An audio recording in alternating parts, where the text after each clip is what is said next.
on. I think we're discussing non-alignment, right? And we talked about non-alignment, the policy of India's foreign policy as a principle rather. And we also talked about non-alignment 2.0. In short, non-alignment 2.0 क्या बोलता है? That policy of non-alignment is still relevant in 21st century, backed by robust domestic economic growth.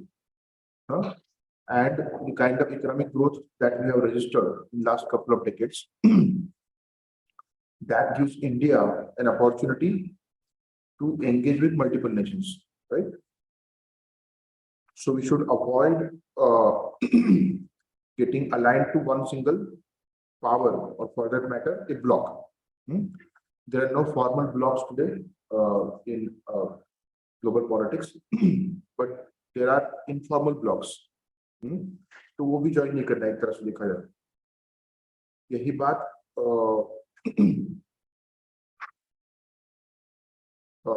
क्या नाम है उनका, सिराज अहमद, हाँ, he talks about the same thing in different words. He said it is an era of multi-alignment, but as we rightly said that वो तभी possible जब non-aligned हो, right, है ना? So multi-alignment या फिर alignment with different countries ये कब possible है?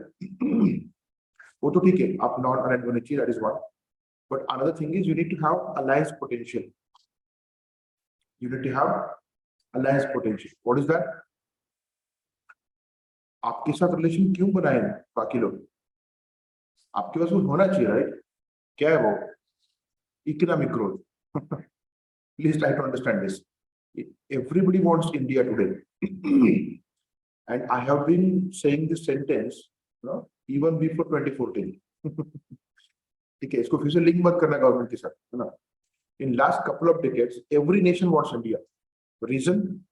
Pretty simple. India's economic growth, right? So India has become indispensable in the world politics. हमारे पास, we are second largest market in the world. We are one of the largest growing, rapidly growing, largest economies in the world. तो ऐसे economy के साथ सभी relation चाहते हैं. जैसे Japan का था ना सेकेंड वर्ल्ड वॉर के बाद, है ना, their economic growth made them ally of multiple nations. तो उसी तरह का एक कंडीशन हमारा आज है. तो इसीलिए non-alignment 2.0 was linked with robust domestic economic growth. अगर वो impact हुआ ना, तो सब कुछ impact होगा. Everything else will be impacted, right? That is what this document said regarding the relevance of non-alignment as a principle of India's foreign policy. और ये भी हमने देखा कि the kind of politics that is going on in the world, उसमें भी whether we explicitly say it or not, we are following the policy of non-alignment, whether it is Osaka summit or the recent Ukraine crisis. You can give a number of examples. मैं एक और example देता हूँ. If we talk about Israel-Palestine, India's policy toward Israel and Palestine, the policy was, in the beginning, we never supported the idea of Israel. उसकी बात मैं कर चुका हूँ. We were not supporting the idea of Israel because we were fundamentally opposed to the idea of a nation based on religion. समझ में आ रहा है? धर्म के आधार पर राष्ट्रीय संकल्पना हम नकार रहे थे उस समय. और उसका दूसरा प्रैक्टिकल इम्प्लीकेशन ये था, if we accept Israel as a nation in principle, that means you are also accepting Pakistan as a nation in principle. I'm talking about 1940s, huh? अरे 47 में इंडिया इंडिपेंडेंट हुआ, 48 में इजराइल. तो ये जो मसला चल रहा था ना कि इंडिया में माइनॉरिटीज, कुछ minorities are asking for a separate nation, उसी तरह से 1940s में with in Palestine some minorities are asking separate state. अगर आप उस क्लेम को सपोर्ट करते हो तो मतलब ये भी आप एक्सेप्ट कर रहे हैं एक तरह से. So it was not acceptable at all. Let us try to understand this. Our leadership at that time accepted partition as inevitability. हमने कैसे एक्सेप्ट किया उसको? अपरिहार्य है रे, म्हणून आपण स्वीकार ले, कोई ऑप्शन नहीं बचा इसलिए. In principle we never accepted it. म्हणजे आपण समजा मूल्याचा विचार केला तत्वाचा, आपण कधी स्वीकारले नाही ते. We never accepted partition on the basis of principle, right? We accepted it because practically speaking it became unavoidable. That was the reason why we accepted it. And that is why accepting Israel would have been endorsement of Jinnah's idea. कळतं का तुम्हाला? इस्रायलची idea accept करणे म्हणजे काय? चीनाची idea accept करणे. त्यामुळे तो काही मुद्दाच नव्हता म्हणजे. Then once Israel was there in front of us, एक बार वो क्रिएट हो गया ना, तब आपको रियलिस्टिकली सोचना पड़ता है, राइट? पाकिस्तान भी सामने है, इजराइल भी सामने है, अब आगे क्या? So India clearly said that when UN recognized both Israel and Palestine, then only India would establish full diplomatic relations with both. हमारा ये स्टैंड था, right? For a long time. So we did not establish full diplomatic relations with Israel till 1992. समझ में आ रहा है? अब यहाँ पे बात ये है, इजराइल पैलेस्टाइन के बारे में हमने क्या किया था? हाइफनेशन बोलते हैं इसको. क्या बोलते हैं? हाइफनेशन. एक के साथ relations hyphenated to relation with other. इसको मिलेगा तो ही इसके साथ रिलेशन बनेंगे. This is called hyphenation, right?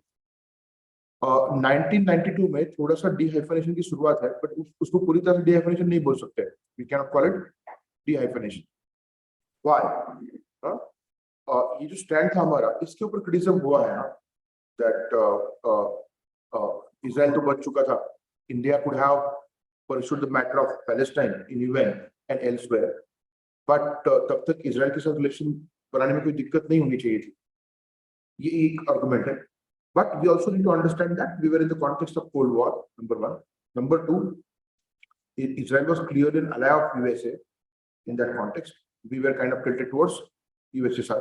Number three, economically speaking, India was not attractive at that time.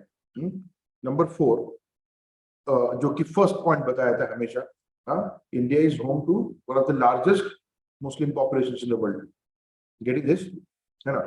तो ये first बताया था हमेशा कि मुस्लिम बहुत है इंडिया में, इसलिए ना इजराइल को अपोज किया. That is very superficial kind of an argument, right? और दूसरी बात, मुस्लिम्स हो या फिर कोई भी हो, अगर देश में है और देश के नागरिक है तो उनकी जो भावनाएं हैं वो कंसिडरेशन में लेनी चाहिए कि नहीं लेनी चाहिए? यस और नो?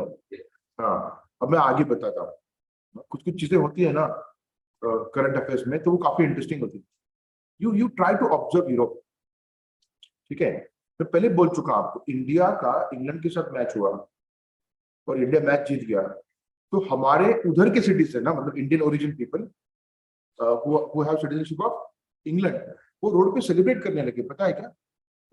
ढोल वगैरह लेकर के, बॉलीवुड गाने लगा करके. And England is tolerant.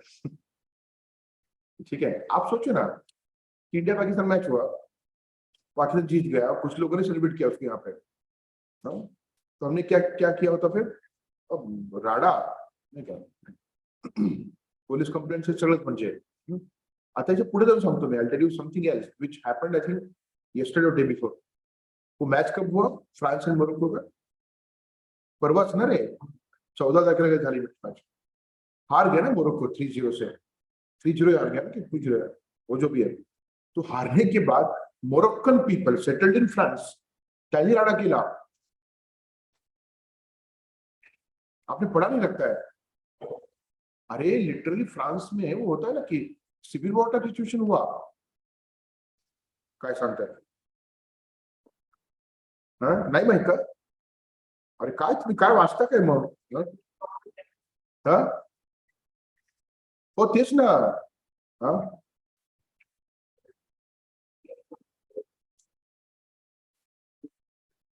आता मी का सांगतो, मी तुम्हाला सांगतो. एक सेकंड, न्यूज बघायची मला. एक सेकंड. ते बघा, मोरोक्कन डायस्पोरा. ते बघा,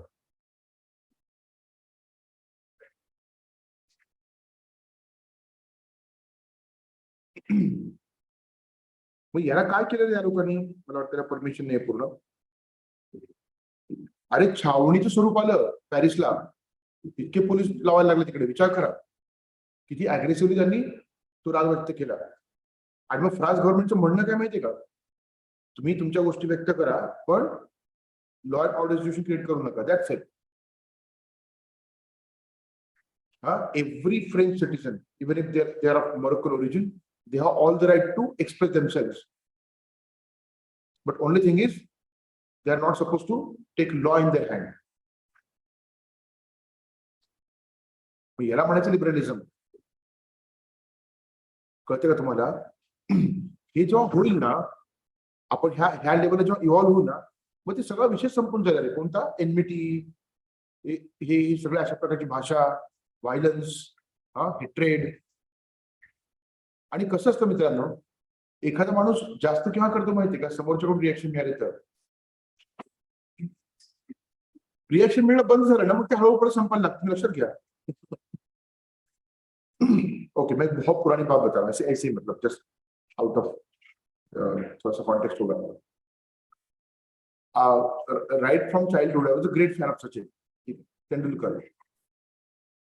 तो स्कूल में everybody knew that, and there were people who used to deliberately open the discussion in front of me. Sachin hopeless है ना, गांगुली बेस्ट है ना. I realized उनका इंटेंशन क्या है. मैं कुछ भी नहीं बोला, पता है क्या? They were so dismal, you know, ऐसा हो गया कि क्या हो गया, इसने गुस्सा क्यों नहीं किया? And they stopped talking about it. समझ में आ रहा है क्या आपको? When you react, वो फिर ज्यादा करेंगे और 2-3 और सेंटेंस बनेंगे, है ना. So it's easy to sometimes, you know, avoid the things. उससे क्या होता है? टेम्पर्स कूल डाउन होता है. ये एक बात है. दूसरी बात, अब ये मोरक्कन डायस्पोरा है, वो यहाँ का फ्रांस का, वो फ्रेंच सिटीजनशिप लेकर के बैठा है, and they are celebrating, right, Morocco का जो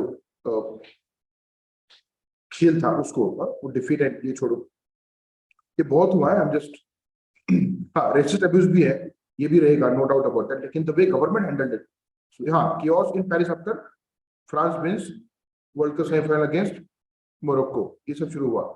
तो बात ये है, why am I riots across France? Imagine this, आप riots, आप क्या बोलोगे? खाते यहाँ के हैं और गाते वहां के हैं, देख लेंगे इनके. यही लैंग्वेज है ना हमारा. और गवर्नमेंट के लोगों का लैंग्वेज कुछ अलग नहीं है. देश के गद्दारों को, this is the language of the ministers, right. लोग क्या बोलते हैं छोड़ो, मिनिस्टर क्या बोल रहे हैं.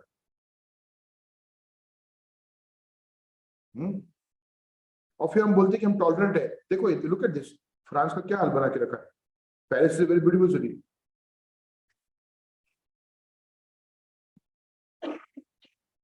ये जस्टिफाइड नहीं है, बट इतना सब होने के बाद भी वो कैसे रिस्पॉन्ड कर रहे हैं हमारे सिटीजन से. अभी ये थॉट कहां से आता है पता है क्या आपको?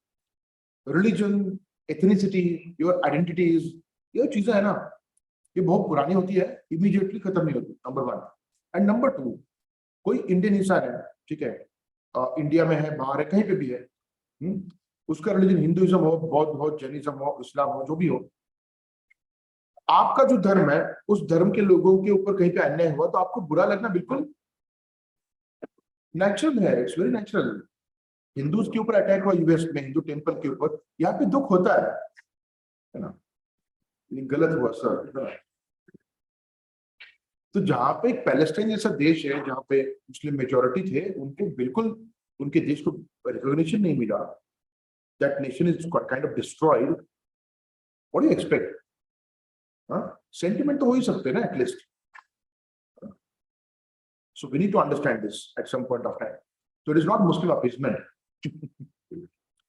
It is India's way of understanding citizens' sentiments. जैसे कि फ्रांस कर रहा है, और ये तो काफी एक्सट्रीम है. मुस्लिम लोगों ने ऐसा कुछ भी नहीं किया, कि पैलेस्टीन के सपोर्ट में यात्राएं निकाली, कैंडल मार्च निकाला, कुछ भी नहीं. It is just sentiment.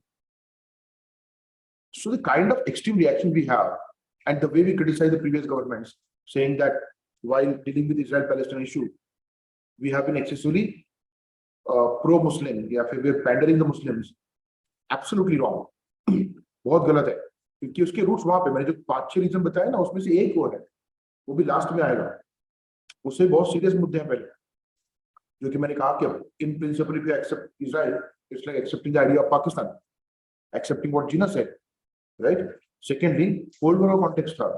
Israel was clear ally US, right? Thirdly, we are dependent on Arab nations for oil. Are you getting this? And Arab nations were our friends. And Arab nations were staunchly backing the Palestinian cause. तो सारे factors आप नजरअंदाज नहीं कर सकते हैं. And you just cannot focus on the religion. समझ में आ रहा है आपको? That's very wrong way of looking at Israel-Palestine relations. So Israel-Palestine का मैं बात क्यों कर रहा हूँ यहाँ पे? उसका reason है. When Nasser Rao became prime minister,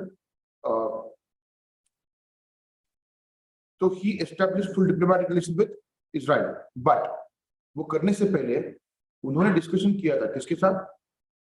Yasser Arafat. Yasser Arafat was the leader of Palestine at that time. ठीक है, पैलेस्टाइन को रिकॉग्निशन नहीं था, प्राइम मिनिस्टर प्रेसिडेंट बोलना मुश्किल है.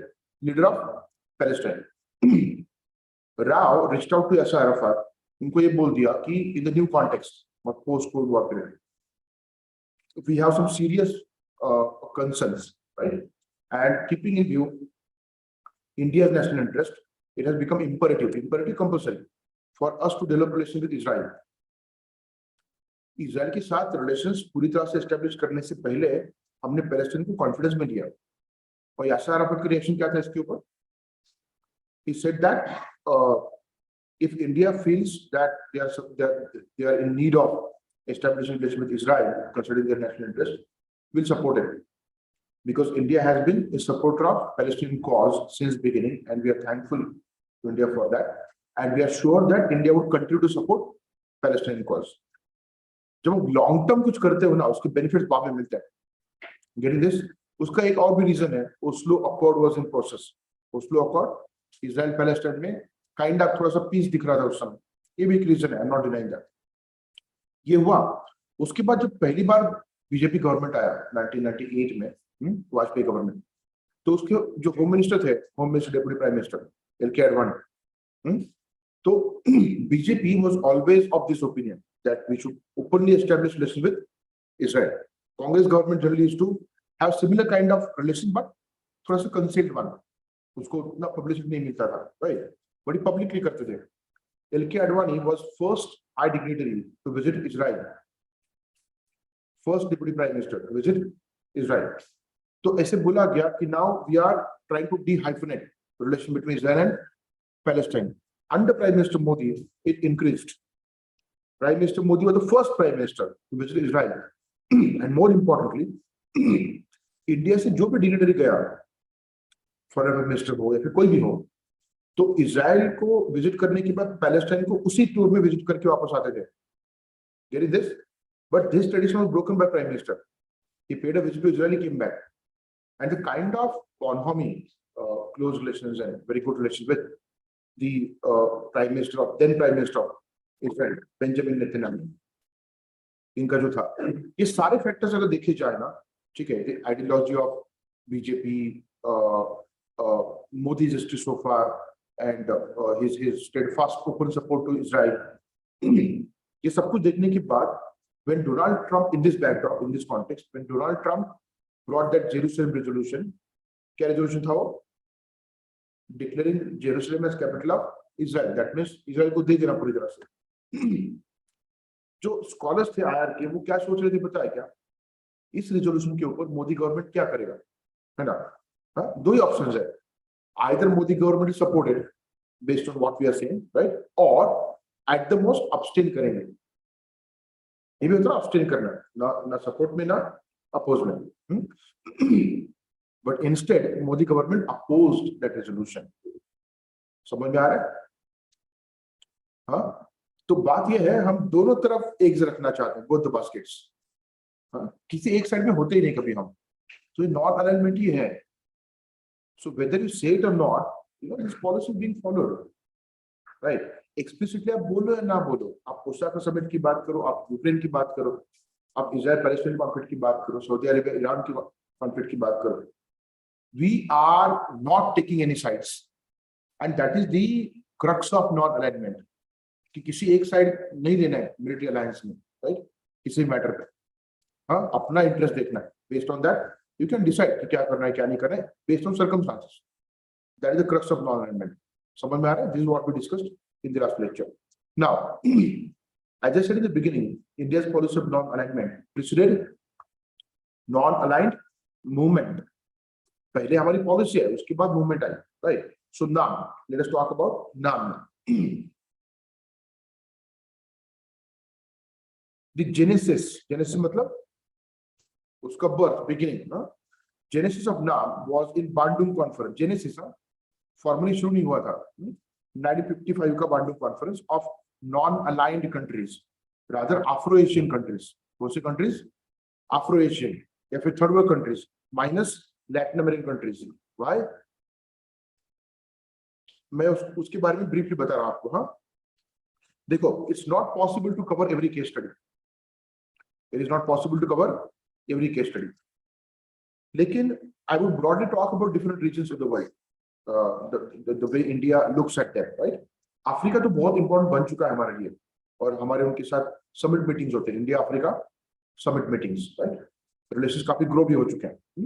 लेकिन Latin America is still a neglected part of the world as far as Indian foreign policy is concerned. वो काफी मार्जिन्स पे है, सेकेंडरी है काफी। वो क्यों है, क्या है, उसमें जाने की जरूरत नहीं अभी, but few things I would talk about. Bandung conference जब हुआ, Belgrade conference, non aligned countries का एक जो एफर्ट चल रहा था in the middle of cold war, that we should focus on economic development rather than power politics, ये था ना, because these countries, Afro Asian, Latin American countries, they had severe problems of backwardness, economic backwardness.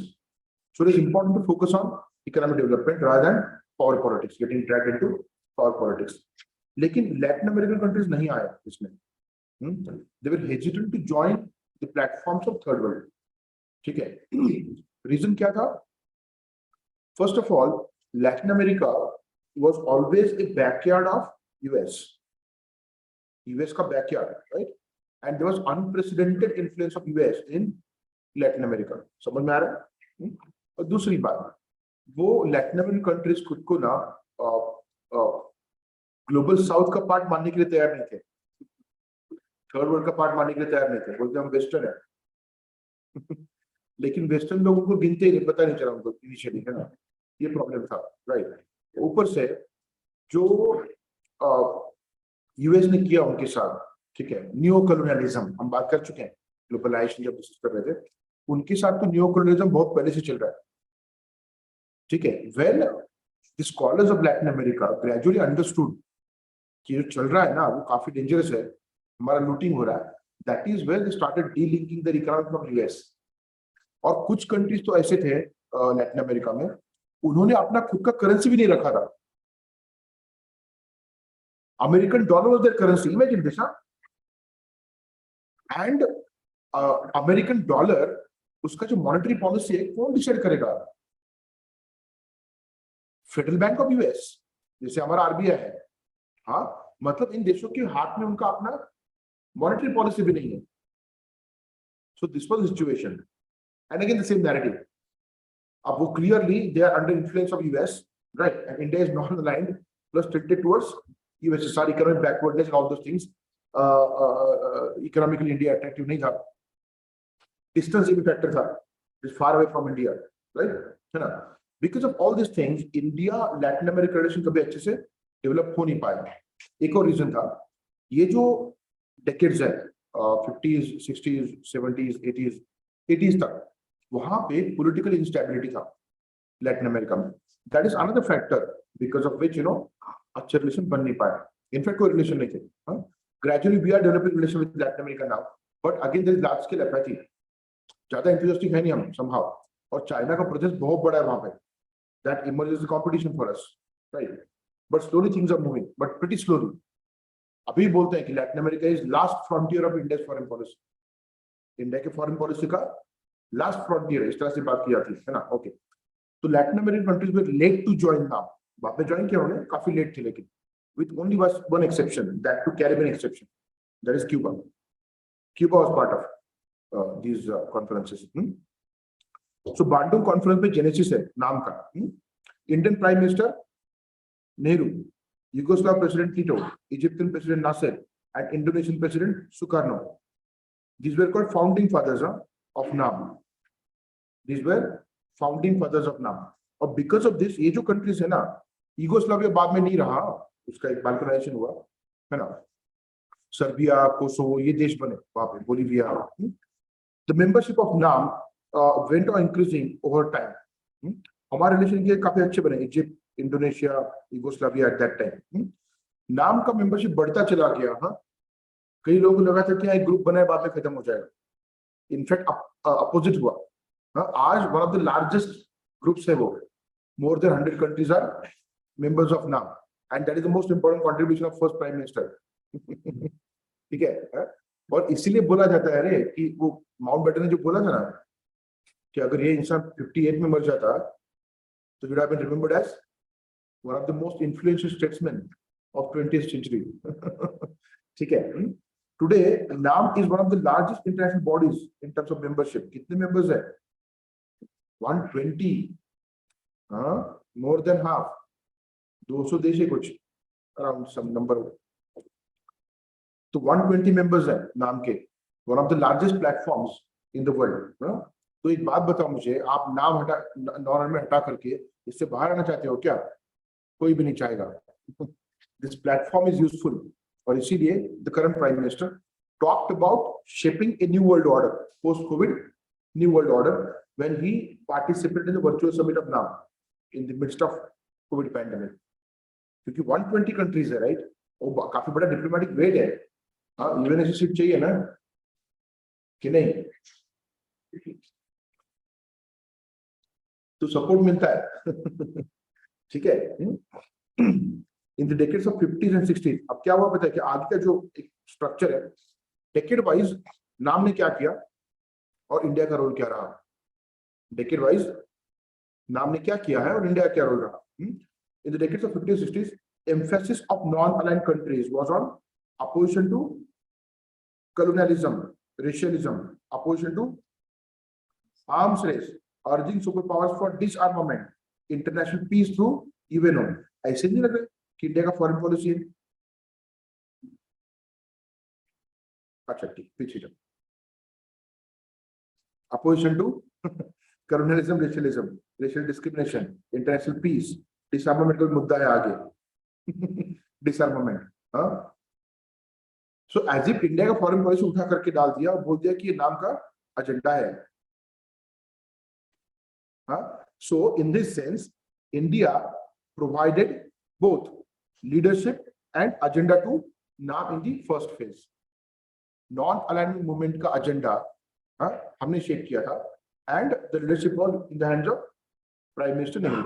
हाँ, आपको सही में अंदाजा नहीं है कि इंसान क्या था।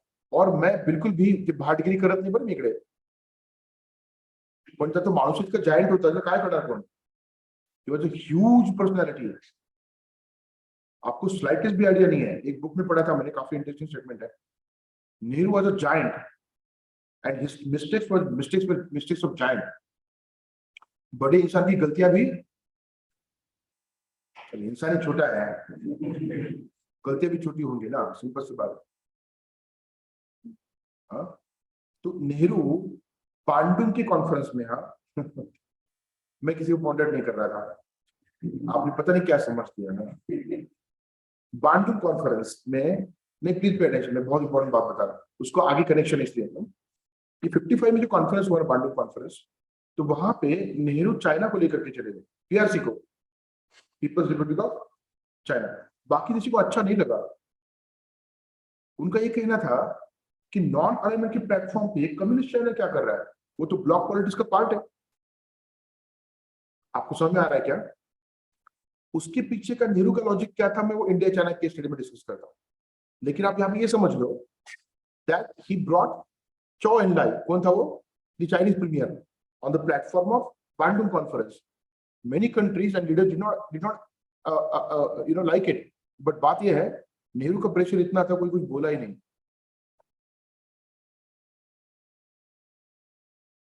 Nobody said anything। हाँ, प्राइम मिनिस्टर का प्रेशर अपने कंट्री में वो बात अलग है रे। इंटरनेशनल प्लेटफॉर्म पे he was undisputed leader of Afro Asian Nations, और ये जलन का मुद्दा था माओ के लिए। माओ से तुम पता है ना, माओ, हाँ, 62 वॉर के कितने डायमेंशन से आपको पता नहीं, ये भी एक डायमेंशन था।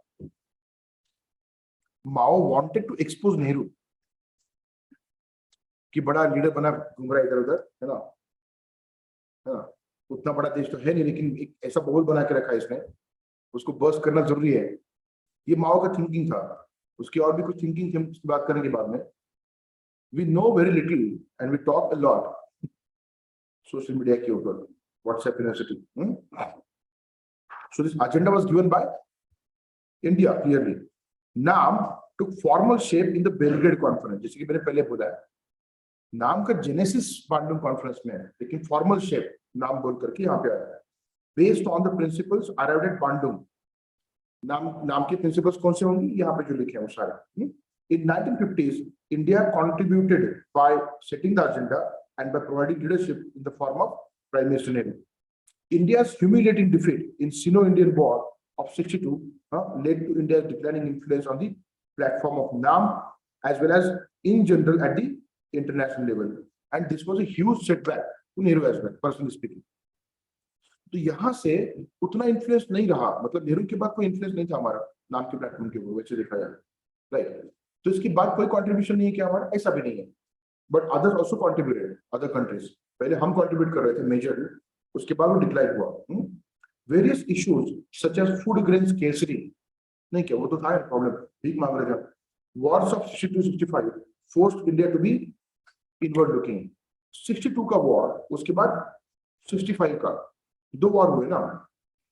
I hope you know this, when that first war happened 62 का, तो हमने नेशनल इमरजेंसी डिक्लेयर की थी। उसके बाद सेकेंड, हाँ, नेशनल इमरजेंसी विड्रॉ भी नहीं की थी। सेकेंड वॉर हुआ 65 का, 68 69 तक we were in deep trouble. उसके बाद ग्रेजुअली ग्रीन रिवॉल्यूशन के रिजल्ट दिखने लगे और 70 में India became self sufficient in food grains. तब तक कंडीशन में वेरी बैड। तो 60s का जो डेकेड है ना, हम क्या हो गए, इनवर्ड लुकिंग। जब अंदर प्रॉब्लम शुरू होते हैं ना, तो आप बाहर कुछ ज्यादा कर नहीं सकते। समझ में आया? Go back to normal 2.0 now. यही बात वो लोग करने की कोशिश कर रहे थे। अंदर का जब तक इकोनॉमिक ग्रोथ रोबस्ट है, India can do something outside, and the moment internal economic growth is impacted adversely, तो बाहर आप कुछ कर नहीं पाओगे। So India became inward looking in the decade of 60s. Decade of 70s was characterized by process of detente and gradual awareness about neo-colonialism through the Bretton Woods institutions. Neo की बात कर चुके हैं ना हम, new international economic order third world country ने demand किया था। ब्रेटन वुड्स सिस्टम के अंडर क्या हो रहा था, एक्सप्लॉयटेशन। लेट मी चेक, हाँ ये बात मैं कर चुका हूँ। So I have talked about this. ये सारी चीजें कनेक्टेड है। आप अगर उसका कनेक्ट नहीं बनाओगे तो मुश्किल है। I can't help it. I have discussed everything in a sequential manner, very new, so that we can understand what is being discussed here. ठीक है, न्यू का मुद्दा क्या था, third world countries are getting exploited bye Bretton Woods system, इसलिए उसको alternative बनाना जरूरी है, राइट। सो ब्रेटन वुड्स इंस्टीट्यूशन के अंदर जो हो रहा था इंटरनेशनल लेवल पे, that was called new colonialism. In this context now emphasised economic independence and development. क्या एम्फसाइज किया नाम ने? अब क्या करो, आप इन दोनों को कंपेयर करो, ये एजेंडा और ये एजेंडा, क्या दिखता है? यहाँ पे हम बहुत बड़ी बड़ी बातें कर रहे थे, इंटरनेशनल पीस, डिसआर्मामेंट, है ना। तो यहाँ पे इंडिया को बाकी देशों ने बोला वो सब ठीक है सर, अंदर जो चल रहा है ना हमारे, उसकी बात करते हैं, है ना, इकोनॉमिक बैकवर्डनेस की। Let us focus on our development. दुनिया में क्या हो रहा है वो बाद में, राइट। तो एक नया एजेंडा आया, इकोनॉमिक इंडिपेंडेंस। डिपेंडेंट होंगे उन कंट्रीज के ऊपर, तो क्या होगा, न्यू कॉलोनियल एक्सप्लॉयटेशन, है ना। इसलिए क्या क्या करना चाहिए हमें, इंडिपेंडेंट तरीके से economic development, right. Terms of trade under GATT were particularly criticised. इसी की वजह से एक्सप्लॉयटेशन हो रहा था, new colonial exploitation, right. In order to end neo-colonialism in general and to end exploitation of non-aligned countries in particular, NAM called for NEO, New International Economic Order. NEO is discussed under separate section above. ये deliberately लिखा है, ठीक है, हाँ, क्योंकि ऊपर का connect है नीचे, इस बात को समझो आप। तो इसको फिर से यहाँ पे ऐड करने की जरूरत नहीं है, करते करें। पण तुम्हाला जर प्रश्न आला की discuss agenda of neo in different stages during cold war and in post cold war period, तर थोडंसं नियो बद्दल पण लिहिता आलं पाहिजे, मग ते वर आहे म्हणजे गेटिंग दिस, म्हणून ते लिहित असेल तिथे ऍड करता येऊ शकतं थोडंसं कंटेंट काढून, उत्तर चित्रामध्ये तुम्ही करायला when the question comes. Okay. तो 70s के डेकेड में डेटॉन्ट, आप जानते हो ना, I have talked about detente, right? Sino Soviet Soviet war हुआ and then Sino American detente पहले हुआ, सिनो अमेरिकन डेटॉन्ट। तो PRC was taken on even by USA. तो पीआरसी एंड यूएस पास में आ रहे थे, तो रशिया ने क्या किया, यूएस आल्सो अप्रोच्ड यूएस, तो दोनों में थोड़ा सा एक कोऑपरेशन, उसी में SALT one was sign, detente में 71 में SALT one was sign. Decade of 70s is considered as decade of detente. I have discussed detente, हाँ निकालू क्या विधि? हाँ, तो 50s में कोल्ड वॉर, हाँ 62 Cuban missile crisis, the peak of cold war tension. उसके बाद 60s का decade, beginning of detente. 70s detente was established, towards the end of 70s troubles in detente, and then again rising tension, second cold war या फिर new cold war, and ultimately ended in collapse of communism 89-90 में। समझ में आ रहा है? इसकी बात हम कर चुके हैं। तो 70s का डेकेड क्या है? डेटॉन्ट का डेकेड है, ये भी एक इंपॉर्टेंट फैक्टर था।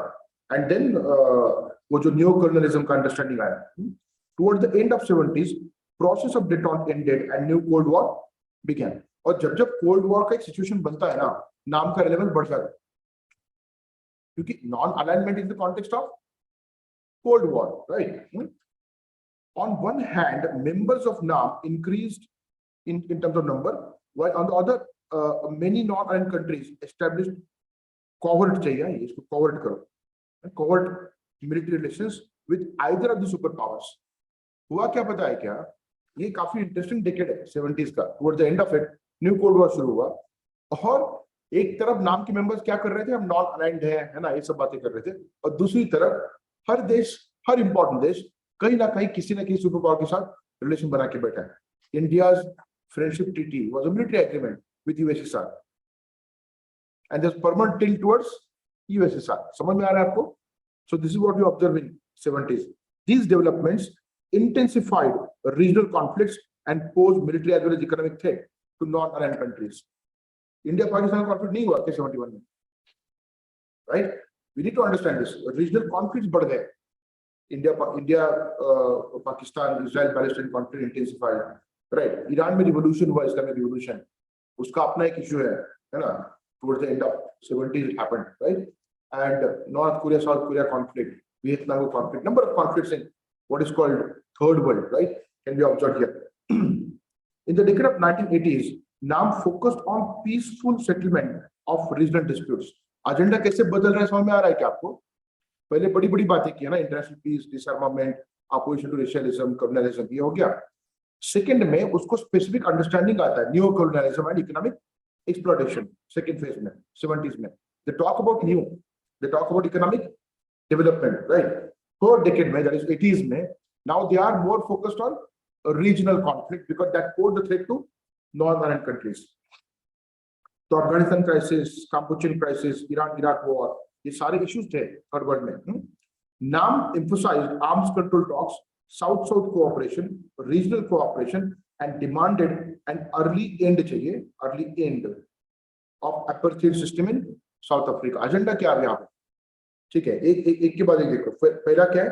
आर्म्स कंट्रोल टॉक्स, क्योंकि हो क्या रहा था, what was happening? Regional conflicts बढ़ रहे थे रे, तो इनको लगा कि जो एक आर्म्स रेस चल रहा है सुपर पावर के बीच में, राइट, तो वो that is getting reflected into regional Wars. और ये बात सही भी है, रीजनल वॉर्स क्या थे? प्रॉक्सी के तरह ये प्रेजेंट थे super powers. These are proxy wars. You talk about Afghanistan, you talk about Kampuchean crisis, you talk about Iran Iraq war, ये क्या था?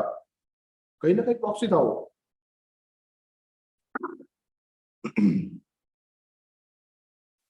You cannot go on discussing each and every regional dispute, but briefly पता होना चाहिए। पता नहीं क्या आपको ये क्राइसिस वर्ल्ड हिस्ट्री में थोड़ा बहुत पढ़ा हो कि नहीं? अफगानिस्तान क्राइसिस तो नोन है। अफगानिस्तान में क्या हुआ था, कम्युनिस्ट गवर्नमेंट था वहां पे, and communist government was on the verge of getting toppled, तो वहां पे Soviet Union send its forces. तो अफगान क्राइसिस, कापुचिन क्राइसिस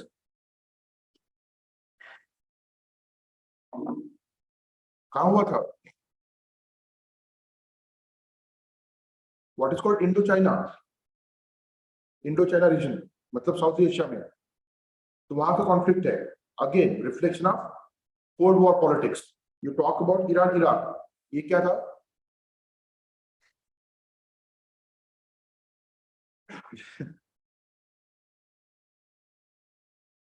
अरे प्रॉब्लम क्या है पता है क्या, ये पैंडोरा बॉक्स ओपन होता है फिर, ठीक है, सब कुछ ओपन हो जाएगा, and then you will completely get sideline towards this top, इसलिए मैं उसको अवॉइड कर रहा था। और वो मिडिल ईस्ट तो काफी कॉम्प्लेक्स है, मिडिल ईस्ट वेरी कॉम्प्लेक्स। मैं ब्रीफली बता रहा हूँ यहाँ पे, let us keep it brief, और जहां पे रेफरेंस आएगा आई will talk more about it. Middle east में उस समय हाँ, चार इंपॉर्टेंट पावर थे, चार इंपॉर्टेंट पावर थे। हाँ, एक था जू पावर इजराइल, एक था सुन्नी पावर सऊदी अरेबिया, एक था शिया पावर ईरान, एक था सेक्युलर पावर इराक। आपको पता है क्या, Iraq was secular country under Saddam? क्या नहीं पता आपको? मजाक नहीं कर रहा हूं, ये फैक्ट है। Iraq was a secular power under Saddam, इसीलिए हमारे अच्छे रिलेशन बने थे सद्दाम के साथ। आपको ज्यादा पता है नहीं। सो ये चार पावर का स्ट्रगल है वहां पे for control in the region, ये उसका एक ऑब्वियस आउटकम है। और इसको फिर और भी डायमेंशन है। इराक ईरान जब वॉर हुआ था तो इराक को इनडायरेक्टली सपोर्ट कर रहा था सऊदी अरेबिया, क्यों? ईरान सुन्नी है ना, उसके खिलाफ जो भी लड़ेगा उसको सऊदी अरेबिया सपोर्ट करेगा। कैसे सपोर्ट किया था? By increasing production of oil. ये क्या था? ऑयल का प्रोडक्शन बढ़ा दिया, मतलब सप्लाई बढ़ा दिया, और ऑयल के प्राइसेस गिरा दिए। उससे ईरान को वॉर को फाइनेंस करना मुश्किल होगा, इसलिए तो रीजनल कॉन्फ्लिक्ट भी है प्लस सुपर पावर्स का intervention. Are you getting this? यहाँ पे इस्लामिक रिवॉल्यूशन के बाद Iran became an enemy of US. उसके पहले नहीं था। There was Shah of Iran who was very good friend of US. तो शाह ऑफ ईरान को हटा करके आयतुल्लाह खोमेनी, जानते हो ना उसके नाम, एक इस्लामिक स्टेट बनाया उन लोगों ने, थियोक्रेसी ईरान में। तब से ईरान और यूएस की नहीं बनती, and Saudi Arabia was an ally of US, अभी भी है, ठीक है। एंड ये सारे जो इक्वेशंस हैं वहां प्ले आउट होते हैं, ठीक है। Let us not go into detail of each and every regional conflict, that is not possible in terms of time. फिर मुझे प्रेशर आता है उधर से, इतने लेक्चर में खत्म करना, छोटा टॉपिक है आयर का। और आप भी बोलते हो कब तक चलेगा सर, खत्म करो, ठीक है। और वैसे भी इसका ज्यादा रेफरेंस आज है नहीं, ये तीन चीजें हैं। आप ये मत समझना खत्म करने के लिए मैं छोड़ दूंगा कुछ, डोंट वरी अबाउट दैट। इसका ज्यादा रेफरेंस आज है नहीं, बट यस जितना भी लिंक बनता है उतना मैं बता रहा हूँ। ईरान का लिंक बनता है आज, there is no doubt about that, ठीक है। हम बात करेंगे उसके बारे में, इंडिया यूएसए केस स्टडी में I would definitely talk about Iran, क्योंकि एक इंपॉर्टेंट मुद्दा है, नो डाउट अबाउट दैट। वहां पे रिमाइंड करो अगर मैं बात नहीं करता हूँ, okay. So these where regional crisis eight that time. ये सारे जो रीजनल डिस्प्यूट्स है ना, वो सामने आए इनके in terms of a challenge to non आयन कंट्रीज, राइट। और ये भी अपर्थाइड सिस्टम के खिलाफ जो स्ट्रगल चल रहा था, नेल्सन मंडेला उसको भी सपोर्ट किया। एंड ये इंपॉर्टेंट है, south south cooperation, regional cooperation. South south cooperation has been emphasised number of times by NAM countries, है ना। ये जो था नियो, वो साउथ साउथ कोऑपरेशन का ही एजेंडा है, plus number of other topics. Environment topic आ चुका था 70s में 80s में, तो उसके ऊपर भी कोऑपरेशन, डब्ल्यूटीओ के प्लेटफॉर्म पे बाद में भी कोऑपरेशन किया। ये South south cooperation is carried forward to decade of 90s and 2000s and even today. तो आपको एक बात बताऊं क्या, नाम के दो क्लियर ऑब्जेक्टिव्स थे। They wanted to end one divide and they wanted to bridge one divide. समझ में आ रहा है? तो कौन सा डिवाइड एंड करने की कोशिश कर रहे थे वो? East west divide. कहां पे? यूरोप में। West Europe capitalist, east Europe communist. उसी की वजह से तो कॉन्फ्लिक्ट हो रही थी दुनिया भर में। उसको खत्म करेंगे तो क्या होगा? पीस रहेगा वर्ल्ड में, और सारे क्राइसिस में रिफ्लेक्शन ऑफ इट। ठीक है, हाँ, ये हो गया। और दूसरा था north south divide. This was political and this was economic. North south divide क्या है? Economic divide. Developed north and under developed south, इसको ब्रिज करना, और इसीलिए साउथ साउथ कोऑपरेशन की जरूरत है। The entire global south has to speak in one voice. Getting this? और उसी से वो G77 प्लेटफॉर्म बनाया इन लोगों ने, जिसकी बात मैं कर चुका हूं, वर्ल्ड डिस्कसिंग न्यू। ठीक है। In this decade, the demand of NEO lost the steam, and most non-aligned countries approached countries of North and the IMF for economic aid, and that is how NEO का जो demand and movement है, it slowly died down. Getting this? And these countries now became part of Bretton Woods system. It was in this context that non-aligned countries also look forward to North-South dialogue rather than confrontation. ये bridge करना इसलिए बोल रहा था मैं, confront नहीं करना है, कॉन्फ्लिक्ट नहीं करना है ना? क्या करना है? नॉर्थ साउथ डायलॉग क्रिएट करना है, so that development of south is ensured with the aid and help of north and the institutions created by north. ये हो गया कोल्ड वॉर में क्या क्या किया नाम ने, नॉन अलाइंड मूवमेंट ने। Now and of cold war in 1990 seriously questioned the relevance of NAM. The end of Cold War seriously questioned the relevance of NAM as well as non-alignment is a foreign principle of India's foreign policy. उसकी बात तो मैं कर चुका हूं उधर, right? अब इसकी बात करते हैं, ये irrelevant हो गया क्या? Some even suggested that name should be changed to Third World Movement. क्योंकि बात ये है, ब्लॉक्स थे ना दो, उससे आप नॉन अलाइंड रह रहे हो, you are non aligned from the blocs, दोनों से दूर हो आप, राइट? है ना? लेकिन ये दोनों ब्लॉक ही खत्म हो गए, किससे दूर रहोगे? है ना? तो नाम चेंज कर दो, ये बोल दिया, थर्ड वर्ल्ड मूवमेंट बना दो उसका नाम, है ना? Some other suggested it to be merge with G77, ठीक है, so that mandate becomes wider, है ना? बस वो पावर पॉलिटिक्स को अवॉइड करना नहीं, तो एक बड़ा कुछ एक ऑब्जेक्टिव लेकर के, इकोनॉमिक ऑब्जेक्टिव लेकर के G77 के साथ मर्ज होंगे, right? However, Jakarta Conference of NAM 1992 not only rejected these suggestions but declared that end of Cold War achieved one objective of NAM, that is to end East-West power rivalry. अगर cold war खत्म हुआ है तो उससे नाम का इरिलेवेंस नहीं, relevance underline हुआ। समझे नहीं आप? जिसको आप फेल्यूर समझ रहे हो ना, वो नाम का सक्सेस है। वो जो बोल रहे थे ना पावर पॉलिटिक्स नहीं होना चाहिए, ब्लॉक पॉलिटिक्स, इसलिए हम अलग है। तो बाद में क्या सर्वाइव हुआ? ब्लॉक पॉलिटिक्स की नाम। Blocks ended, ultimately world understood that block politics is wrong. So NAM clearly said in Jakarta conference that we have achieved first objective, end of east-west conflict. अब एक ऑब्जेक्टिव अचीव हुआ, इसका मतलब ये नहीं कि दूसरा ऑब्जेक्टिव भी अचीव हुआ। तो ये बोला गया, Jakarta conference categorically stated that the political struggle was over but not the economic struggle.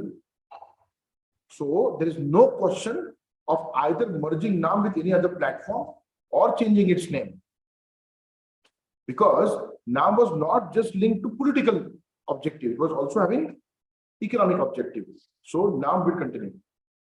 NAM continue रहेगा. The conference outlined objectives of NAM. क्या objectives है देखो?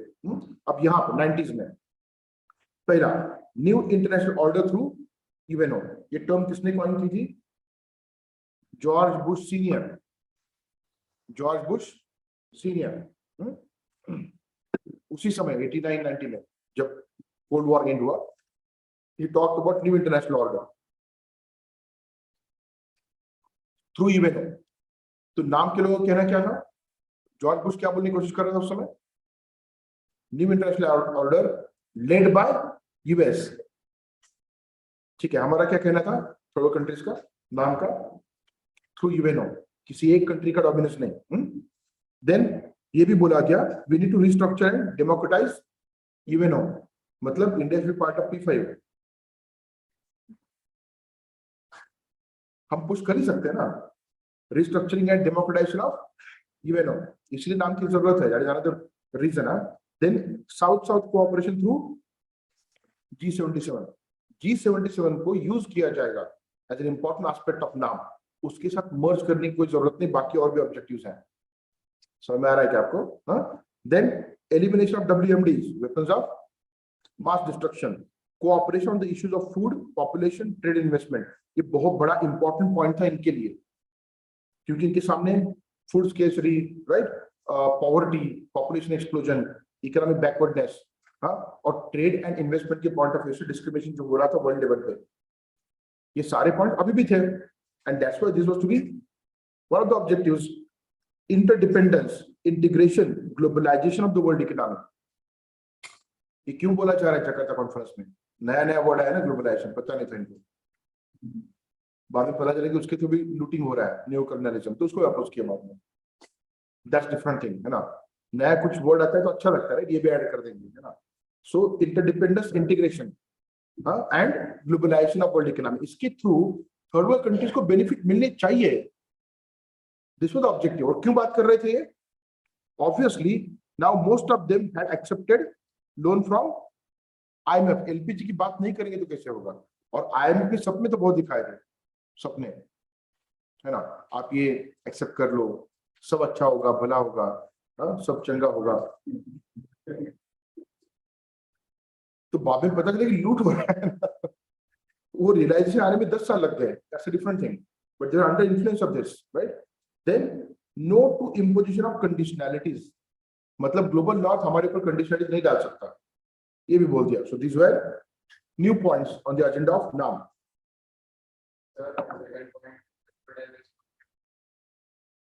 It looks impossible, many things look impossible, लेकिन you just have to go ahead with that, ठीक है। impossible क्यों लगता है ये बताओ? Sir, when you look at P5, it comes down to P5, right? हाँ, आगे बोलो।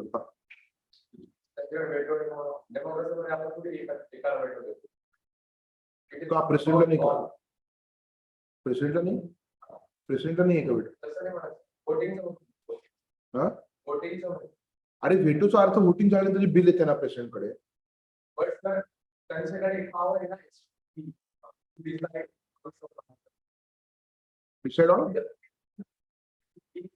अरे मी इथं पण इक्वालिटी आहे ना, तुम्हाला सांग ना, वेटो आहे की नाही प्रेसिडेंट कडे? कोण वापरतो? प्राईम मिनिस्टर वापरतो की नाही? कुणाचं? मासेस, मासेसचा मुद्दा कुठे आला? ते नव्हे रे, आपण इव्हेंटचं बोलतोय की नाही? P5 मध्ये 5 लोकांना वेटो आहे, 5 लोक आहेत, एकट्याला इकडे।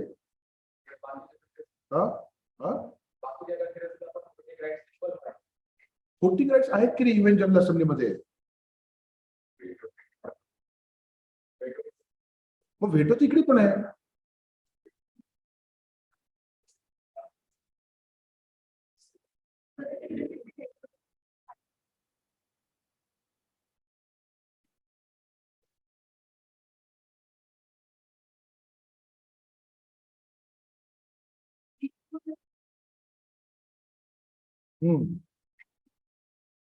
Are you trying to suggest that we are supposed to have elections at the global level?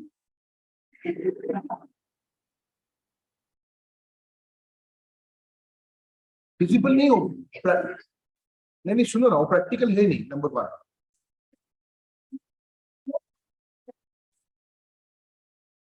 But that is the case with even a democratic setup. There are certain organs which have more power. समझ में आया? मैं थोड़ा अलग तरीके से समझाता हूँ। Having nullified your bit, आपको थोड़ा नलिफाई करना जरूरी था, क्योंकि आप डायरेक्टली ऐसे मत लिखो। डेमोक्रेसी का मतलब क्या है समझने की कोशिश करता है, प्लीज पे अटेंशन नाउ। दुनिया का कोई भी सिस्टम इस तरह से नहीं चल सकता।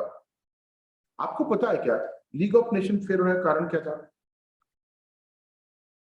There number of reasons. तो मेजर कारण क्या था पता है क्या? There was no locus of power within that organisation. अच्छा, आप क्या करो, इंडिया के पॉलिटिकल सिस्टम में एग्जीक्यूटिव को हटाओ, देश चल सकता है क्या? रिमूव एग्जीक्यूटिव ऑर्गन, देश चल सकता है क्या? नहीं। आपको पता है एग्जीक्यूटिव अपॉइंटेड है, इलेक्टेड नहीं है वैसे देखा जाए तो, इजंट इट? तो उसी तरह से देखो ना आप सारी चीजों को, समझ में आएगा आपको। नहीं आप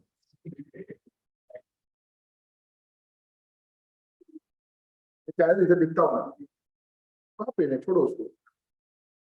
पे attention, there is something called UN general assembly. यहाँ पे तो हर एक को रिप्रेजेंटेशन है, तो ये क्या बन गया? पार्लियामेंट।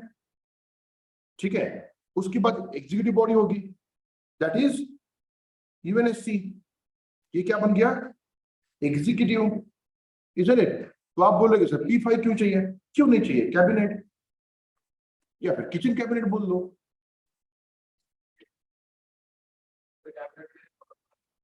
हाँ, कैबिनेट से क्या होता?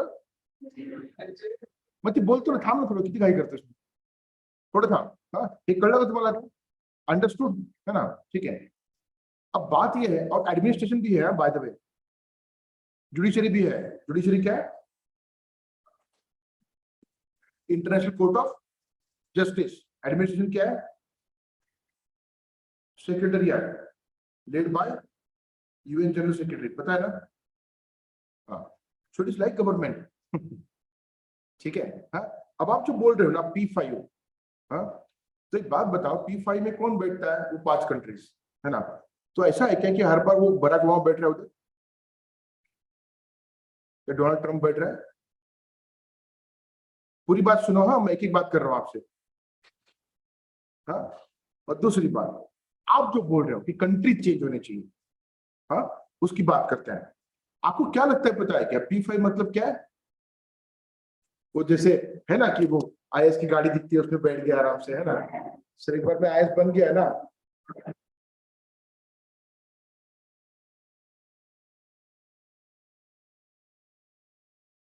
वो रिस्पॉन्सिबिलिटी भी है, जानते हो क्या? क्या है वो? फंडे नहीं मारना चाहता। With power comes responsibility. Are we in a position to take the responsibility? ठीक है, पूरी पूरी तरह से बात समझो। अब इसको मैं जोड़ देता हूं लीग ऑफ नेशन के साथ। लीग ऑफ नेशन में ऐसा कोई पावर कर्नल नहीं था, इसलिए वो फेल हुआ।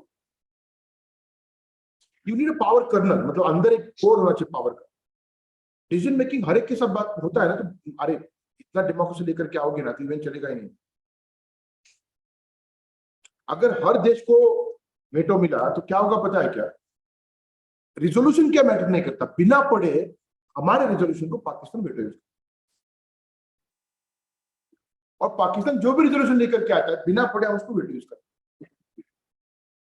Israel Palestine, north Korea south Korea, US Russia, China India. समझ में आ रहा है? इसलिए WTO is almost on the verge of failure. Consensus based है वो। तो पता है क्या आपको, मैं ना पॉलिटिकल साइंस नहीं लाना चाहता यहाँ पे, बट आर्टिफिशियल कंसेंसस जरूरी होता है। If you go for the little consensus which never develops, it will become impossible to govern anything, world, country. थोड़ा सा आर्टिफिशियल कंसेंसस जरूरी होता है। अब बात यह है, मैं बाद में बात करने वाला था, आपने प्रीमैच्योर तरीके से इसको ओपन कर दिया, बाद में बात नहीं करूंगा इसके ऊपर में। यूएन कब बना? 1945 में, राइट? तो उस समय की जो पावर इक्वेशंस थे वो रिफ्लेक्ट हो गए। आपको पता है क्या, China was included in P5, but China से ज्यादा पावरफुल और कंट्रीज थे, Japan, Germany, Italy, but they were all defeated in second world war. तो सेकेंड वर्ल्ड वॉर जो लोग जीत चुके थे ना, उनको प्लेस मिला है। You keenly observe that.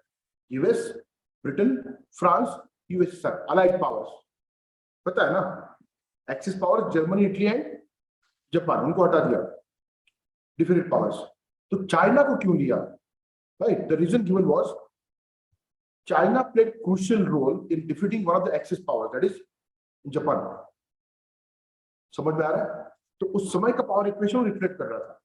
अब आर्गुमेंट ये हो सकता है that if in last 70 years, 75 years, 80 years, if power equations have changed, don't you think those power equations should get reflected in P5? The answer is yes. समझ में आ रहा है आपको? अब बात ये है, पावर इक्वेशंस अगर चेंज हो चुके हैं, तो वो सही में चेंज हुए हैं क्या? Are we in a position to influence events the way US does, for that matter Russia does, China does, right? But we can equate ourselves with France and Britain, there's no doubt about that. वो उतने powerful रहे नहीं। तो आज की जो countries है, Brazil, south Africa, India, these countries have a legitimate claim to P5. समझ में आ रहा है आपको? लेकिन बात यह है, इसका नंबर जितना बढ़ाओगे ना, उतना कंसिडर डिफिकल्ट होता चला जाएगा। More vetoes, more fingers on trigger, difficult to evolve the consensus. ये भी एक आर्गुमेंट है, इसलिए coffee club oppose any kind of expansion of P5। वो बोलते हैं कि अगर एक्सपेंशन करना है तो कंसेंसस बेस्ड चाहिए, सभी ने हाँ बोलना चाहिए किसी एक मेंबर के इंक्लूजन, और जब तक कि नहीं होता तब तक ये आपको एक्सेप्ट करना पड़ेगा। आपको पता है क्या, इंडिया एक तरफ बोलता है कि डेमोक्रेटाइजेशन होना चाहिए, किस चीज का? यूएन का, और दूसरी तरफ खुद का क्लेम स्टेक करता है परमानेंट मेंबरशिप, जिसको अनडेमोक्रेटिक बोला जाता है। If membership of P5 is undemocratic and you want democratization, how can you claim both? आप इधर ये बोल रहे हो कि हाँ यूएन डेमोक्रेटाइज होना चाहिए इधर बैठ करके नाम के प्लेटफॉर्म के ऊपर, और दूसरी तरफ आप बोल रहे हो कि include us as permanent member with veto power. Getting this? इसका आंसर ये है, मैं इंडिया की बात रख रहा था, आप समझ नहीं पा रहे थे। इंडिया का साइड ये है that we want membership of P5 for number of reasons. India is one of the largest population in the world, so हमारे इंक्लूजन से वो डेमोक्रेटाइज ही होगा। और दूसरी बात, किसी भी गवर्नेंस में एग्जीक्यूटिव होता है, वहां पे सारे लोग नहीं जा सकते, it's always a small body. Are you getting this? So that is what we want, bit of expansion of executive. Cabinet को दो ही लोग नहीं चलाएंगे, कैबिनेट एक्सपेंशन करना पड़ेगा।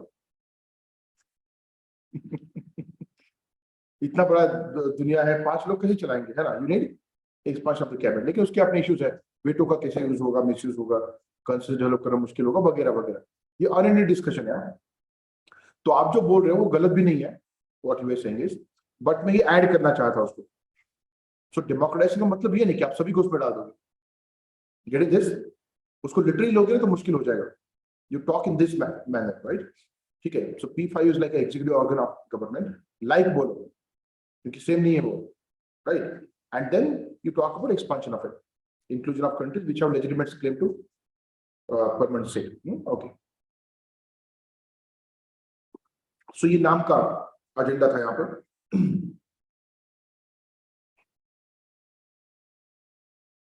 नाउ ये सब ठीक है जो बोला गया जकार्ता कॉन्फ्रेंस में, लेकिन कार्डिनल समिट ऑफ नाम 95 enlarged the mandate to include equitable international flow of trade and technology. Equitable, क्योंकि आफ्टर विदिन 3-4 years वो समझ गए कि ग्लोबलाइजेशन के थ्रू क्या चल रहा है, मोनोपोली चल रहा है। ये लोग हमारा मार्केट ओपन करने की बात कर रहे हैं और खुद की चीजें नहीं दे रहे हैं। तो started talking about equitable international flow of trade and technology, हमको भी टेक्नोलॉजी दे दो। ये बात है। कॉम्बैटिंग टेररिज्म जो नया इशू आया था, and religious extremism, combating drug trafficking, issue of environmental destruction, जो नए इशू है ना, वो सारे भी ऐड किए गए। So cardinal summit expanded the mandate of NAM further, right? India's views on strengthening UNCTAD and UNIDO and on monopoly of nuclear powers over WMDs were accepted, and summit called for universal disarmament. UNCTAD की बात मैं कर चुका हूँ. What is that? UN Conference on Trade and Development. Right, UNIDO का लिखा है यहाँ पे, इंडस्ट्रियल डेवलपमेंट ऑर्गेनाइजेशन। इसके थ्रू हम क्यों जाना चाहते हैं? क्योंकि ब्रिटेन उस इंस्टीट्यूशंस वेयर डिस्क्रिमिनेटरी, तो यूएन की बॉडीज होंगी इकोनॉमिक, तो फिर और इक्विटेबल तरीके से हम उसके रूल्स बना सकते हैं, राइट, इंडस्ट्री के, ट्रेड के, कॉमर्स के, तो इनके थ्रू जाना चाहिए, ये इंडिया का व्यू है। और दूसरी बात, न्यूक्लियर पावर के पॉइंट ऑफ व्यू से भी डिस्क्रिमिनेशन है, एनपीटी डिस्क्रिमिनेटरी हम बात कर चुके हैं, और सीटीबीटी आल्सो डिस्क्रिमिनेटरी, तो इंडिया का पॉइंट एक्सेप्ट किया गया यहाँ पे, इंडिया कॉन्ट्रीब्यूशन मेंशन किया जहां जहां पे एप्लीकेबल है। ओके, सो एनपीटी सीटीबीटी ये अगर एक्सेप्ट करना है तो पहले हमने क्या डिस्कस करना चाहिए? यूनिवर्सल डिसआर्मामेंट। मैंने पहले बोला है ना कि कुछ देश हजारों वेपन रखेंगे और हमारे पास 5 है और बोलेंगे आप डिसआर्म करो खुद को that is a joke, right, है ना? तो वो नहीं होगा, वी नीड यूनिवर्सल डिसआर्मामेंट। ये सब ठीक है, जकार्ता में जो बोला गया, कारजन में बोला गया, लेकिन नाम इरेलेवेंट हो चुका था। इन रियलिटी नाम इरेलेवेंट हो चुका था, नाम lost all the relevance in the decade of 1990। ये तो खुद से बोल रहे थे हाँ ये करेंगे वो करेंगे, एक्चुअली में कुछ हो नहीं रहा था। Let us talk about that.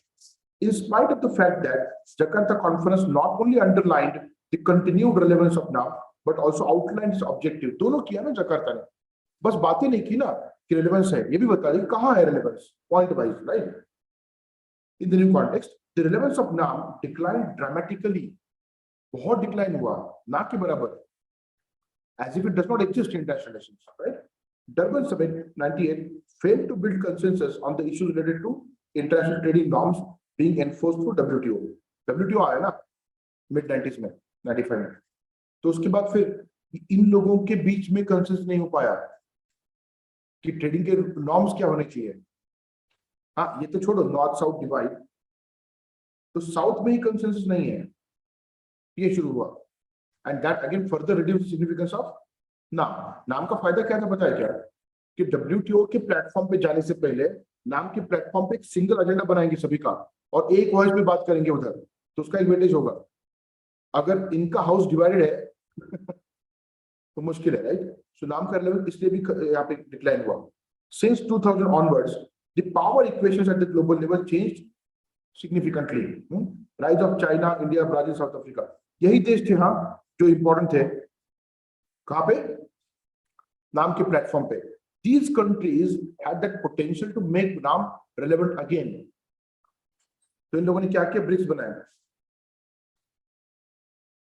They shifted the focus to BRICS। Now they were more interested in power politics than नाम। समझ में आ रहा है क्या आपको? Increasingly, these countries were now participating in power politics, platform of WTO, BRICS। See, so India, China, Brazil, South Africa, regional powers, global powers की तरह emerge हुए, and re-emergence of Russia under Putin gave new direction to global politics। एक नया direction मिला। These were precisely those nations who had ability to lead नाम platform, लेकिन इनका interest ही खत्म हुआ। तो नाम irrelevant है ऐसा नहीं है, उसका relevance आज भी है, लेकिन आप यूज करना चाहते हो क्या? और जो कर सकते हैं वही नहीं कर रहे हैं, इसलिए वो irrelevant हुआ, इसलिए नहीं कि उसका यूज वैल्यू नहीं है। समझ में आ रहा है आपको? हाँ? However, NAM came to be sidelined by these countries gradually, and these countries became more active on the platforms such as WTO, G20। इनको G20 में लिया गया ना, BRICS, etc. The world is witnessing a new power politics today among these countries, and the USA, the new theater of politics being Indo-Pacific and Asia-Pacific। जो नए power बने वो और यूएसए के बीच में एक अलग पॉलिटिक्स देखने को मिल रहा है। उसका एक सेंटर कौन सा बना हुआ है? इंडो पैसिफिक या फिर एशिया पैसिफिक। तो नाम का लेवल्स काफी हद तक कम हुआ। Now it needs to be understood that relevance of NAM has declined not because the platform has lost its usefulness, but because the leading NAM countries have changed their priorities. ये आपका conclusion होगा अगर relevance of नाम पूछा ना, this is the fitting conclusion. हाँ, नाम का यूजफुलनेस खत्म हुआ या फिर इसको कोई रेलेवेंस नहीं है, ऐसा नहीं। बात यह है लीडिंग कंट्री जो उसको रेलेवेंस दे सकते थे वो कुछ और प्रायोरिटीज लेकर के आगे जा रहे हैं, right. Even today NAM countries face issues which are called issues of, और अगर इश्यूज सेम है तो उसके अगेंस्ट फाइट करने के लिए आपके लिए एक कॉमन प्लेटफॉर्म है, वो यूज कर सकते हैं, but they are not doing it. The issues of particular importance are those which these countries face on platforms of WTO and environmental conferences. हम बात कर चुके हैं इसके बारे में, राइट? ट्रेड के जो अलग अलग नियम हैं इनके, नए टैरिफ नॉन टैरिफ बैरियर जो क्रिएट करता है first world countries against third world countries, इनके ऊपर जो क्रिटिसिज्म होता है, वेलफेयर पॉलिसी खत्म करो, ये करो, है ना, ओपन करो इकोनॉमी, ये सब अगर रोकना है, उसके खिलाफ एक सिंगल फ्रंट बनाना है, तो नाम का platform can be very useful. Environment की बात करो, एमिशन कट्स के बारे में जो हमने दोनों का व्यू देखा ना, historical responsibility, CBDR, technology transfer and finance, उसके ऊपर this people can have a single opinion and they can present a single front in the environmental conferences, but उसको यूज करना जरूरी है, राइट? यहाँ पे demand of third countries common है ना, and differential treatment and responsibility. ऐसा क्यों लिखा है यहाँ पे? Please pay attention. Common but differential treatment, ये हम चाहते हैं WTO के प्लेटफॉर्म पे, ट्रीटमेंट, क्योंकि वहां पर ट्रीटमेंट की बात है, और एनवायरमेंट में रिस्पॉन्सिबिलिटी लेने की बात है। कौन सी रिस्पॉन्सिबिलिटी? एमिशन कट के। तो CBDR कहां पे? एनवायरमेंटल प्लेटफॉर्म पे। CBDT कहां पे? WTO के प्लेटफॉर्म पे।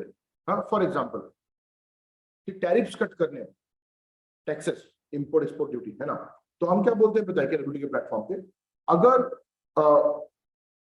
30% टैरिफ कट करने, ये डिसाइड हुआ WTO के प्लेटफॉर्म पे, तो इंडिया बोलते हैं डेवलप कंट्रीज ने करना चाहिए। किसने करना चाहिए? डेवलप कंट्रीज ने। और जो ग्लोबल साउथ है उसको आप 10% दे दो, ठीक है, ये है। और दूसरी बात, ये 10% भी ज्यादा लंबे समय के लिए दे दो, आप 5 साल में करोगे तो हमको 10 साल दे दो कम से कम। कॉमन बट डिफरेंशियल ट्रीटमेंट, क्योंकि आप डेवलप हो, हमारे इश्यूज अलग है, we can not open a market just like that. Getting this? ये इंडिया का लेजिटिमेट डिमांड है, ठीक है। To this end now is still relevant provided the leading countries decide to do so, that is the conclusion of it. समझ में आया? Okay, next principle, fight against terrorism. बाहर आओ नाम से, that was thorough discussion, almost सारे aspects cover किए उसमें। ये थोड़ा सा बाद में आया, लेटेस्ट डेवलपमेंट है वैसे देखा जाए, शुरुआत में नहीं था। India has been victim of cross border terrorism since long. Since last 3 decades, India has been facing combined challenge of cross-border and international terrorism. ये दोनों है, क्रॉस बॉर्डर भी है और उसके लिंक्स है इंटरनेशनल टेररिज्म के साथ। So for us, Jaish-e-Mohammed is cross-border terrorism, right? है ना? And Al-Qaeda is international terrorism. तो दोनों का कनेक्ट भी है। जैसे कनेक्ट, मैं बाद में बात करता हूँ इसके बारे में जब इंडिया पाकिस्तान की बात करेंगे। In the decade of 1990s, India put in a lot of efforts to draw attention of international community on platform of UNO to the growing menace of international terrorism. मैंने नहीं क्या शायद बोला था ये, जब हम टेररिज्म की बात कर रहे थे ना, हम पूरा डेकेड चिल्ला रहे थे, पता है क्या, कि इंटरनेशनल थ्रेट है, इंटरनेशनल थ्रेट है। US और बाकी कंट्रीज कुछ भी बोल रहे थे, है ना, मुंबई में जो हुआ उसकी बात कर रहे हो क्या, कश्मीर जो हो रहा है उसकी बात बोल रहे नहीं, वो इंटरनेशनल थ्रेट है ना। थैंक कब समझ में आया? जब श्री उसामा बिन लादेन जी उन्होंने इनको समझाया कि होता क्या है, ना ही आप ऐसा दिखोगे ना ही बोलोगे, क्योंकि उसका अलग इश्यू बनेगा, है ना। ये बस सार्केस्टिक कमेंट था, क्या था? हाँ, अब होता क्या है, ये वीडियो चल रहा है ना, मेरा उतना ही वीडियो निकालो, इसने क्या बोला, उसामा बिन लादेन मारो इसको, है ना।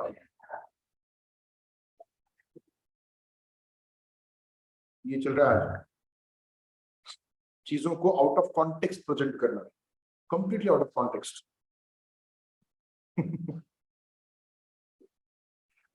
सो growing menace of international terrorism, और ये टिट फॉर टैट चलता रहता है, ठीक है।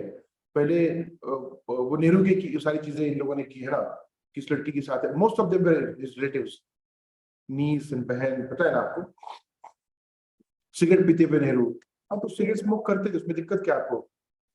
और by the way Subhash Chandra Bose भी स्मोक करते थे, आपको पता है कि चर्चिल वाज अ ड्रंकार्ड। अरे उसका ड्रिंकिंग की आदत इतनी बढ़ गई बाद में, वो पता है क्या, जब उसका करियर खत्म हुआ, एक होता है ना एक एज के बाद, राइट, तो बहुत ड्रिंक करता था, पुराने स्पीचेस बोलता रहता था ऐसे नशे में। हर इंसान का एक पर्सनल साइड होता है, आप उसके ऊपर फोकस कर रहे हो, है ना? There is no need for this, right? हाँ, नेहरू और बोस ने स्मोक करना नहीं करना उनका मैटर है। You talk about their contribution, right? हाँ, टिट फॉर टैट केस चलता है, आपको बता रहा हूं। तो यही जो है ना डॉक्टर चीज है, चीजों को आउट ऑफ कंटेक्स्ट निकालना, है ना? राहुल गांधी के most of the videos are out of context, most if not all. कई बार पागल से बात भी करता है वो, I am not denying it completely, और कई बार सेंसिबल बात करता है, लेकिन बहुत बार उसकी चीजें आउट ऑफ कॉन्टेक्स्ट प्रोजेक्ट किया जाती है। अब मैं ये भी देख रहा हूं कि people are doing that with Modi as well. Recently जब वो आउटगोइंग हमारे प्रेसिडेंट थे कोविंद, हाँ, उनको नमस्कार नहीं किया, इसका वाला एक वीडियो बना था, किया था। क्या वो पता है कि वो आ रहे थे, नमस्कार किया, और फिर वो आगे आए, तब फिर वो दूसरी तरफ देख रहे थे, तो लोगों ने उतना ही पकड़ा, बोल दिया कि सामने प्रेसिडेंट है, दूसरी तरफ देख रहे हैं, है ना? प्रॉब्लम क्या है पता है क्या? ये कौन कर रहा है मैटर नहीं करता, आप जो रियल इश्यूज है उसको छोड़ करके ये सब कर रहे हो, और विक्टिम लोग होंगे, क्योंकि पॉलिटिकल डिस्कोर्स इसके ऊपर बन रहा है, अनएम्प्लॉयमेंट के ऊपर नहीं बन रहा है, गैस के प्राइस के ऊपर नहीं बन रहा है, इन्फ्लेशन के ऊपर नहीं बन रहा है,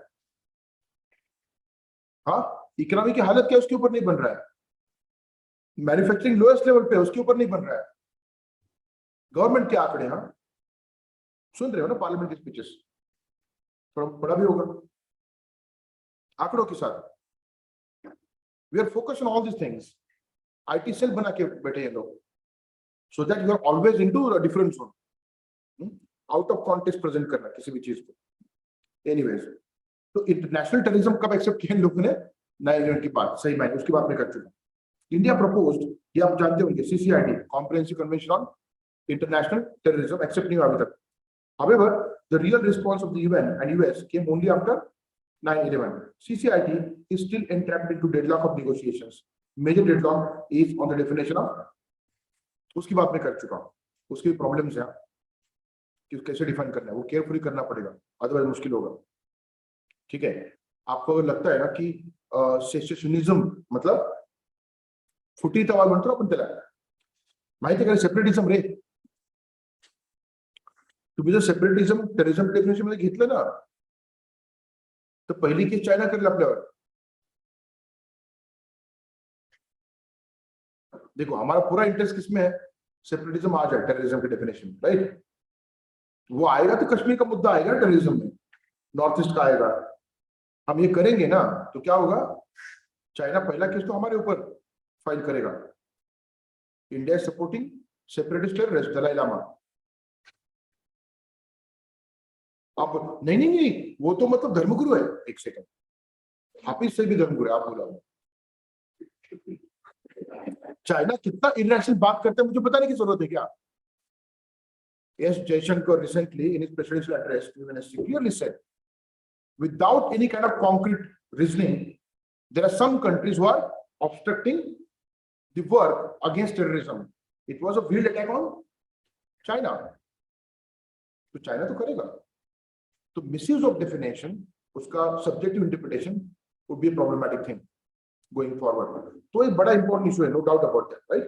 So this is the deadlock on the platform of UNO as far as definition of terrorism is concerned.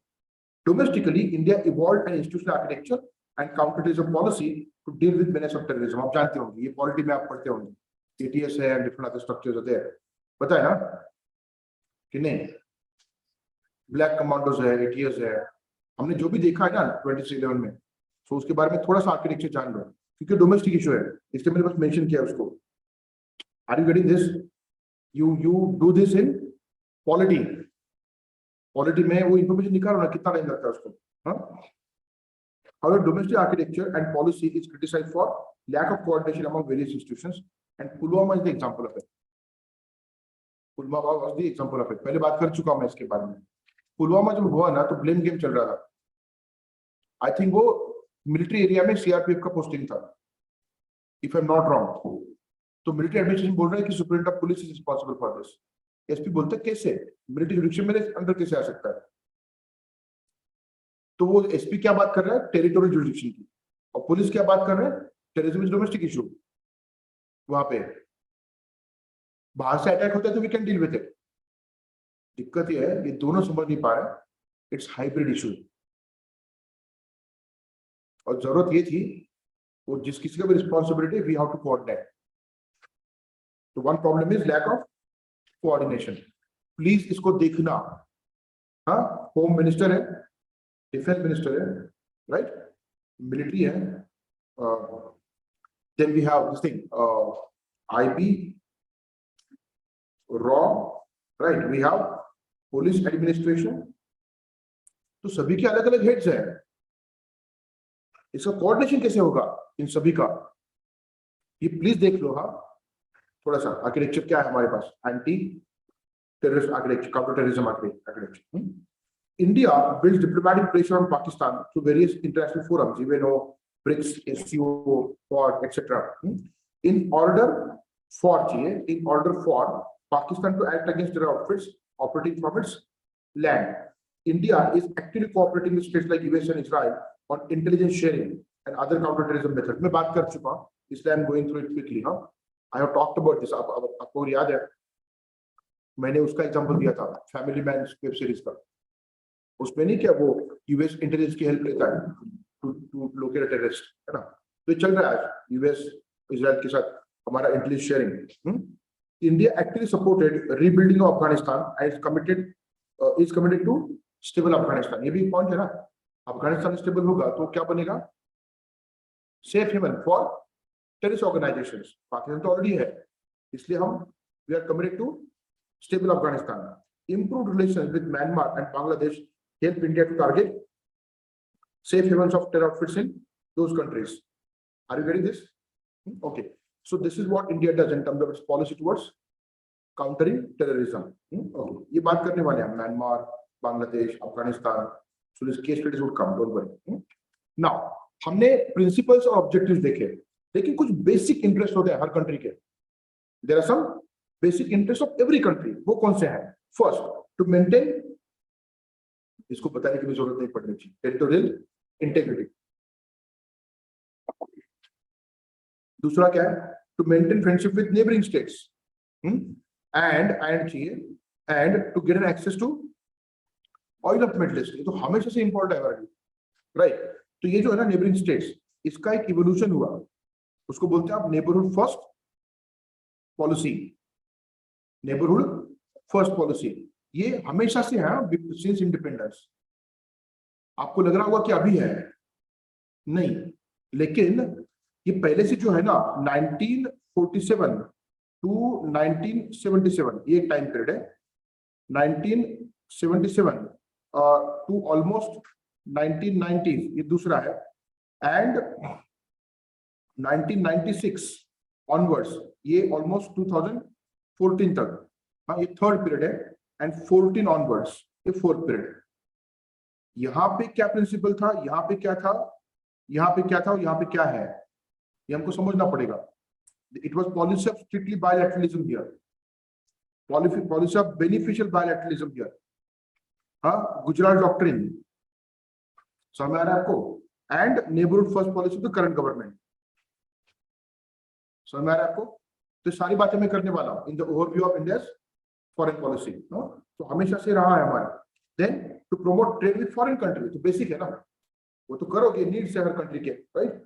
To get maximum aid and assistance for economic development.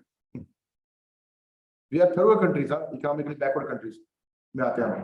तो पहले से था कि मैक्सिमम एड एंड असिस्टेंस मिलना चाहिए, अभी नहीं है क्या? वो है। Even today we look for aid from countries like Japan, Russia, US. पता ना, जापानीज फंड्स प्रोजेक्ट कर फंड दे रहे प्रोजेक्ट्स को, वो नहीं कि Mumbai Delhi industrial corridor is funded by Japan and different other projects in India. हमारे कई सारे nuclear plants funded by France, Russia, Japan, हाँ, ठीक है। To enhance defence capabilities and to accomplish security of India, Indian air and C routes. ये भी एक simple objective है जो कि बेसिक प्रायोरिटी है, right? To maintain dynamic neutrality in the world wide power conflict, इसको मैं एक्सप्लेन कर चुका हूं डिस्कसिंग नाउ। डायनेमिक न्यूट्रलिटी, हम पावर कॉन्फ्लिक्ट में नहीं आना चाहते हैं, लेकिन हमारे सामने अगर कोई सिक्योरिटी का थ्रेट आया तो हम किसी भी पावर के साथ अलाइन हो सकते हैं based on circumstances. That is dynamic neutrality. And the last one is to safeguard interest of Indians living in other state. इसको क्या बोलते हैं? Indian diaspora. इंडियन डायस्पोरा, इसको एक्सप्लेन करेंगे, है ना। डायस्पोरा का मुद्दा मैं यहाँ पे एक्सप्लेन कर रहा हूँ, उसके बाद नहीं है, ठीक है। एक एक पॉइंट हम covering as we move forward. Now let us talk about foreign policy of India towards diaspora. Diaspora की तरफ हमारा foreign policy क्या रहा है? We need to understand that it changed over time. इसकी भी again you can go for 4 stages. इसे कितने स्टेज कर सकते हैं हम? 4 stages. पहला स्टेज कौन सा है? Independence to 1970, independence to 1970। दूसरा स्टेज मतलब यहाँ पे लिखता हूं मैं 1947 टू 70, उसके बाद 1970 टू 1990, 1990s का decade, and then I would say India onwards.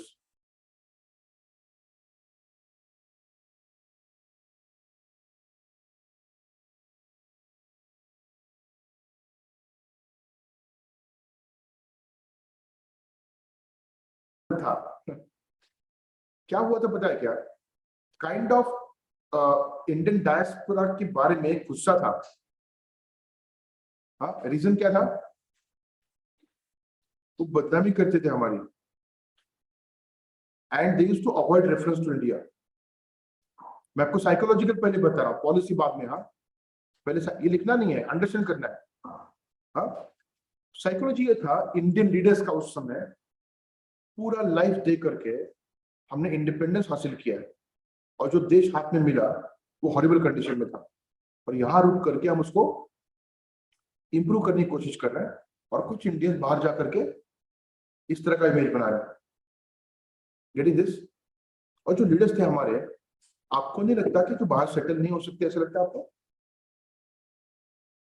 हाँ, Nehru, Bose, Patel, even Gandhi for that matter, ये सारे उधर से लॉ किए हुए लोग हैं, इंग्लैंड से। They would have settled in different parts of the world. It was quite possible, है ना। इनसे लो आईक्यू वाले लोग बाहर सेटल हो चुके हैं। आज भी कंडीशन बहुत अलग नहीं है। हमारे यहाँ पे ना कुछ बहुत स्टीरियोटाइप्स हैं और अजीब तरीके के लोगों के अंडरस्टैंडिंग है, ठीक है। यूएस कोई जाता है, यूके, तो लोग अच्छा लगता है ना, somebody who is intellectual। किसी इंटेलेक्चुअल क्या लगता है उधर लेबर की तरह जा रहा है? हाँ, रघुराम राजन यूएस में जाकर कुछ करे, that is something different, right, है ना। इंटेलेक्चुअल है, मैं वहां मान जाता हूँ क्या इंटेलेक्चुअल है। उधर जाके आईटी वर्कर हुआ, उसका कौन सा एरोगेंस है? मैंने देखा है लोगों में ऐसे बात करते हैं, यूएस रिटर्न है, मतलब उधर काम करके इधर आया क्या? And this thing has never attracted me. Reason? मैं काम कर चुका हूं उधर, मैं जानता हूं कि उधर क्या क्या काम है, क्या तीर मारते हैं लोग, है ना।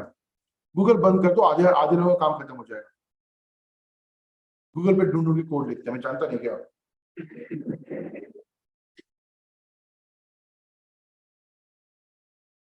ऐसा उसे तीर मारा आपने? हाँ? बात तो ऐसे करते हैं ना जैसे कि मतलब ये फाउंडर है किस चीज का, है ना। ऑपरेटिंग सिस्टम मैंने बनाया, वो बिल गेट्स कभी नहीं बात करता ऐसे। ये लोग उधर से आते हैं ना, तो ऐसे दिखाते कि हाँ मैं ही बिल गेट्स हूँ ना। आई एम टेलिंग यू अपफ्रंट, ठीक है। और दूसरा एक बेसिस भी है, ठीक है। I have rejected that opportunity in my life. तो मेरा ऐसा भी है कि क्या है उसमें, क्या बड़ी बात है। थोड़ा काम किया था आईटी कंपनी में, तो बोले कि जाओ यूएस, है ना। मेरा नहीं जाना है, दैट्स अ डिफरेंट थिंग। आपको लग रहा होगा हाँ बात कर, I can show you mails. मैंने मेल्स अभी भी रखे हैं, हाँ, डेलिबरेटली, क्योंकि मैं जानता हूँ कि लोग बोलते हैं कि हाँ ऐसी बात करते हैं। मैं आपकी बात नहीं कर रहा हूँ, मेरे रिलेटिव्स और मेरे अपने जो लोग हैं बोले कि उधर कुछ कर नहीं पाए, इधर आ, इधर आ। H1 के लिए जो डॉक्यूमेंट मांगे थे वो सारे मेल्स मेरे पास है, आई कैन शो यू। आपको नहीं रहे, तो मुझे उसका कोई अट्रैक्शन नहीं, आई एम टेलिंग यू, क्योंकि मैं जानता हूं उधर क्या काम है। इसलिए लेबर रहे, स्किल्ड लेबर है इंडिया का, हम लेबर पावर है, जानते हो क्या आप? मैं आपको अलग तरीके से समझा रहा हूँ डायस्पोरा, आपको लग रहा हूं मैं अपना एग्जांपल दे रहा हूं, नहीं, बिकॉज वो एक्सपीरियंस किया, इसलिए I can tell you with authority, authority क्या ये ऐसा है वहां पे। हाँ, स्किल्ड है, मिडिल ईस्ट में अनस्किल्ड लेबर है, लेकिन उसमें एक बदलाव भी है, उसकी बात कर थोड़ा रुक जाओ, है ना। So first of all you understand that many people went to other countries in the initial decade. They were not beneficial to India, rather they were harming the interest of India. तो यहाँ पे जो लोग थे ना, Nehru, Patel and different others at that time, B R Ambedkar for that matter, ये लोग बाहर करियर नहीं बना सकते थे क्या? अपना बना सकते थे ना, है ना। उनको लग रहा था कि ये लोग एक तो बाहर चले गए, ठीक है कोई बात नहीं, आप अपना देख लो, है ना। तो आप इधर का बुराई क्यों कर रहे हो? You are creating wrong image of India abroad, we are trying hard to build foreign relations, और आप हो कि इसमें कुछ अलग ही कर रहे हो, है ना। ये उसमें थिंकिंग था। इसलिए Indian government in the early decades after independence was influenced by Nehru ideals of anti imperialism, respect for sovereignty, Panchsheel, non alignment. लिखोगे ये आप, नेहरू क्या करते थे पता है क्या? हर चीज को आइडियलिज्म का एक, है ना, कोटिंग दे के रखो, आइडियलिज्म की कोटिंग, ठीक है। ये मत बोलो कि ये लोग ऐसा कर रहे हैं वैसा कर रहे हैं, वो तो एलिगेशन टाइप हो जाता है ना। बात ये है आप जहां पे हो सुखी रहो, ठीक है। आप वहां के हो, you be loyal to that country. समझ में आ रहा है? सिटीजनशिप लिया उधर का आपने, you be loyal to that country, है ना। So he talked about respect for sovereignty. Indian diaspora उधर क्या कर रहे हो उस कंट्री का मैटर है, राइट। एंटी इंपीरियलिज्म, ठीक है, कि हम किसी को डोमिनेट नहीं करेंगे, हमने कभी डोमिनेशन को एक्सेप्ट नहीं किया और हम भी नहीं करेंगे कहीं पे। डायस्पोरा यूज करके हम कहीं पे इंटरफेयर करेंगे एंड इंपीरियलिस्ट पॉलिसी रखेंगे, ऐसे नहीं होगा। पंचशील में आप जानते हो क्या है? Territorial integrity, right, respect for sovereignty, non aggression, non interference, right, and non alignment, किसी के अलाइन नहीं होंगी। ये सारे जो है ना, based on this Nehru urged Indians who chose to live abroad should consider themselves as citizens of host countries. तो फिर इधर नहीं आना है ना इस तरह से। There were two aspects to this stand. One, the fact that those who were living in foreign lands since more than 2-3 generations, it was inhuman to relocate them elsewhere. हम ज्यादा क्लेम करने लगे ना तो वो भेज देंगे उधर से, ये डर था उस समय। और ये डर मतलब इमेजिन नहीं था। हाँ, Sri Lanka was talking about sending back Tamilians, Indians को वापस भेजने के लिए म्यांमार कर रहा था। तो इंडियन डायस्पोरा जो है उसको आप इस तरह से क्लेम करने लगेंगे तो एक बड़ा इन्फ्लो आएगा इंडिया में। ये प्रैक्टिकल एस्पेक्ट था उसका, realist aspect. Secondly, Nehru was aware of the fact that if India allowed Indian people from one country to migrate to India, that would have led to mass exodus to India. समझ में आ रहा है आपको? Indian economy could ill afford such an exodus at that time. जो लोग हैं उनको फूड ग्रेन देना मुश्किल हो रहा था, फूड ग्रेन्स क्राइसिस था, और जो ज्यादा लोग आएंगे उसको क्या करेंगे, है ना।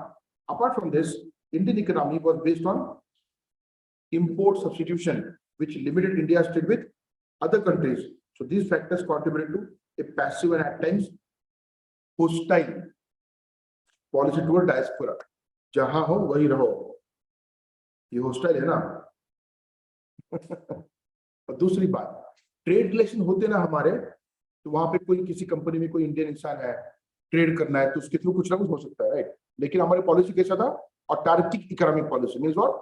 Inward looking, closed economy. तो उस पॉइंट ऑफ व्यू से भी डायस्पोरा कोई सिग्निफिकेंस नहीं था। समझ में आ रहा है? तो सारे पॉइंट्स क्लब करके देखोगे तो understand why Indian policy was kind of passive या फिर sometimes hostile towards Indian diaspora. This was also due to the fact that Indian diaspora was of little help to Indian state and even painted a negative picture of India abroad. देखो मैंने जो भी बातें की ना उसको एक sentence में लिखा है। When you understand it, you understand this man.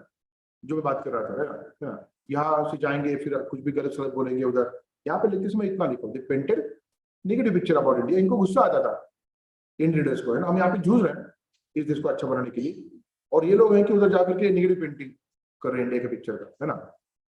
This attitude change a bit in the decades of 70s। कैसे? अभी दूसरा स्टेज आ जाता है यहाँ पे we understood importance of remittances, और जो मिडिल ईस्ट में आते थे ना, मिडिल ईस्ट से दोज रेमिटेंसेस। आपको पता है क्या, बहुत सारे लोगों को लगता है इंडिया में कि इंडिया के लोग सबसे ज्यादा कहाँ होंगे, अमेरिका में, यूरोपियन कंट्रीज में। द लार्जेस्ट इंडियन डायस्पोरा कहाँ है पता है क्या, कंट्री वाइज अगर बात की जाए तो?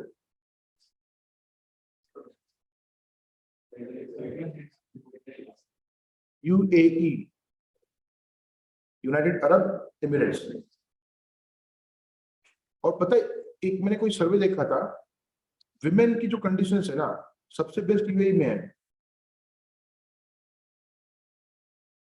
ऐसा कुछ पढ़ा था मैंने, मुझे वेरीफाई करना पड़ेगा कौन सा survey, but that was very interesting revelation. मैं देखता हूँ ब्रेक में अगर मुझे मिल गया फिर। हमारे कुछ स्टीरियोटाइपिकल नोशंस है मुस्लिम कंट्रीज के बारे में। हाँ, मैं जानता हूँ कि Saudi Arabia, Iran are quite orthodox, but not every country. हाँ, तुर्की का तो आप जानते होंगे ना, वेरी लिबरल कंट्री, हाँ दैट वे, और काफी मॉडर्न है। ठीक है, सो आप वो स्टीरियोटाइपिकल इमेज दिमाग में मत रखना। तो हमारा बहुत बड़ा डायस्पोरा मिडिल ईस्ट में है, लार्जेस्ट। एक समय था रे, इंडिया में जॉब्स नहीं बन रहे थे। ठीक है, उसका थोड़ा सा मैंने देखा 1990s में, बचपन में ना, स्कूल में थे तो फिर लोग बोलते थे पढ़ के क्या करोगे, कौन सा नौकरी मिलने वाला है। मजाक नहीं कर रहा हूँ, this was the language of the people. पढ़ के क्या करोगे, कौन सा नौकरी मिलने वाला है, क्योंकि 90s में रिफॉर्म्स की इम्पैक्ट दिखने थे अभी, येट टू बी सीन। ठीक है, तो जब वो दिखने लगे वो समय कौन सा, 2000 के डिकेड का था। हमारा जब कैंपस सिलेक्शन हो रहा था ना इंजीनियरिंग कॉलेज में, तो हमारा जो टीचर था वो सब ऑर्गेनाइज करने वाला बोलता है, यू आर लकी बास्टर्ड्स, इसी लैंग्वेज में। हाँ, you guys are lucky bastards, because आपने जन्म ऐसी टाइम पे लिया है ना, by the time you are pass out of engineering college there are number of jobs. तो अच्छा पढ़ाई नहीं छोड़ी लोगों की बात सुन करके। लेकिन बचपन में स्कूल में जब था, आई रिमेम्बर वन थिंग, आपका पता नहीं, आप जानते हैं इसके बारे में। गांव में कोई अगर बेरोजगार इंसान बैठा है ना, यूथ 20s में 30s में बेरोजगार, कुछ कर नहीं रहा, तो लोग उसको क्या बोलते थे पता है क्या, यहाँ तो कुछ कर नहीं रहा, कम से कम दुबई चला जा।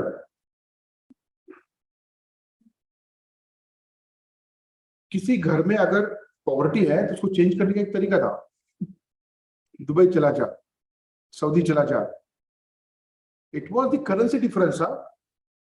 करेंसी डिफरेंस, वहां पे कौन सा तोफ काम करने नहीं जा रहा है, वो क्या करेगा वहां पे, अनस्किल्ड लेबर रे, unskilled labour, construction worker, petrol pump पे काम करेगा।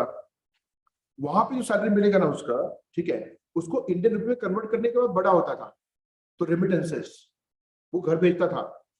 और क्या सोचते थे लोग पता है क्या, 5-10 साल उधर अगर ये कर लिया तो उसका पैसा मिल गया तो यहाँ की बिजनेस शुरू करेंगे, कुछ ना कुछ छोटा मोटा। तो आप ये समझ लो उसका उस समय 70s में 80s में कितना इंपॉर्टेंस होगा। Are you getting this? तो Indian government understood the importance of remittances. Unemployment यहाँ पे है तो कम से कम वहां पे एम्प्लॉय हो रहे लोग, right? So many Indians were employed in mid eastern countries which brought remittances to India. Under Rajiv Gandhi, the policy toward diaspora became little amicable and recognized strategic importance of diaspora. तो पहली बात जो एक बदलाव आया ना, passive जो था उसको चेंज करके न्यूट्रल, थोड़ा सा पॉजिटिव, ये बदलाव राजीव गांधी के अंडर आता है, जहां पर he thought about developing good relation with diaspora and also he understood strategic importance of diaspora. क्या है वो, इंडियन डायस्पोरा जहां पे है ना, वो कंट्रीब्यूट कर रहा है उस नेशन की इकोनॉमी को, उसको आप यूज कर सकते हो while dealing with the government. समझ में आ रहा है? और आगे तो बहुत इंपॉर्टेंस बढ़ गया उसका। राजीव गांधी का इरा मतलब 1980s का है, और आईटी सेक्टर तभी आया पता है ना आपको, नाउ स्किल्ड लेबर भी थे इंडिया के, और बड़े बड़े एमएनसीज के मैनेजमेंट पोजीशन पे आ गए इंडियन लोग। ज्वाइन किया था फ्रेशर, सुंदर पिचाई के सीधा सीईओ बना क्या? नहीं ना, काम करते करते करते ऊपर चले गए। तो अगर सुंदर पिचाई सीईओ है बड़े एमएनसी का दुनिया के, राइट, तो उसका इन्वेस्टमेंट यहाँ पे अगर आपको चाहिए तो क्या करना है, सुंदर पिचाई के साथ गवर्नमेंट बात करेगा और पीछे स्वदेश का गाना लगाएगा, ये जो देश है तेरा है, माहौल बनेगा, राइट? थोड़ा तो सोचेगा अंदर से। ये किया जाता है, टेलिंग यू। आपको ये लग रहा हो कि मजाक कर रहा हूं मैं? हाँ, करूँ करते लाव रहे तो वीडियो नहीं सोडून देते। प्राईम मिनिस्टर जेव्हा पहिल्यांदा युएसला गेले होते, पहिल्यांदा 14ला प्राईम मिनिस्टर झाल्यानंतर पहिली युएसची भेट, न्यूयॉर्कच्या स्क्वेअर मध्ये त्यांची एक मोठी रॅली होती इंडियन डायस्पोरा समोर, माहिती आहे तुम्हाला? आणि त्यात प्राईम मिनिस्टर काय घेऊन गेले माहिती का प्रेझेंटेशन? नमामि गंगे. नाव काय होतं? Namami Gange. Indian culture, Indian लोग, समझ में आ रहा है? तो कनेक्ट बनाना, तो डोनेट करेंगे क्लीन गंगा प्रोजेक्ट को, you can use it strategically diaspora को, राइट? और ये इतना ही सीमित नहीं है, इसकी शुरुआत यहाँ पे हुई थी, हम बात करेंगे उसके बारे में, right? Rajiv Gandhi government established Indian overseas affairs department, पहली बार, जो प्लीज पे अटेंशन, वो मजाक की बातें थोड़ा छोड़ दो, वो बस रिमेंबर करने के लिए होता है, इसके ऊपर फोकस करो। पहला इंस्टीट्यूशनल स्ट्रक्चर कब बना? राजीव गांधी के अंडर कौन सा डिपार्टमेंट बना? Indian overseas affairs department in 84। Rajiv Gandhi supported Indian diaspora in Fiji and tried to handle Fiji-Indian crisis amicably in 1986। यहां से वो शुरुआत हुई कि जहां पे इंडियन डायस्पोरा है ना, उनको हेल्प करना। पहले क्या था, क्राइसिस हो, आप उधर देखो, आपको गवर्नमेंट कौन सा है? फिजी, उधर देखो, हमको मत बोलो। यहाँ जो शुरुआत हुई ना, वो बिल्कुल अब यहाँ तक आई है कि जहां पे भी इंडियन लोगों को कुछ भी प्रॉब्लम होता है ना, वो इंडियन सिटीजन वो ना हो, इंडियन गवर्नमेंट रीचेस। समझ में आ रहा है आपको? तो बदलाव आया, that you can clearly see here। अब आपको एक और किस्सा पता होगा ना, वो मूवी है ना एयरलिफ्ट नाम की, एयरलिफ्ट है ना, तो एयरलिफ्ट मूवी में जो दिखाया है ना, वो भी थोड़ा सा रियलिस्टिक है। उसमें कई सारे लोग ट्रैप हो गए थे, कहाँ पे? कुवैत में, ठीक है। लेकिन आपने गवर्नमेंट एपेथी को देखा, government indifference, passive attitude towards diaspora देखा क्या आपने उस मूवी में कि नहीं देखा? अरे वो लोग बोलते कि हेल्प करो हमको, और मंत्री तो तैयार है नहीं हेल्प करने के लिए। उसमें कोहली नाम का बंदा दिखाया, आईएफएस ऑफिसर, विराट नहीं, आईएफएस ऑफिसर रे। अरे तुम मूवी बघितली का? तुम लोग क्या देखते हो रे मूवी में? मतलब आपका प्रॉब्लम ये नहीं है कि बुक का याद नहीं रहता, आपको जनरल प्रॉब्लम है।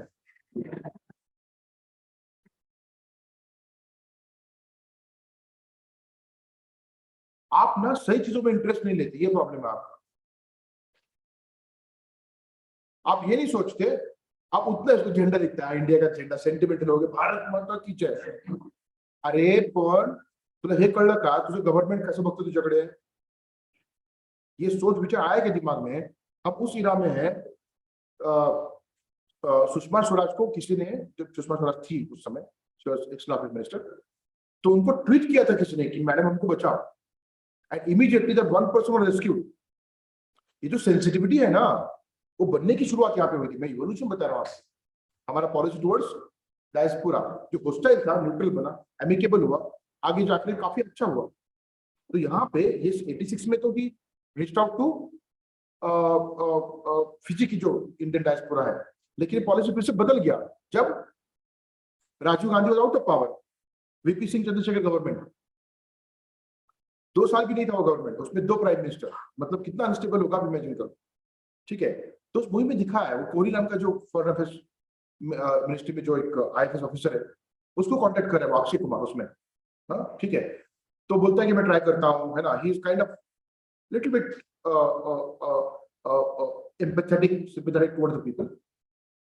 तो जानता है कि गवर्नमेंट कुछ ज्यादा करेगा नहीं, क्या करे, है ना, कितना कर सकते, तो आप उधर कुछ कर लो, फिर इधर हम कुछ देखते हैं, है ना, ऐसे इस तरह की बातें कर रहा था। वो डिसीजन ले नहीं सकता ना, डिसीजन कौन लेगा? मिनिस्टर। तो मिनिस्टर की अपॉइंटमेंट मांगता है वो, है ना, मिलता नहीं है। वो जाकर के बैठते हैं बाहर केबिन के 4 घंटा, 4 आवर्स। तो जो रिसेप्शनिस्ट बोलते हैं कि उसको रिसेप्शनिस्ट को बोलता है कि बताओ सर को, है ना, कि मिलना है। बोलते कि बोला है अंदर, ठीक है। और सभी के साथ मिलने के बाद मिनिस्टर बाहर रिसेप्शनिस्ट को फोन करते हैं, कोहली गया क्या, कि बैठा है। इसको अवॉइड करना है मिनिस्टर को, उसको मिलना, है ना। वो बोलती गया, उतने में वो अंदर आया होता है रे, मतलब वो घुस जाता है केबिन में। तो ऋषि को दिखा नहीं वो, मतलब गया, अंदर गया, पता नहीं था। वो सीधा मिनिस्टर के सामने, सर देखो ना, कुछ करो ना। उसकी बात जो स्टेटमेंट वो काफी इंटरेस्टिंग है। बोलता है देख कोहली, जो कर सकता है तो ही कर सकता है, क्योंकि बात है ये है हमेशा तू ही रहेगा। आज मैं इस कुर्सी पे बैठा हूं, कल नहीं। तू तो जानता है, मतलब कोalition गवर्नमेंट है, कभी भी गिर सकता है। I can not take any concrete decision. समझ में आ रहा है क्या आपको? हाँ, so that was the situation in 1989-90। लेकिन अमिकेबल तरीके से देखना इंडियन डायस्पोरा को शुरू हुआ था under Rajiv Gandhi government. In 1990s India adopted LPG which open new avenues for Indian diaspora. पहले लेबर डायस्पोरा था हमारा, अब वो बहुत अलग तरीके से आ गया। कैसे देखो, accordingly policy towards diaspora also changed and became much more positive. A major shift in the policy towards Indian diaspora came under Vajpayee government NDA-1। अब इसमें रीजंस क्या है? दो रीजंस है इसमें ब्रॉडली स्पीकिंग। पहला इकोनॉमिक रीजन है, स्ट्रेटेजिक रीजन है, पॉलिटिकल रीजन है, और दूसरा कल्चर नेशनलिज्म का रीजन है। दोनों बातें करते हैं। Two factors led to this major shift. कौन से हैं? First, composition of Indian diaspora changed considerably. हाँ, ठीक है, वो चेंज हो गया। Earlier it was majorly a labour diaspora. ज्यादा क्या मिलेगा? Remittance, that's it. Now Indian diaspora consists of people in the higher echelons of global MNCs and PNCs having advanced technological know-how and investable capital। और जब liberalisation किया हमने, यही दो चीजें हमको चाहिए थी। अरे समझ में आ रहा है क्या आपको? In 1990s, India was aggressively looking forward to foreign investment and foreign technology. That's why we opened our economy, right? अब ये किसके पास है? बड़े MNCs के पास है। वहां पे उस MNC के मैनेजमेंट में हायर लेवल पे इंडियन लोग हैं। मैंने कहा ना, उस स्वदेश पे गाना लगा करके कुछ हो सकता है। Getting this? So that's why diaspora became important. Apart from remittances, they could help direct investments to India, given their higher positions in the management of MNCs and TNCs. Remittance तो है, नो डाउट अबाउट दैट। अब आप क्या कर सकते हो? कहीं ना कहीं इन्वेस्टमेंट करना है, राइट, उस कंपनी को, तो वो कन्विंस कर सकते हैं ना बाकी मैनेजमेंट कि India is booming, growing, market बड़ा है। आपके साइड में अगर इंसान हो ना, तो अपना प्रेजेंटेशन दे सकते। ठीक है, बता दो। Prime minister Modi has a skill. कौन सा? चाहे कुछ भी हो, he knows how to present it. Prime minister table है, प्राइम मिनिस्टर ने एक पेपर उठाया और वो डस्टबिन में डाल दिया, उसके लोग एडवर्टाइज कर सकते हैं। बताइए, look at prime minister how committed he is to Swachh Bharat अभियान। वो नहीं क्या बैग लेकर के घूम रहे थे। he has wonderful skill to present things। ठीक है, मैं आपको दावे के साथ कह रहा हूं, उनको ना रोल प्ले करने के लिए, बस बाकी और कुछ नहीं, रोल प्ले करने के लिए यूपीए के साइड से खड़े।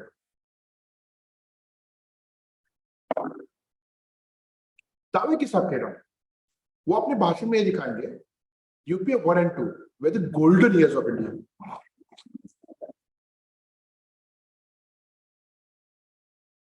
भूतो ना भविष्य की, मतलब ऐसा कभी हुआ ही नहीं कुछ, क्योंकि उनका पॉइंट भी है, ग्रोथ रेट 9 तक चला गया था, वो कभी नहीं हुआ, पहले भी नहीं हुआ। और वो सारी चीजें जो राहुल गांधी बताने की कोशिश कर रहा था, बता नहीं पाया। हम राइट टू इंफॉर्मेशन लेके आए, हम वो लेके, ऐसे नहीं बताना होता है रे, वो स्किल चाहिए आपके पास, राइट। तो सारी चीजें बहुत अलग तरीके से बताएंगे।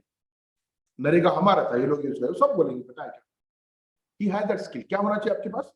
प्रेजेंटेशन का स्किल। और जिसके पास प्रेजेंटेशन का स्किल है ना, वो किसी तरह से किसी भी साइड से बात कर सकता है। तो अगर आपके पास कोई ऐसा इंसान है मैनेजमेंट किया हुआ किसी कंपनी के हायर लेवल पे, बस उसको ये बोलना है कि सर हमारा केस ठीक से रखो, तो ब्राजील करे हमारा रखो, तो अच्छे से रखेगा। पता है क्या आपको? Being an Indian person, Indian origin का person, so that is how it became very very important to direct investment to India in terms of decision making in MNCs। इनके पास ये भी है, इन्वेस्टमेंट के अलावा technological know how, advance technical India में आनी है, इनके थ्रू आ सकती है, राइट। और डोमेस्टिक पॉलिसी जो बनाने हैं नए टेक्नोलॉजी को सामने रख करके, उसमें भी हेल्प कर सकते हैं in terms of guidance. In addition to this economic and technological aspect, Indian diaspora came to occupy various key positions in administration and governments of various countries. जजेस बने हुए हैं, है ना, एक्स्ट्रा अफेयर मिनिस्टर बने हुए हैं, वाइस प्रेसिडेंट बने हुए हैं, प्राइम मिनिस्टर बने हुए हैं, है ना, ऋषि मुनि जाकर के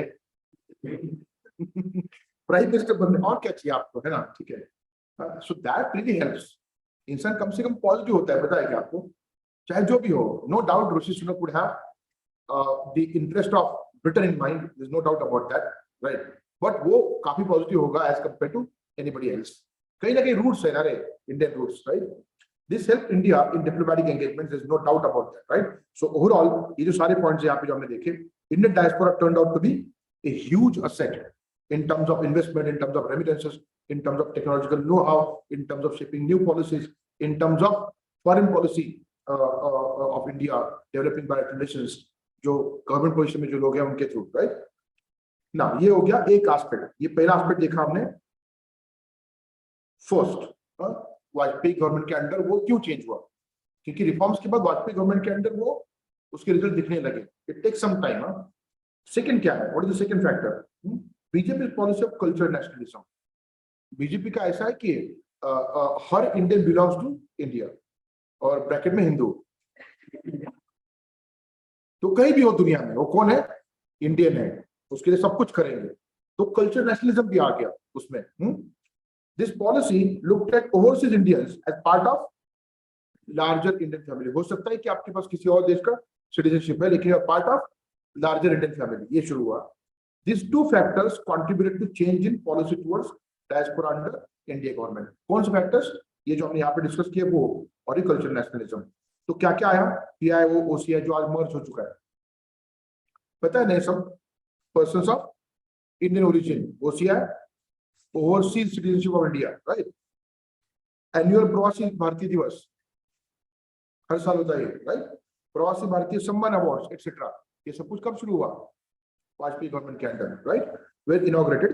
this policy was continued by UPA government which established a separate ministry of overseas affairs. So department under Rajiv Gandhi, ministry under Manmohan Singh government, right. और ये सारी नई चीजें अंडर वाजपेयी गवर्नमेंट. आपको समझ में आ रहा है ना, हर गवर्नमेंट कंट्रीब्यूट करता है, लेकिन कुछ लोग हैं 70 साल में क्या हुआ.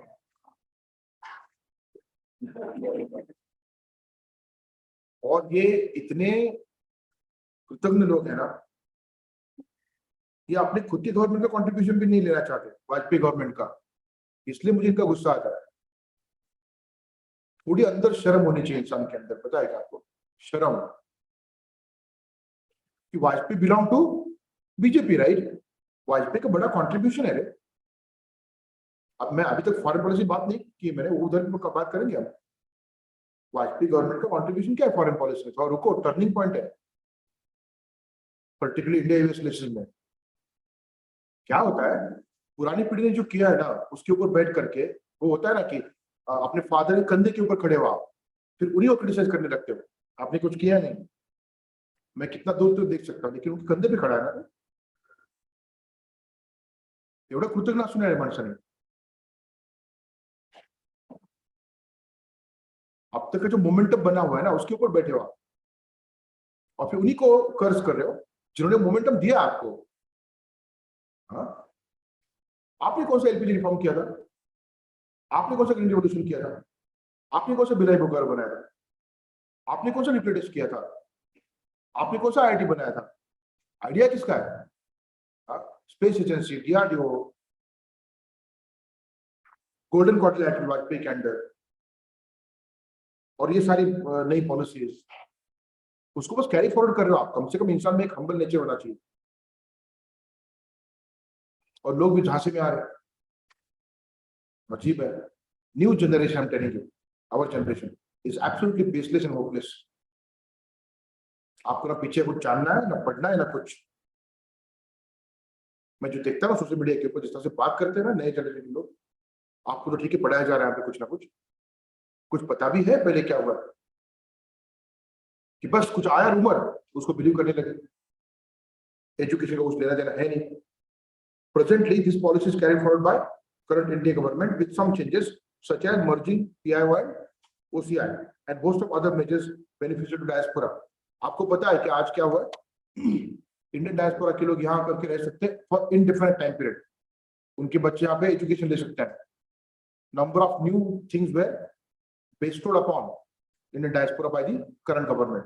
तो उसका लिस्ट निकालो, थोड़ा आप भी काम करो, इसमें ऐड करो, ठीक है. Please wait for some time. अब चाहे तो फिर 10:40 को आना. Let me have a logical stop here.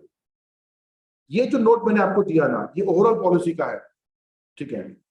और दुनिया भर में अलग अलग रीजन के ऊपर सवाल आते हैं। Getting this? एक सवाल आया था इंडियन डायस्पोरा इन आसियान, ठीक है। वो क्यों आया था पता है क्या? उसके एक साल पहले डायस्पोरा इवेंट ऑर्गेनाइज किया था इंडिया आसियान ने, क्योंकि दोनों के रिलेशनशिप के 25 साल कंप्लीट हुए थे। तो जनरली डायस्पोरा के ऊपर तब सवाल आता है कहीं ना कहीं कुछ ना कुछ करंट अफेयर्स में है। तो अब आगे आप जब अटेम्प्ट दोगे तब कौन सा रीजन करंट अफेयर में होगा और तब तक क्या क्या चेंज होगा, मैं आज बैठ करके बता नहीं सकता। All that I am telling you is diaspora is become important. और ब्रॉडली आप बात कर सकते हो, जैसे कि अफ्रीका में मिक्स डायस्पोरा है हमारा, वहां पे बिजनेस टाइकोस भी है, वहां पे लेबर भी है। मिडिल ईस्ट में it's labour, that to unskilled labour. हाँ, यूरोप और वेस्टर्न वर्ल्ड में, यूएस में we have skilled labor who are occupying very important positions in private companies as well as government positions, right? Southeast Asia में our diaspora is again mixed, but वो थोड़ा सा अलग है। It is more into soft skill. It is more into soft skill. Teaching है, language सिखाना होगा, ICT based services सिखाने होंगे, है ना। सर्विस सेक्टर में हमारा काफी वहाँ पे प्रेजेंस है, and some manufacturing like pharmaceuticals, engineering goods, है ना, ऑटोमोबाइल सेक्टर। तो ऐसा डायस्पोरा है वहां पे हमारा। तो आपको क्या करना पड़ेगा पता है क्या? हर जगह पे किस तरह का डायस्पोरा है। हमारा स्टूडेंट डायस्पोरा है काफी हद तक रशिया में, यूक्रेन में देखा आपने। हाँ, ये आ सकता है सवाल यूक्रेन के ऊपर। तो आप क्या करो पता है क्या? उस समय जो आर्टिकल्स आएंगे डायस्पोरा के ऊपर वो पढ़ोगे तो आपका आंसर रेडी है। इसलिए वेरी कीनली आप अगर एग्जाम दे रहे हो ना, वॉट एवर द मंथ, उसके 1-1.5 साल पहले का जितना भी इंडियन एक्सप्रेस और हिंदू के आर्टिकल्स है ना, वो सब आपके साथ होने चाहिए। इसके अलावा कुछ भी करने की जरूरत नहीं है जीएसआईआर के लिए। Getting this? बेसिक्स आपके पास है बुकलेट के फॉर्म में। एक बार पढ़ करके अंडरस्टैंडिंग हो गया ना, you focus on articles, Indian express और हिंदू, और दोनों के आर्टिकल्स मिस नहीं करने। हिंदू में एनालिसिस अच्छा आता है, लेकिन कवरेज एक्सप्रेस में अच्छा आता है। आईआर का number of articles are more in Indian Express. तो दोनों पढ़ो, तो वो सारे articles your base, based on which you can answer the question. समझ में आ रहा है? ओके, ब्रेक लेना and come back.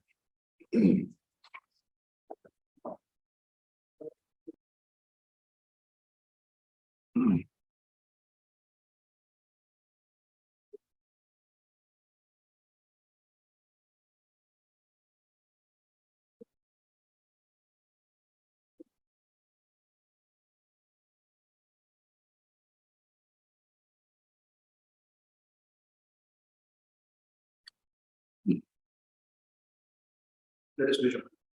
So we talked about one important component of India's foreign policy, that is principles and objectives. Let us now talk about turning points of foreign policy of India. I just said somewhere there were 4 turning points of foreign policy of India, and there were factors which are responsible for this. So factors domestic भी है और external भी है. Certain changes took place in international environment and also changes took place within India. So let us first talk about this one, 1954-55. Pakistan signed military agreement with USA, right? And that tilted balance of power in South Asia to the disfavor of India. Kind of India के खिलाफ वो balance of power tilt हो गया. Pakistan effectively joined CENTO and CEATO, who were siblings of NATO, North Atlantic Treaty Organization. Central Asia में उसका sibling था ये CENTO, और South Asia में CEATO, right? So Pakistan became part of these two. So in a way, Pakistan became Cold War ally of USA. ठीक है? Before this, 47 to 55, India had a stronger position in South Asia. We were hegemon, right? तो balance of power हमारे favour में था, इसकी वजह से change हो गया। दूसरी बात, this agreement brought cold war to the doors of South Asia. कहां लेकर के आया कोल्ड वॉर को? साउथ एशिया में, राइट? कोल्ड वॉर जब तक दूर है तो हमने उसको दूर ही रखा था। अब वो अंदर आ गए, सामने आ गए तो क्या करेंगे? है ना. So for India this was security issue. कैसे? ऑलरेडी एडमिट था इंडिया पाकिस्तान के बीच में, ऊपर से Pakistan was now emboldened by support of US weapon military advance उनको. So it was a grave security threat to us, right. So Pakistan का military relation with USA was security issue for us. So this entailed tilting of नाम posture of India towards Soviet Union for the first time. पहली बार वो tilt आया Soviet union की तरफ, right. तो फिर US बोलने लगा कि आपका नाम का है, नाम के लिए नाम है आपका, कोई मतलब नॉन एलिमेंट आपका है नहीं, टिल्टेड टुवर्ड्स सोवियत यूनियन. लेकिन बेटा वो हुआ क्यों, वो टिल्ट आया क्यों? फिर वो आइडियोलॉजी की बात करता है यूएस अचानक से, बोलता है कि आपका पहले सोशलिज्म है. ठीक है, इसका मतलब है नहीं कि हमने कुछ कम्युनिस्ट सिस्टम लेकर के रखा है. हमको जो ठीक लगा हमने किया. So we wanted democracy, so we accepted western political system, right. And we wanted social justice, equality, so we accepted socialism. ठीक है, लेकिन यूएस को समझना नहीं तो क्या कर सकते हैं, right. So this was first major change in the foreign policy of India. So tilt towards USSR. दूसरा और बहुत बड़ा जो टर्निंग पॉइंट था, it was 1962, right? India's debacle in Sino-India War and Soviet neutrality. हमने ये इंश्योर करने की कोशिश की ना रे for security. We wanted Soviet support, लेकिन जब उसकी जरूरत थी तो Soviet Union remained neutral in 62 war and India was humiliated in the war. Humiliating defeat था हमारे लिए, right. So that's why it turned out to be watershed in the foreign policy of India. ये बहुत बड़ा watershed, बहुत बड़ा turning point India की foreign policy में. कैसे? Idealistic overtone of Nehruvian foreign policy received rude setback and India had to adopt pragmatic and realistic policy. तो यहां से आगे इंडिया का पॉलिसी कैसे हुआ? प्रैग्मेटिक, रियलिस्टिक, मतलब सामने सिचुएशन क्या है उसकी बेस पर डिसीजन लेंगे. ये नहीं कि कुछ आइडिया या फिर कुछ एक प्रिंसिपल लेकर के, right. So it became realistic, particularly under Shastri and then more under Indira Gandhi, right. Indian posture tilted towards USA for some years, 62 to 65. और फिर से यूएस का सपोर्ट लेकर के हमारे ऊपर अटैक किया पाकिस्तान ने. उसकी बात हम करेंगे India Pakistan relation. 71, this is third turning point, Bangladesh war. जानते होंगे ना आप इसके बारे में थोड़ा बहुत. Indian strategy was epitome of realism. तो टर्न कैसे मिल रहा है? नाम को टर्न मिला पहले इसमें, दूसरे इसमें आइडियलिज्म बैकसेट पे चला गया, realism came forward, pragmatic policy, और this was epitome of realism, है ना. Highest kind of a point of Indian realistic foreign policy. वो जो है ना पंचशील, बड़े बड़े तत्व है ना, नॉन इंटरफेरेंस, सीधा इंटरफेयर कर दिया. Are you getting this? वैसे देखा जाए ना, this is negation of Panchsheel. क्या ये निगेशन ऑफ पंचशील? क्योंकि पंचशील में क्या बोला आपने, किसी के इंटरफेयर पे आप इंटरफेयर नहीं करोगे. हमने सीधा इंटरफेयर किया ईस्ट पाकिस्तान में, और बस इंटरफेयर नहीं किया, दो टुकड़े किए उसके. पार्टीशन आजकल नहीं, क्या 2 किलोमीटर अंदर जाकर के आप सर्जिकल स्ट्राइक करते तो मूवी बनता है उसका. लेकिन जिन 70 साल में कुछ नहीं हुआ तब पार्टीशन किया था हमने पाकिस्तान का. मैं भी भाषण दूं क्या? ये भी किया हमने, हाँ, वी पार्टीशन पाकिस्तान. और वाजपेयी इतने खुश हो गए थे बियॉन्ड इमेजिनेशन, है ना. देखो पाकिस्तान का पार्टीशन होगा तो सबसे ज्यादा खुशी नागपुर को ही होगी ना. आरएसएस रे, फिर से उसको वो हेडक्वार्टर इसलिए रे, मतलब don't take it that way. Nagpur को इसको देखने लगे सब, है ना. हाँ, तू खुश हुआ था. नहीं, आरएसएस, है ना. And these were all RSS members, Vajpayee and all that. Vajpayee तो बहुत कुछ बोल के बोलते कि दुर्गा है ना. तो बीजेपी के लोग, बीजेएस के लोग बोलते कि वो अपोजिशन की है, वो जो कुछ भी है ये बोलोगे तो इलेक्शन में खड़े भी नहीं हो पाएंगे, है ना. ठीक है, फिर ही बैक ट्रैक, मैंने कुछ बोला ही नहीं. मैंने पहले बात की इसके ऊपर. वो अच्छा है कि उस समय ये 24/7 मीडिया नहीं था, नहीं तो हाँ पहले और बाद में, प्रायर एंड लेटर, वाजपेयी दिन भर वही, है ना. तो वो वाजपेयी ने भी बोला था कि लोग इतिहास बदलते हैं, आपने भूगोल बदल डाला, साउथ एशिया का भूगोल बदल डाला. वो काफी अप्रिशिएट किया गया था उस समय, राइट? 71 का एपिटम ऑफ रियलिज्म। मैं उसकी बात करता हूँ, India Pakistan relation, don't worry. लेकिन you need to understand this as well. When we decide to intervene, his hostility of Nixon towards Indian intervention, उसने धमकी दे रखी थी इंडिया को, don't even think of it. If you intervene, you will face US. और US कभी ना hollow warning नहीं देता। जापान को पूछो, जापान बताएगा, वो ज्यादा पुराना नहीं हुआ था यहाँ पे किस्सा, है ना? ठीक है। तो वो भेजा भी था उसने हमारे खिलाफ एक, उनका एंटरप्राइज नाम का जो वॉरशिप है, तो उसको हमने हैंडल किया कैसे? India concluded military pact with Soviet. Interesting बात यह है, अगस्त 1971 में हमने साइन किया था सोवियत यूनियन के साथ एग्रीमेंट, और दिसंबर मतलब 2-3 महीने में इंटरवेन किया। मतलब इंदिरा गांधी ने वो एज इफ उसी के लिए किया था। उसका दूसरा फायदा भी, वो बात अलग है आगे जाकर के, 20 साल का वो एग्रीमेंट है, ठीक है। And this saved us in a way from US. So strategically we also different US. US को न्यूट्रलाइज किया, बचा पाकिस्तान, उसको देख लिया। 90,000 soldiers, 93,000 to be very specific, surrendered, हमारे कब्जे में थे वो। Number of months still Shimla agreement. क्या हुआ? कारगिल, कारगिल से काय विजय, अच्छा तुम्हें असं म्हणताय? हाँ नाही, कारगिल वॉज सुद्धा महत्वाचं होतं रे ते। Me you know, I am not very critical of Vajpayee government, let's be very clear. मुझे ना किसी का अहंकार दिखता है तो मुझे गुस्सा आता है। Vajpayee was a different person, statesman. I may not agree with him on some topics, but he commands respect.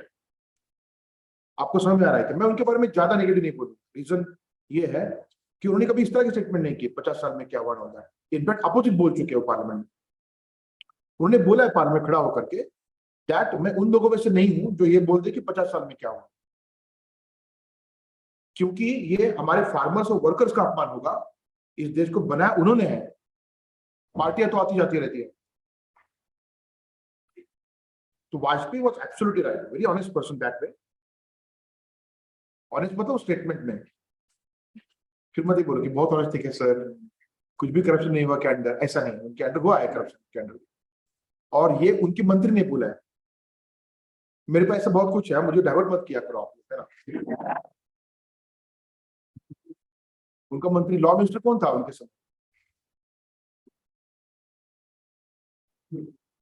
The giant criminal lawyer of India, Ram Jethmalani. Ram Jethmalani wanted to change a lot of things, हाँ? उनका मैंने एक video देखा था। Jethmalani was law minister और बहुत कुछ change करना चाहते थे। अरे बड़ा एक्सपीरियंस था, लीगल एक्सपीरियंस, ठीक है। एंड वो पता है ना, लॉन्गेस्ट सर्विंग लॉयर है, आज तक का रिकॉर्ड है उनका, राम जेठमलानी का। तो वो मिनिस्टर थे, एक बार कहीं पे जा रहे थे तो फोन आया पीएमओ से कि प्राइम मिनिस्टर को बात करनी है। तो ठीक है, हुआ ये था, दूसरा एक मिनिस्ट्री और इनका लॉ मिनिस्टर, उसमें कुछ टसल हो गया था, ठीक है। और जेठमलानी वाज लाइक, ये करप्ट है। कौन? वो दूसरा मिनिस्टर, वो तो करप्ट चीजें कर रहा है, I can not really cooperate with him, मुझे जो करना है मैं करूंगा, मैं जो करना है मुझे ऐसे। तो वाजपेयी से बात क्यों उन्होंने की, दिस इज नॉट एक्सेप्टेबल, ठीक है। तो वाजपेयी बोल रहे थे नहीं करना पड़ता है, कोalition है, सरकार चलाना पड़ेगा, ये सब कुछ बोल रहे थे वो। इसलिए डिजाइन, और ये जो मिनिस्ट्री वगैरह है ना, ये आपके लिए वो कुछ होगा, मेरे लिए कुछ है नहीं। मिनिस्टर को इतना पेमेंट देते हो ना, उतना मैं अपने स्टेट को देता हूँ। जेठमलानी वो हर मिनट का चार्ज करता था, पता है ना? बोलता है कि मेरा steno has much more salary than your minister, तो मुझे उससे कुछ देना देना है नहीं, इतना कमा चुका हूं ना लाइफ में, ठीक है। So he was there for some objective. उन्होंने बोला है मैं मिनिस्टर बना, वो एक्सेप्ट किया इसलिए बिकॉज कुछ चेंज करना था लीगल सिस्टम में, ठीक है। इसलिए नहीं बना था कि मुझे कुछ चाहिए पैसा या फिर कुछ स्टेटस, वो तो बहुत मिला है मुझे। मला ते लावडीचे व्हिडिओ करायचं नाही बरं इकडे, कारण ते परत टाइमपास होऊन जाईल, तुम्ही पाहू शकता नंतर Ram Jethmalani can search it. ये सब मैं इसलिए बोलता हूं आपको कि आप किसी भी एक तरफ बायस मत होना, ठीक है। तो Vajpayee was honest in his statement saying that 50 साल में बहुत कुछ हुआ है। हाँ, उन्होंने ये भी बोल दिया कि ये 50 साल जो है कांग्रेस की सरकार था, मोस्टली, तो वहां पे हमारी सरकार होती तो हम और अच्छा कर सकते थे। दिस इज पॉलिटिक्स, कि हमारे पास बेहतर पॉलिसीज है, लेट पीपल डिसाइड। लेकिन ये बोलना कि कुछ हुआ ही नहीं पहले, ये तो बहुत बड़ा अहंकार हुआ। आपका जन्म भी हुआ वो तो कम से कम याद रखो, अच्छे कंडीशन का, बेशर्मों की तरह बात मत करो। सो वाजपेयी का थोड़ा सा अलग है, I have a different regard for him. Respect of party politics वो मैं कभी लेता नहीं दिमाग में, है ना। कंट्रीब्यूशन भी है, कुछ गलतियां तो हर प्राइम मिनिस्टर की है, वेदर इट इज नेहरू और वाजपेयी और मोदी, हर एक का कुछ ना कुछ होता है, देयर आर सम मिस्टेक्स। इसका मतलब है कि you start hitting that person completely, वो नहीं होना चाहिए। ओके। कारगिल का वॉर वाज आल्सो इंपॉर्टेंट, वो कैसे इंपॉर्टेंट बात करता हूं, talk about that. Okay. The war re-established Indian hegemony in South Asia, which had received a setback in 62. इसकी वजह से चेंज, देखो ये काफी इंपॉर्टेंट है, यहाँ पे एक टिल्ट आया हमारे खिलाफ साउथ एशिया में, राइट। हम तो हेजिमोन है साउथ एशिया में, और यहाँ पे तो और इंडिया का जो प्रेस्टीज वो भी चला गया। Horrible kind of defeat, right. India is nobody, इस तरह का एक ये बन गया। आपको पता है कि हमेशा से Indian neighbours were in fear साइकोसिस विस इंडिया, ठीक है। तो वो चला गया था पूरा, फियर होना चाहिए ऐसा नहीं, लेकिन इंडिया जायंट नेशन तो है, और इंडिया के खिलाफ अगर लोग सोचने लगे तो मुश्किल होगा, right. So Indira Gandhi wanted to reestablish India's hegemony, and she did that through this. Indian hegemony was clearly established in South Asia. मतलब यहाँ पे जो लॉस हुआ था वो विद इंटरेस्ट यहाँ पे रीअर्न किया गया, इस बात को समझो। हाँ, फादर के समय जो हुआ, बेटी अलग थी पूरी, दोनों वे क्वाइट डिफरेंट था, और जितना पढ़ाने की कोशिश की नेहरू ने उसका कोई फायदा नहीं हुआ। वो अपने आप में अलग ही व्यक्तित्व है इंदिरा गांधी, ठीक है। सो यस, 71 का is major turning point. Okay, यहाँ पे ना मैं बस वो बता रहा हूँ कि जो टर्न हुआ, इवेंट्स पॉलिसी क्या थी, आगे आ रहा है, थोड़ा रुको, ओवरव्यू है। So realism 91, end of cold war and economic reforms in India, इसकी वजह से बहुत बड़ा एक बदलाव है इंडिया के फॉरेन पॉलिसी में, है ना। दो इंपॉर्टेंट क्राइसिस फेस किए हमने, एक क्राइसिस बाहर था, that is and of cold war, end of Soviet union, और दूसरा domestic BOP crisis. So water shade in international relations, ये बहुत बड़ा भूकंप था, एवरीथिंग चेंज्ड, पूरी दुनिया बदल गई अनएक्सपेक्टेड तरीके से। Subsequent collapse of Soviet Union changed all power equations in the world, and what began was era of US hegemony. हमारी तो हालत खराब हो गई थी, क्योंकि ये जब हुआ ना, more than 85% defence equipment India का रशियन था, सोवियत यूनियन का, और वो देश ही नहीं बचा। सर्विसिंग, स्पेयर पार्ट्स, सप्लाई, हमारे सामने जो इशू बना हुआ था ना, वो इतना सीरियस था, आप इमेजिन नहीं कर सकते। मैं जोकिंगली बोलता हूँ, लेकिन इतना सीरियस था वो। इंडिया 1.5-2 साल के लिए ना फॉरेन पॉलिसी के पॉइंट ऑफ व्यू से कोमा में चला गया था। कोमा में इतना बड़ा शॉक था। कोमा से बाहर आकर के पूछते भी थे ना, हमारा दोस्त किधर है, नहीं रहा, फिर कोमा में। इसका एग्जैक्ट मतलब क्या मैं समझाता हूं। इसका मतलब ये है, Indian foreign policy was in a completely confused state as to what is to be done. अरे हुआ क्या था पता है क्या, पूरे कोल्ड वॉर में उस सोवियत यूनियन के बैकिंग पे हमने यूएस को आंख दिखाया था, आज की लैंग्वेज में, है ना। यू आर रॉन्ग, यूएस को बोल रहे हैं। पीछे कौन है, सोवियत यूनियन। यूएस ने बोला डोंट इंटरवेन, वी विल, और 91 में हो गया, और सामने कौन खड़ा है, अब क्या करेंगे, गलती हो गई है ना, मुझे ऐसा बोलना नहीं था। We had to fall in line, हमारे पास और कोई ऑप्शन नहीं था। We had to mend the ways with US. तो थोड़ा रुको, केस स्टडी में ज्यादा बात करता हूँ इसके बारे में ना, overview of foreign policy India. और एक बात बता दूं मैं आपको, 91 में जो बदलाव आया ना, उसके बाद कोई मेजर चेंज है नहीं, लेकिन I would keep that discussion at the end of it. पहले एक बार ओवरव्यू लेते हैं, ठीक है, तो चेंज के बारे में और आपको समझ में आएगा। ओवरव्यू खत्म होने के बाद you can come back here, इसको फिर से देखो तो और समझ में आएगा।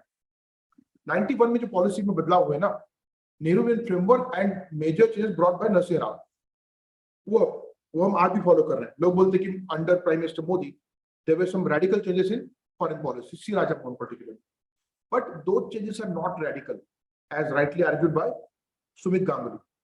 सुमित गांगुली ने सही बोला है कि वो रेडिकल चेंज नहीं है। ऐसा कोई भी पॉलिसी नहीं है कि आप उसको बोल सकते हो कि पूरी तरह से जो पहले का पॉलिसी है उससे ब्रेक इंडिकेट कर रहा है, पूरा टर्निंग पॉइंट इंडिकेट कर रहा है। बदलाव काफी इंपॉर्टेंट किए गए, राइट। बहुत सारी चीजों का स्कोप बढ़ाया, डेप्थ बढ़ाया, राइट। फॉरेन पॉलिसी प्रोएक्टिव हो गई, ये बस ये सब ठीक है, इसमें कोई डाउट नहीं है, this is happened, right. But radical break नहीं है, उसका डिस्कशन एंड में होगा। Okay, now let us start that overview from Nehru to Modi. Jawaharlal Nehru 47 to 64, context क्या है? After world war two world was divided into two power blocks, ये context है, इसमें फॉरेन पॉलिसी बनानी पड़ी हमें। सिग्निफिकेंट इश्यूज थे, poverty, illiteracy, disease, under development, unending list है। आपने राम गुहा के बारे में सुना होगा ना, रामचंद्र गुहा हिस्टोरियन है, ठीक है, नेहरू भी है काफी हद तक, लेकिन उन्होंने एक ऑनेस्ट कन्फ्यूजन दिया। हो सकता है कि उनकी हर बात आप नहीं मानो, मे बी, बट उन्होंने एक कन्फ्यूजन दिया कि अगर मैं खुद को इमेजिन करता हूँ नेहरू की जगह पे as first prime minister of India, तो मैं भागना पसंद करूंगा। इतने प्रॉब्लम्स थे सामने, ये बात सही है। इससे हमने इतना ही लेना है कि the kind of task that we had in front of us was mammoth. एक साइड में आपको नया जो देश बनना है उसकी इंटीग्रिटी का देखना है, स्टेट्स अंदर आने को तैयार नहीं थे। दूसरी तरफ कॉन्स्टिट्यूशन बनाना है, हमारा गवर्नमेंट कैसा होगा, हमारी इकोनॉमिक पॉलिसी क्या होगी, हमारी फॉरेन पॉलिसी क्या होगी, हमारी साइंस एंड टेक पॉलिसी क्या होगी, इंडस्ट्रियल पॉलिसी क्या होगी, हर चीज में। और ये सारे प्रॉब्लम सामने थे। लिटरेसी वाज 18% और समथिंग लाइक दैट, 17-18%। विमेन में 9% लिटरेसी, ठीक है। हंगर का इश्यू था, लोगों के पास खाने के लिए नहीं था, देश में नहीं तो कहां से देंगे, भीख मांगना पड़ रहा था। The kind of nation that we got from British was horrible. और सबसे बड़ी बात, एक्सक्यूज नहीं था कि पिछले गवर्नमेंट ने कुछ किया नहीं तो मैं क्या करूं, पिछला गवर्नमेंट है ही नहीं, पीछे जो है लूटिंग गवर्नमेंट है ब्रिटिशों का, तो बात ही नहीं कर सकते आप। You just have to start from scratch, zero. तो डॉन्टिंग टास्क था। लेकिन नेहरू एक ऐसा इंसान था ना कि इंडिया का हिस्ट्री जानता था सही मायने में। He had studied Indian history, book भी लिखा था उसके ऊपर, है ना। उसका प्राइड भी था, ही हैड दैट प्राइड, बहुत कम लोग ये जानते हैं, ठीक है। उनके अंदर एक प्राइड था, वो बोलते थे कि I am link of that unbroken chain which goes back to the dawn of human civilisation. क्या बोल रहे हैं वो? ये जो सेंटेंस है वो समझने के लिए आपको पहले समझना पड़ेगा। He is trying to say that दुनिया भर में जो सबसे पुरानी सिविलाइजेशन थी उसमें से इंडियन सिविलाइजेशन है। मतलब ह्यूमैनिटी का जो सिविलाइजेशन का बिगिनिंग है ना, वहां से हमारे यहाँ पे एक चेन है, and I am link in that unbroken chain. मैं उसी चेन का एक हिस्सा हूं।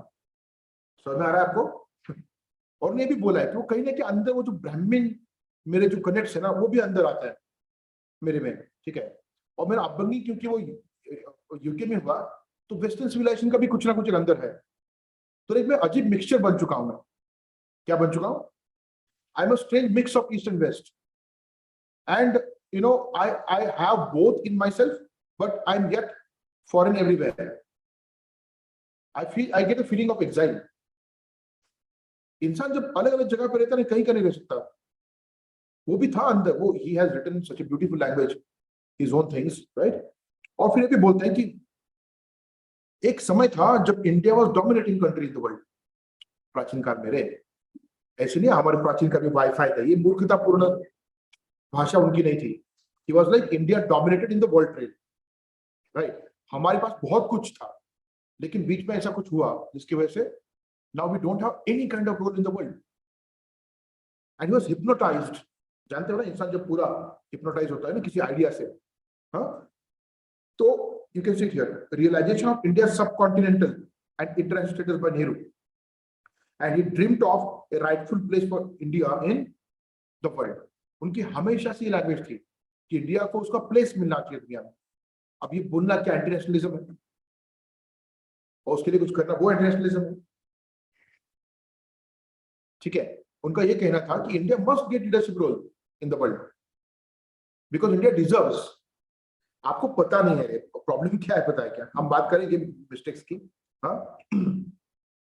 और ये भी है, Nehru believed in India's potential to have mind of her own.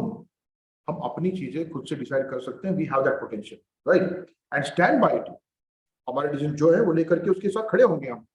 कोई डिक्टेट नहीं कर सकता बाहर से कि हमने क्या डिसीजन लेना। यूएस बैठ करके बोल नहीं सकता मैंने क्या करना है चाइना के साथ, पाकिस्तान के साथ, वो मैं डिसाइड करूंगा, मेरा देश डिसाइड करेगा, सिंपल सी बात, ठीक है। और पता है क्या, he was hypnotised by idea of changing India like anything.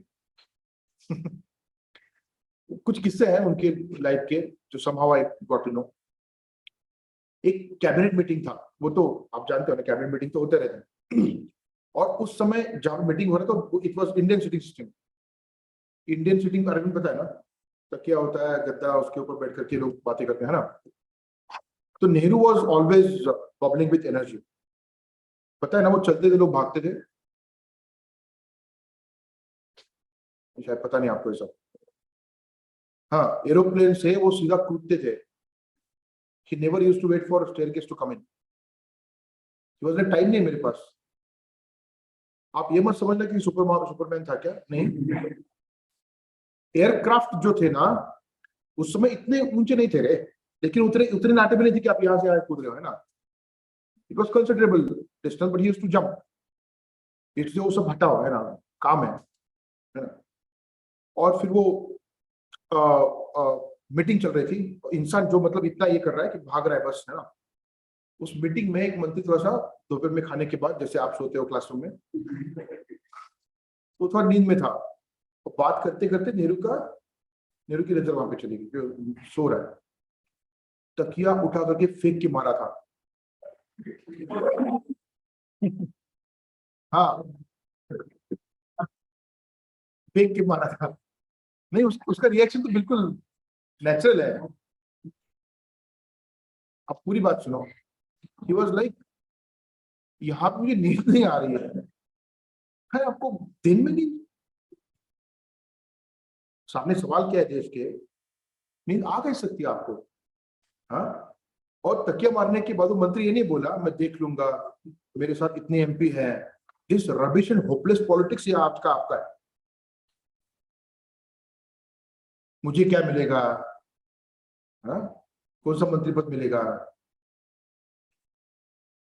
किधर भागू मैं। तो राणे आज के हैं, ये ना कहीं कहीं कळतं का इनका इनका इनका बेस, इनको कुछ भी है क्या शर्म, कुछ anything they have anything. Rane is the prototype, है बहुत है वैसे। For me is a prototype because उसने कोई पार्टी नहीं छोड़ी, लेफ्ट राइट टॉप बॉटम सिल्ट कुछ मैटर नहीं करता, दैट्स व्हाई राणे ना, ठीक है। You need to understand this. आज का ये जो चल रहा है ना, it's all personal ambition, nothing else, इनके पास और कुछ है नहीं। तो बात ये है, he was hypnotised by idea of developed India, ठीक है। बात ये, कई बार वो ऐसा कुछ बोलते थे गुस्से में, तो लोगों ने उसका भी मजाक उड़ाया, पता है क्या, है ना। अनस्टेबल था, इम्पेशेंट था, ऐसा नहीं, was impatient because of conditions. Impatient दो तरीके के होते, पर्सनल एंड यहाँ पे देश के बारे में।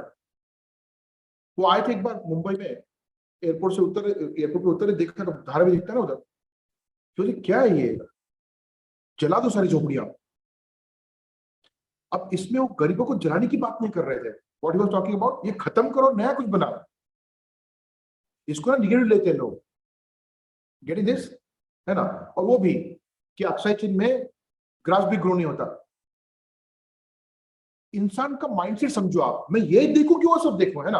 अरे मैं गन खरीदूं, अक्षय चिन्ह जाऊं, कि लोग इधर मर रहे हैं डिसीज से, वो देखूं। लोगों को खाना नहीं मिल रहा है वो देखूं, और जहां पे कोई एक भी इंसान नहीं वहां जाकर क्या खड़ा रहूं, क्या मैं वहां पे क्या करूं। फिर आप मेरा बजट ले लो, आप करो जो करना है, आपको ठीक लग रहा है। People are taking everything out of context. आपके पास लग्जरी है ना, फूड ग्रेन सरप्लस कंट्री है, न्यूक्लियर वेपन्स है, फिफ्थ लार्जेस्ट इकोनॉमी है, तो आपके पास लग्जरी है सब बोलने का कि अक्षय चिन्ह भी हमारा है, ये भी हमारा है। ये आया कहां से, ये लग्जरी आया कहां से। क्या है, कभी कभार ना हमारे फादर पेरेंट्स हमारे लिए कुछ ना कुछ बेचते हैं कभी कभी, फिर हमको क्रिटिसाइज करने लगते हैं। कि बेच दिया, अरे तेरे लिए बेचा है, तेरा भविष्य बने इसलिए। और यहाँ पे तो बेचने की भी बात नहीं है, it's more about I have different focus. उसको कितना खींचोगे, there's a limit to it. He was hypnotized by this idea of changing India. उसके कई सारे एग्जांपल्स हैं। हाँ, उनके डेथ के बाद उनका टेबल दिखा गया, टेबल के ऊपर कांच होता है, उसके नीचे कुछ रखा हुआ था। आपको पता है क्या, he had tremendous attraction of trekking in Himalayas. वो उनका हमेशा ऐसा था कि जाना है मुझे, वो पहाड़ बुला रहे हैं मुझे, है ना। He had that thing, but time नहीं था। Being prime minister he had no time. तो उन्हें रॉबर्ट फॉस्ट के, है ना, जो उसकी जो कविता है वो लिखी थी, क्या है पता है क्या वो? Woods are lovely dark and deep, woods are lovely dark and deep, but I have promises to keep, I have promises to keep, miles to go before I sleep, miles to go before I sleep.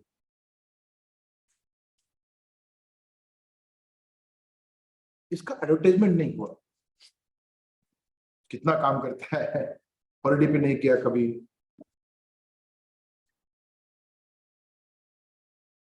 इसलिए मैं कहता हूं, whether it is Nehru और मोदी, आप personal मत बनो, ठीक है। नेहरू स्मोकिंग करते थे क्या, उनके रिलेशन थे क्या माउंटबेटन के साथ, हाँ, मोदी ने बीवी को क्यों छोड़ा, ये आपके विषय नहीं हो सकते, वो उनके अपने पर्सनल मैटर्स है। You stop this rubbish talk, आप पॉलिसी की बात करो, वहां फोकस करो, and this should be with everyone actually, not just this to.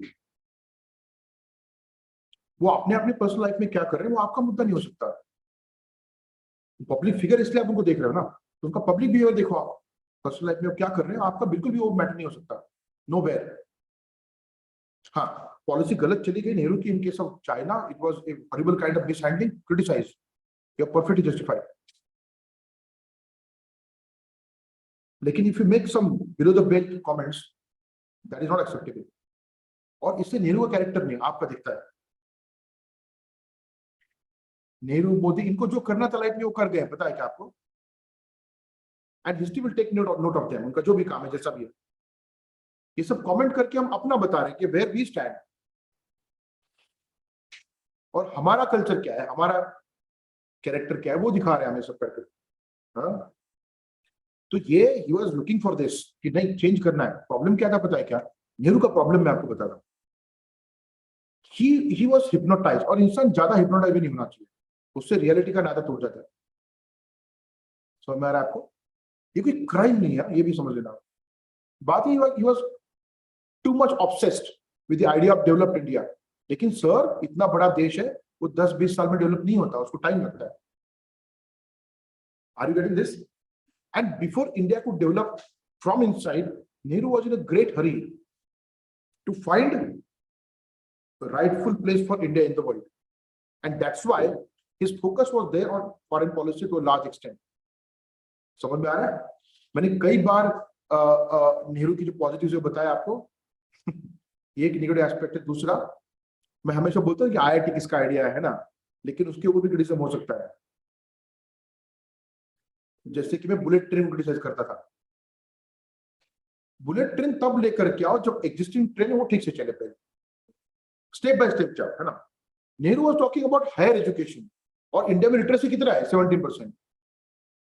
So focus should have been on primary secondary education first and then go for the higher. दोनों करो चाहे तो, बट समवेयर जो प्राइमरी सेकेंडरी एजुकेशन था उसके ऊपर उतना focus नहीं आया उस समय। ये उनके गवर्नमेंट का क्रिटिसिज्म हो सकता है, चाइना का तो है ही matter. So there would be points with which you can criticize a particular prime minister, because nobody can cover everything. ये possible है नहीं किसी भी इंसान के लिए। So he was talking about India's strategic autonomy here, which we have discussed under non-alignment, right? And he was talking about a role for India, rightful place, which he did through NAM. He earned a leadership role for India in the international affairs. Nehru crafted the idea of non-alignment and pioneered India's foreign policy, जिसकी बात हम कर चुके हैं। हाँ, ये Panchsheel we have talked about, non-aligned movement we have talked about, right?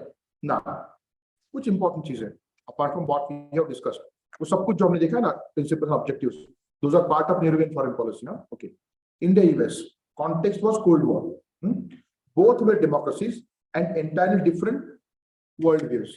हाँ, दोनों दोनों डेमोक्रेसी थे, लेकिन दोनों के व्यूज बहुत अलग थे. US was looking forward to bloc politics dominating the world in competition with USSR. तो यूएस का कहना यह था कि India being a democracy, parliamentary democracy, India should be naturally part of US bloc. समझ में आ रहा है आपको? हाँ, और इंडिया क्या था, वो करना ही नहीं है ब्लॉक पॉलिटिक्स, छोड़ो हमको, है ना. ठीक, हमारे अलग प्रॉब्लम्स है, ठीक है, ये हमारा वर्ल्ड व्यू का डिफरेंस है. सो कोल्ड वॉर में we don't want to be dragged into power politics. हो सकता है तो हेल्प करो, इकोनॉमिक हेल्प आप भी करो, और वो यूएसआर करते तो वो भी देंगे. ये इंडिया का स्टैंड पॉइंट था. So despite both being democracies, they were differing world views. US's military assistance to Pakistan changed everything. कब बताओ?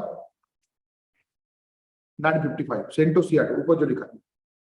यहां तक इंडिया यूएस के रिलेशन फिर भी ठीक थे, बताया क्या आपको? 47 to 55. यहां पे थोड़ा सा नेगेटिव टर्न ले लिया India US relation, and we tilted towards Soviet Union, right. India USSR from 1955, वही लिंक है यहाँ पे. USSR fully supported Indian position on Kashmir, और ये कभी चेंज नहीं हुआ till date. Steadfastly, USSR supported India on Kashmir issue, and even Russia for that matter. Latest is Putin himself. उसमें कोई कॉम्प्रोमाइज नहीं है आज तक. 70 साल तक कोई सपोर्ट कर रहा है, हो नहीं सकता आर में. हाँ, इम्पॉसिबल है, simply impossible. This is exceptional case, and that's why India USR friendship improved. सबसे जो संवेदनशील मुद्दा है उसके ऊपर अगर किसका सपोर्ट मिला आपको, तो फ्रेंडशिप तो बनेगी, राइट. और यूएस निगेटिव रोल प्ले कर चुका था 47 के हमारे इश्यू में, कश्मीर के इश्यू में.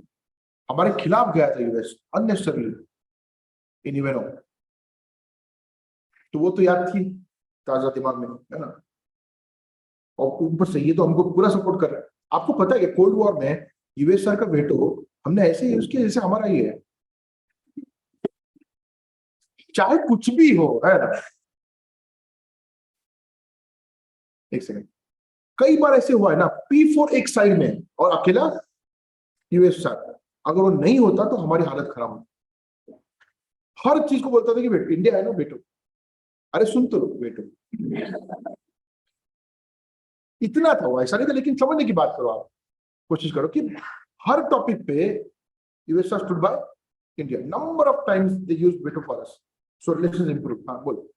आयडियलिस्टिक फ्रेंडशिप आपण बोलतो, पण 47 मध्ये यूएस आपल्या अपोजिट गेला, आपण आपल्याला कोणी सपोर्ट केला नाही. 47 मध्ये यूएसएसआर आला कधी 55 नंतर रे. त्यावेळेस दोघांसोबत पण चांगलं होतं आपलं, आणि 47 ला झालं ना, त्यातून भारत अमेरिका संबंध बिघडले असं पण नाही.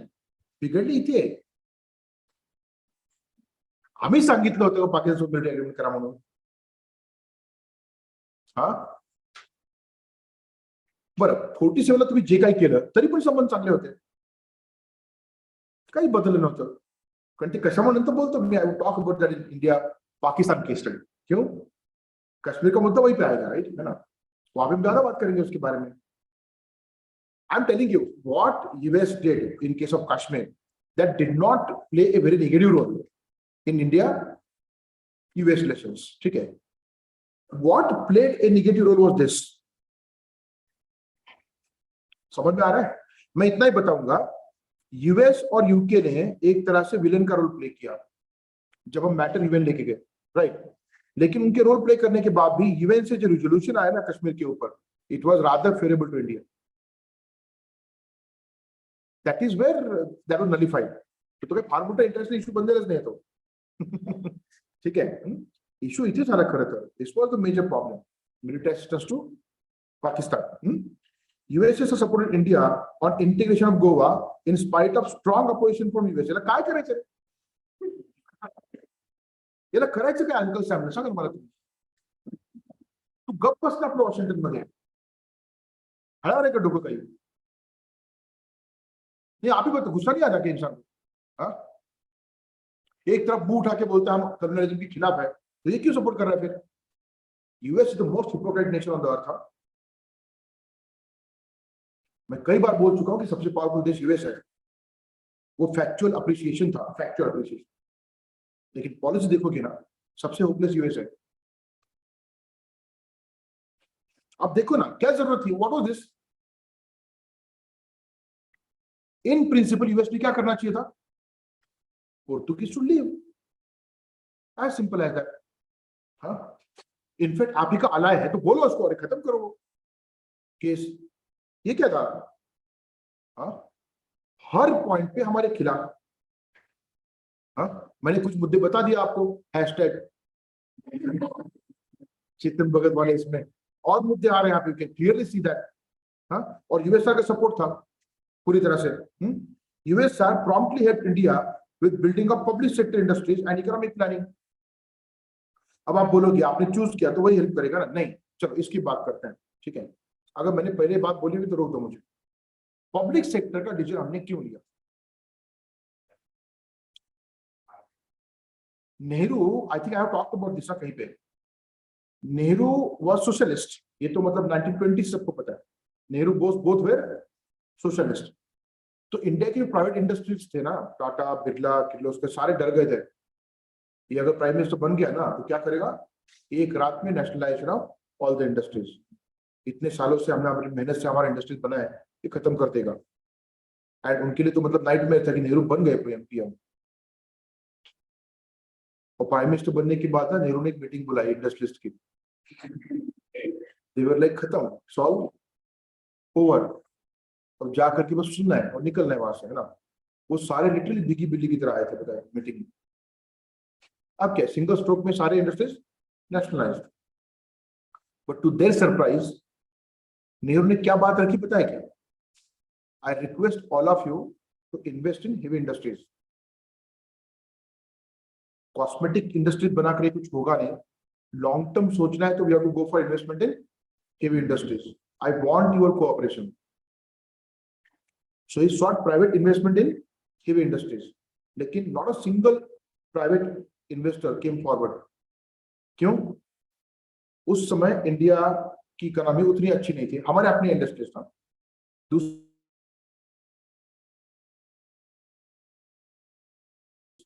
And gestation period is quite long.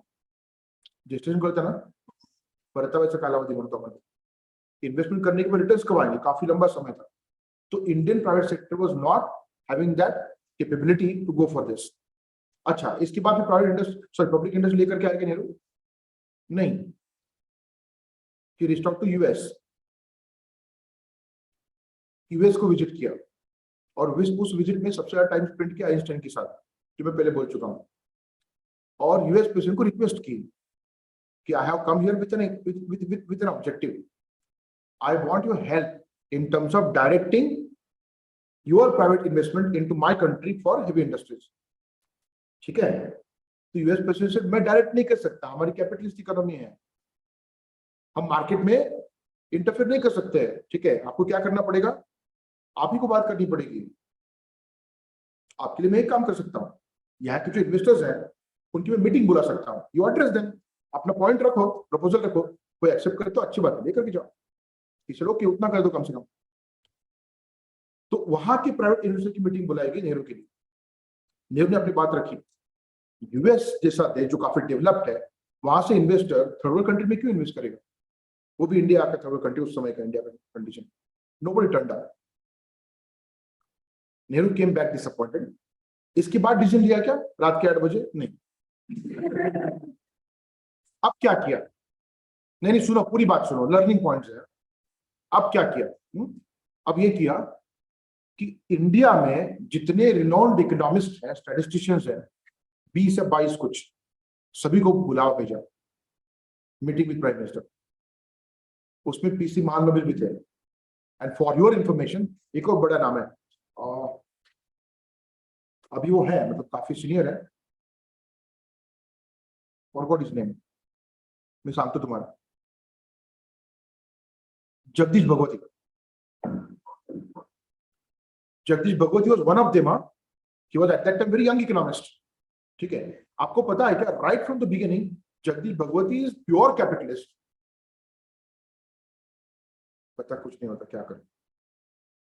Jagdish Bhagwati was purely capitalist. हर एक बार क्या हुआ, वो हम ये सुनते ना एफएम, तो एफएम पे एक इंसान का इंटरव्यू हो रहा था, कॉलमनिस्ट है कोई। कुछ कुछ आरजे होते हैं जो अच्छा कंटेंट लेकर के आते हैं, गाने के अलावा कुछ सुनना चाहो तो ऑब्वियसली, गाने नहीं सुनना चाहिए ऐसा नहीं, कभी कभी ना कुछ अच्छा लगता है सुनने में क्या दिक्कत है। तो I heard that with patience, क्योंकि थोड़ा बताएंगे फिर गाना लगाएंगे, फिर मैंने पूरे जितने भी बकवास गाने सब सुन लिए, बताया क्या, बिकॉज मुझे कंटेंट मिल रहा था। आप जानते हो ना, रेडियो पे हमेशा आपकी पसंद गाना नहीं लगता, समटाइम बहुत बकवास गाने होते हैं, फिर भी मैं सुन रहा था कि गाना कब खत्म हो जाए, शुड नॉट मिस इट।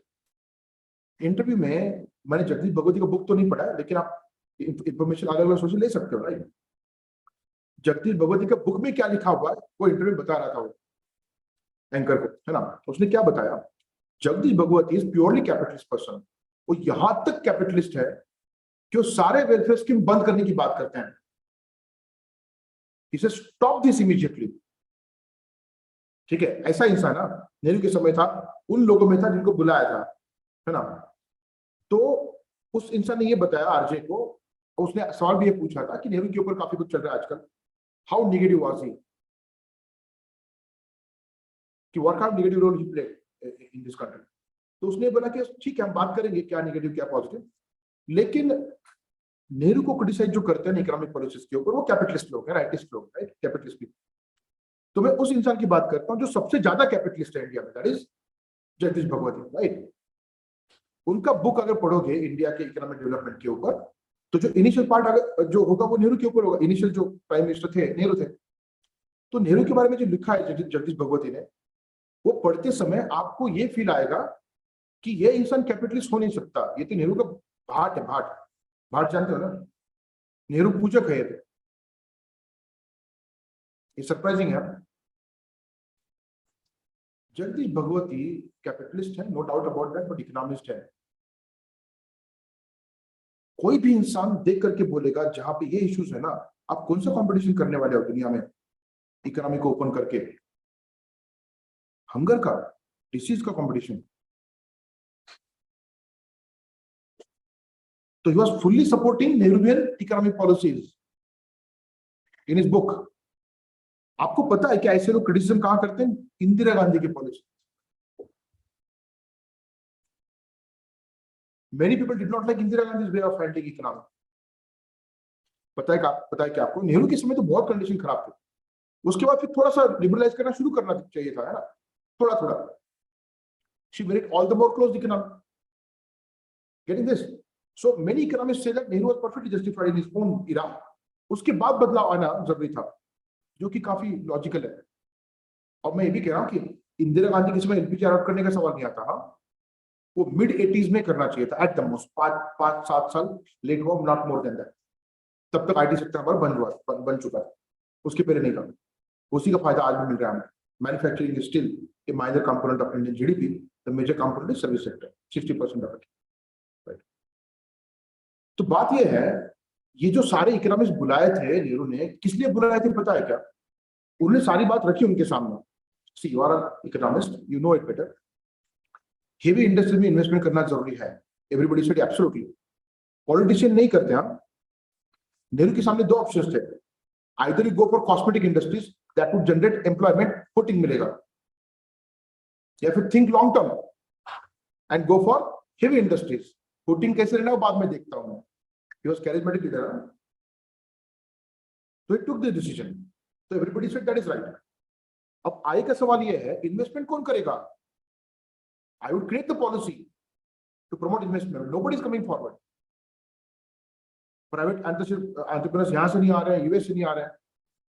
तो as far as I see it, I am not going to get private investment. तो मेरे पास एक ही ऑप्शन बचा है, कौन सा, पब्लिक इन्वेस्टमेंट। और अगर पब्लिक इन्वेस्टमेंट करेंगे तो वो उतना पैसा हमारे पास भी नहीं है, so we can take the help of USSR. तो what do you think, out of those 22 economist 18 लोगों ने बोला कि यही सही है। दैट इज वेयर पीएसयू का निर्णय लिया गया था, not in the fit of rage. सुबह उठ के लगा मुझे पीएसयू बनाएंगे, उसके पीछे एक बड़ा प्रोसेस है, एक्सपर्ट को कंसल्ट किया गया था।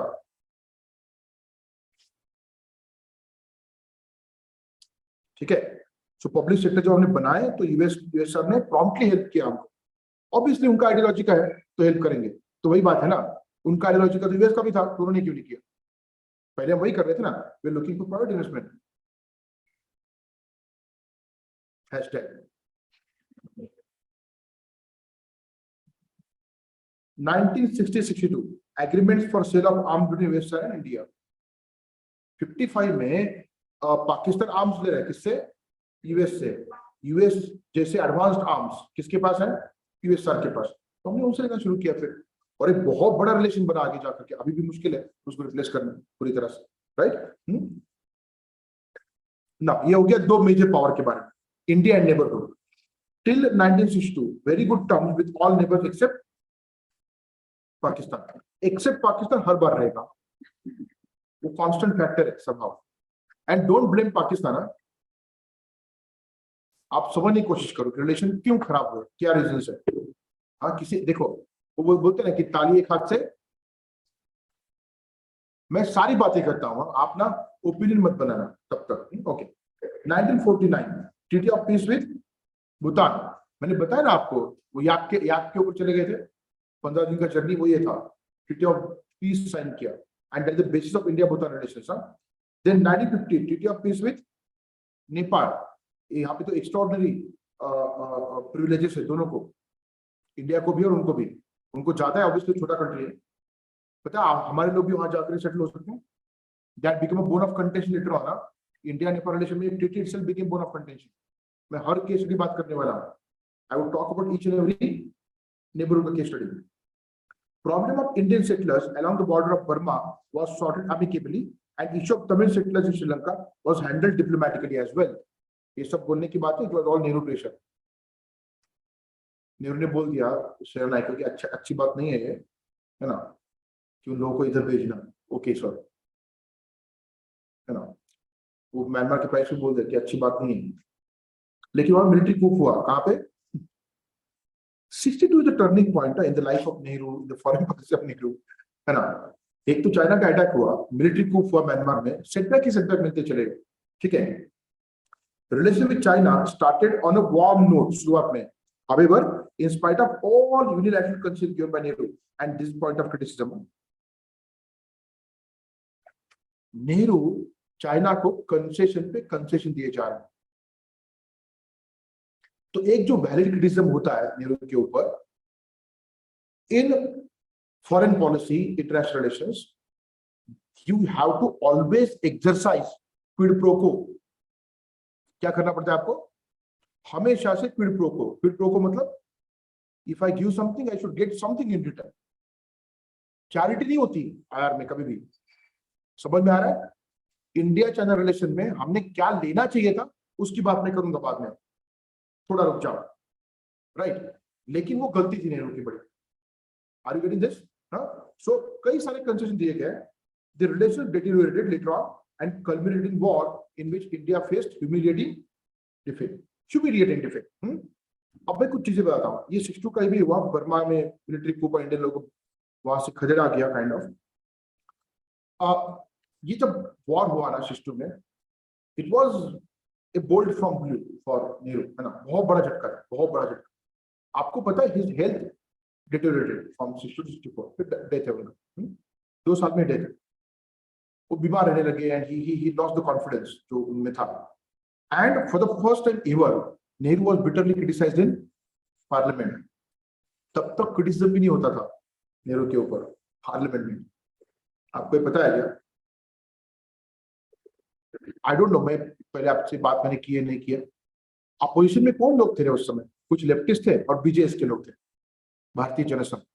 उसमें वाजपेयी और very young parliamentary eight that time, और लेफ्ट की तरफ से नाथ पाई, शायद मैं उनकी बात कर चुका हूँ 1-2 बार, नाथ पाई, है ना। ये लोग क्रिटिसाइज करते थे लेकिन इकोनॉमिक पॉलिसीज के ऊपर। 62 के बाद बहुत क्रिटिसिज्म हुआ नेहरू का, बहुत ज्यादा क्रिटिसिज्म हुआ, ठीक है। लेकिन इंटरेस्टिंग बात यह है, Nehru was present in the parliament listening to the criticism and answering it. और आपको सबसे बड़ी बात बताऊं क्या, ही एक्सेप्टेड द फॉलोइंग। इंसान में ये भी होना चाहिए। He said कि yes, I have committed a blunder. China stabbed me in the back. China ने मेरे पीठ पीछे खंजर खोप दिया, मेरी गलती हो गई है, I understand that. And we focus on building our defense preparedness. समझ में आ रहा है आपको? इंसान के अंदर ये भी होना चाहिए कि गलती हुई है ना तो एक्सेप्ट करने को आना चाहिए इंसान। ऐसे नहीं कि जो हुआ मेरी गलती कुछ है नहीं, है ना? That is arrogance. ठीक है? So he was heavily criticized and rightly so because he was handling that issue single-handedly. समझ में आ रहा है? And Patel was not there, है ना? ये मोटा भाई जो बोलते हैं ना कि पटेल होते तो कश्मीर का इशू नहीं आता, इससे बड़ा झूठ स्टेटमेंट है नहीं। पटेल तो थे, आप उनको क्यों मार रहे हो? 47 Patel was there, he was in charge of that. उनका डेथ तो 50 में है और 47 48 में ही हम यूएन में लेके गए थे टॉपिक। कोई भी प्रूफ ला करके दिखा मुझे जहां पे सरदार पटेल अपोज कर इन सब चीजों को। He was with Nehru on that matter. Simple सी बात है। कई बार आइडिया नेहरू के थे, फिर भी वो एक्सेप्ट कर रहे थे। क्यों एक्सेप्ट कर रहे थे? उनको ठीक लग रहा था। विद हाइंडसाइट, पीछे देख करके हम बहुत कुछ बोलते हैं। आपको एक बात बताऊं क्या, नेहरू के ऊपर ब्लेम कर रहे हैं कश्मीर के इशू के, I have answers to all those questions, लेकिन चाइना के बारे में ना he must be blamed, there is no doubt about that. हाँ, ये स्टेटमेंट वहां पे एप्लीकेबल है। अगर पटेल होते तो ये डिजास्टर अवॉइड हो सकता था, ये शायद। समझ में आ रहा है? Patel was much more realistic. On ground क्या सिचुएशन है उसको ठीक से जज करने का एक जो पोटेंशियल होता है ना इंसान के पास, वो उनके पास था। Nehru was more of a man of vision, है ना? इमेजिन करने वाला, कुछ नया सोचने वाला, लॉन्ग टर्म विजन रखने वाला। ऐसे लोग कई बार ग्राउंड रियलिटी को समझ नहीं पाते, और जिनके पास ग्राउंड रियलिटी को समझने का एक पोटेंशियल होता है ना, वो generally they don't come with giant ideas. तो जरूरत तो दोनों की थी देश को। ये तो हमारा मिसफॉर्चून है कि सरदार का डेथ बहुत जल्दी हो गया 1950 में। I think yesterday itself his anniversary was celebrated. So there was a need, there is no doubt about that in this case. मैं फिर से वो पॉइंट रख रहा हूँ बिकॉज जब हम चाइना के साथ जो केस स्टडी वहां पे बात करेंगे तो आई would talk more about it, right? वो मेंशन भी किया है पॉइंट वहां पे यार, अगर सरदार होते तो things would have been quite different, right? और इसलिए मेंशन नहीं किया है कि आज सरदार के बारे में बहुत कुछ बोला जा रहा है। हम कांग्रेस नहीं है यहाँ पे बैठ कर। कल राहुल गांधी का एक स्टेटमेंट मैंने पढ़ा, वो सरदार पटेल का भी नाम ले रहा है। अब तक क्या हुआ था? हाँ, भूल गए थे? मोदी जी ने रिवाइज करवाया क्या?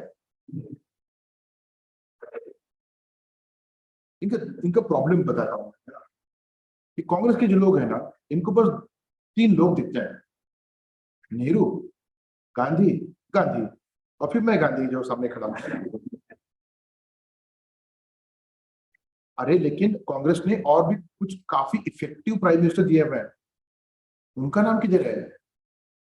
वो उतने ही इफेक्टिव थे। हाँ, मैं नहीं कह रहा हूं कि नेहरू, इंदिरा गांधी, राजीव गांधी इफेक्टिव नहीं थे, लेकिन उतने ही। और एक हद तक ये बोलूंगा कि राजीव गांधी से भी इफेक्टिव, मच मोर इफेक्टिव और नरसिंह। ठीक है, तो शास्त्री जी कहाँ है? सरदार पटेल कहाँ है? नरसिंह राव कहाँ है? मनमोहन सिंह कहाँ है? आपको वो 3 दिखते हैं क्या? तो हुआ क्या पता है क्या? इन्हीं के कुछ अच्छे लोग बीजेपी हाईजैक करने लगा। आपको एक फील आया होगा ना कि पटेल शायद बीजेपी के थे या फिर शास्त्री थे शायद बीजेपी के थे। वो था ही नहीं बीजेपी उस समय। वो फील दे रहे हैं आपको कि हाँ पटेल हमारे हैं। तो इससे क्या हुआ, इनको लग रहा है कि हमारे लीडर हाईजैक हो रहे हैं ना, तो अब इनको याद आई पटेल की। हाँ, अब इनको याद आई पटेल की, सरदार पटेल की। किसको? हाँ, फिर ये गलत बात है ना। अब सामने वाला वो नाम यूज कर रहा है, तो अब आपको याद आ रहा है कंट्रीब्यूशन क्या है सरदार पटेल का। हाँ, ये अच्छी बात नहीं है।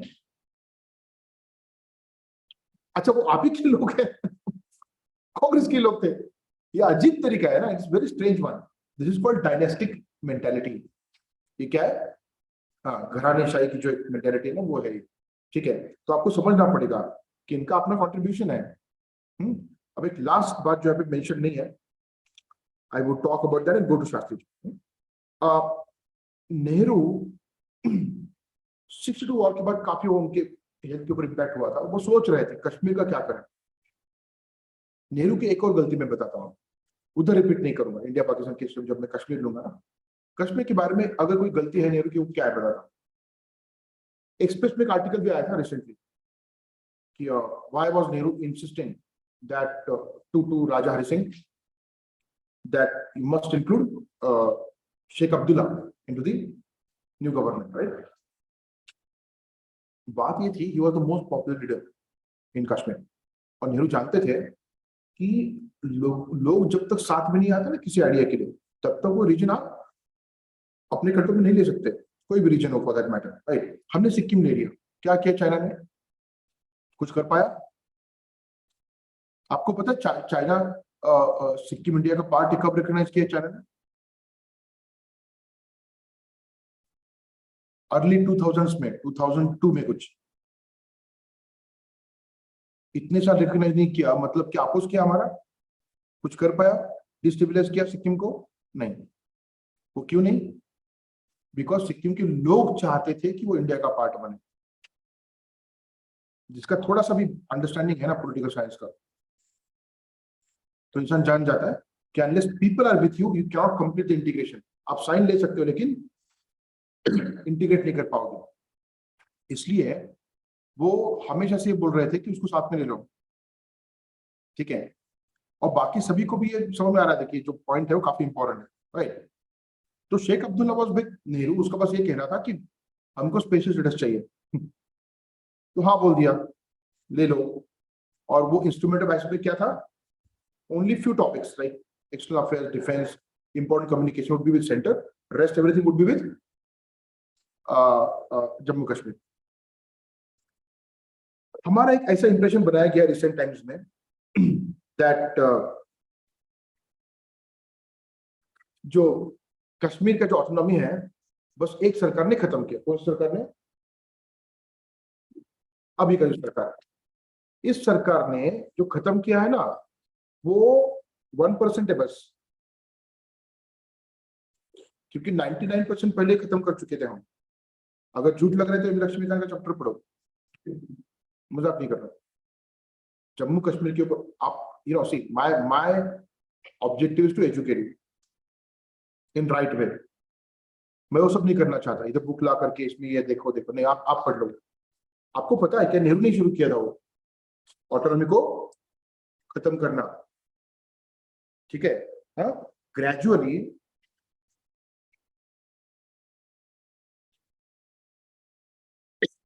Autonomy of Jammu Kashmir was eroded. तो शेख अब्दुल्ला को समझ में आया ना, तो ही रिएक्टेड।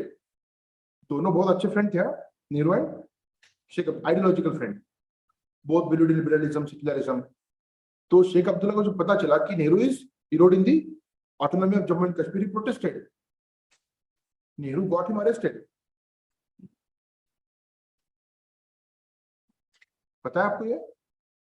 नहीं ना, ये बताएंगे तो कैसे होगा, राइट? प्रोपेगेंडा कैसे चलेगा? हाँ, लेकिन मैं आपको एक बात बता दूं, that was his blunder. Nehru का जो पहले का अंडरस्टैंडिंग था ना, वो खुद निगेट कर रहे थे। अच्छा, एक मला एक गोष्ट सांगा, अचानक काही कारण नसताना मी शरद पवारला अटक केली तर महाराष्ट्र पेटेल की नाही? हा, आता मला एक सांगा, एखादा पॉप्युलर लीडर आहे एखाद्या स्टेट मधला, तुम्ही त्याला डायरेक्ट अरेस्ट करता तो काय होईल रे? People would go against you. तो जो लेजिटिमेसी क्राइसिस बना है आज कश्मीर में, उसकी शुरुआत यहाँ पे हुई थी नेहरू के इरा में। क्रिटिसाइज करना है नेहरू को, उतना स्टडी चाहिए थोड़ा सा। Arresting Sheikh Abdullah was a blunder. और फिर कश्मीर के लोगों का ये इंप्रेशन बना कि ये देश हमारा है ही नहीं, आप ऐसे ही किसी को अरेस्ट करोगे। यहाँ शुरू हुआ वो। उसका फायदा ग्रेजुअली सेपरेटिस्ट लोगों को हुआ। उनको पब्लिक सपोर्ट नहीं था पहले, ऐसे कारणों की वजह से हुआ। ठीक है, अब हुआ क्या देखो, 62 में वॉर, उसके बाद उनकी हेल्थ खराब हो गई। 64 में Nehru was almost aware of the fact that बहुत ज्यादा दिन नहीं मेरे पास, तो ही डिसाइडेड ये जो कश्मीर का मसला है इसको सॉल्व करना पड़ेगा, नहीं तो क्या है ये हॉन्ट करेगा आगे जाकर के। So as his last effort to solve that problem he release Sheikh Abdullah, और शेख अब्दुल्ला को बुलाया मिलने के लिए। शेख अब्दुल्ला आया, दोनों गले मिले। अरेस्ट करने के बावजूद हाँ, जो भी लड़ाई थॉट्स की है ना, तो नेहरू ने बताया कि एक काम है इंपॉर्टेंट। और अच्छा, अब ये मैंने कहा पढ़ा सोर्स भी बता देता हूँ ना, आई विटनेस से पढ़ा है। 10 साल पहले इंडियन एक्सप्रेस में एक इंसान कॉलम लिखता था रियर व्यू नाम का। रियर व्यू जानते हो ना, पीछे का व्यू। तो 1940s 50s 60s में क्या क्या हुआ उसके बारे में आर्टिकल आते थे हफ्ते में एक बार। तो ये भी आर्टिकल पढ़ा था मैंने, was I witness of this entire event. कैसे मैं जर्नलिस्ट है, उस समय का जर्नलिस्ट, बाद में रिटायर हुआ, तो शायद एक्सप्रेस ने उनको रिक्वेस्ट किया होगा कि आप ये रियल व्यू कॉलम लिखो उस समय की जो भी चीजें हैं, सो पीपल अंडरस्टैंड। तो नेहरू ने बुलाया शेख अब्दुल्ला को, ये बोल दिया कि I have an idea regarding Kashmir. तो उन्होंने पूछा क्या आइडिया है। कश्मीर का प्रॉब्लम इसलिए है because there is considered interference from Pakistan in Jammu and Kashmir. Let us end it. कैसे? You personally go there and talk to Ayub Khan, वो मिलिट्री जनरल था ना, उस प्रेसिडेंट था। बात ये है कश्मीर का जो लीडर था शेख अब्दुल्ला, उसको बहुत रिस्पेक्ट था उधर, राइट। और नेहरू जानते थे किसको एक्सेप्ट करेंगे है ना टॉक्स में, मुझे नहीं करेंगे इजीली, है ना। नेहरू को भी करते थे लेकिन उतना इम्पैक्ट नहीं होता, राइट। तो शेख अब्दुल्ला को भेजना डिसाइड हुआ। Sheikh Abdullah agreed to go there, ठीक है। शेख अब्दुल्ला जब जा रहे थे तो उनके साथ जो इंडियन जर्नलिस्ट चले गए थे ना, उसमें से ये भी एक इंसान था। आर यू गेटिंग जो आर्टिकल लिख रहा है, हाँ। तो खुद चले गए थे उसमें, तो उन्होंने आंखों देखा बताया। वहां पे जाने के बाद शेख अब्दुल्ला का ऐसा स्वागत हुआ, शेख अब्दुल्ला के ऊपर फूल बरसाए गए, है ना। कश्मीर का लीडर आ रहा है, इंडिया का नहीं है, कश्मीर का लीडर आ रहा है, ठीक। और जब टॉक शुरू हुए ना, तो आयुब खान जी इस साइड आ जाओ ना, जो चाहिए मिलेगा, what ever you want, you change the side first. वहां तो अन्याय हो रहा है आपके ऊपर, अरेस्ट किया था आपको। Sheikh Abdullah no, we want to be in India, आप ये बंद कर दो, आप हमारा भला चाहते हो ना, तो आप ये इंटरफेरेंस बंद कर, तो उधर भी हालात सुधर जाएंगे। समझ में आ रहा है आपको? इनके टॉक्स चल रहे थे, नेगोशिएशंस। बाहर जो जर्नलिस्ट बैठे थे ना, जर्नलिस्ट सारे, तो ये भी थे उसमें जो आर्टिकल लिख रहे हैं। तो किसी पाकिस्तानी जर्नलिस्ट ने इनको बोला दैट ये सब जो चल रहा है ठीक है, अगर आपके साइड में कोई अगर है जो जेन्युइनली इस प्रॉब्लम को सॉल्व करना चाहता हो तो नेहरू ही है, दूसरा कोई है नहीं। उनका भी रिफ्रेन, ठीक है, बाकी तो ऐसे ही लोग हैं। और नेहरू के दिन ही कितने बचे, है ना। उसने ऐसे ही बोल दे रहे कि कितने साल रहेगा इंसान, वैसे भी उनके बूढ़े हो चुके हैं ना। और ये बोला उसने, और 1 घंटे में न्यूज आई कि Nehru is no more.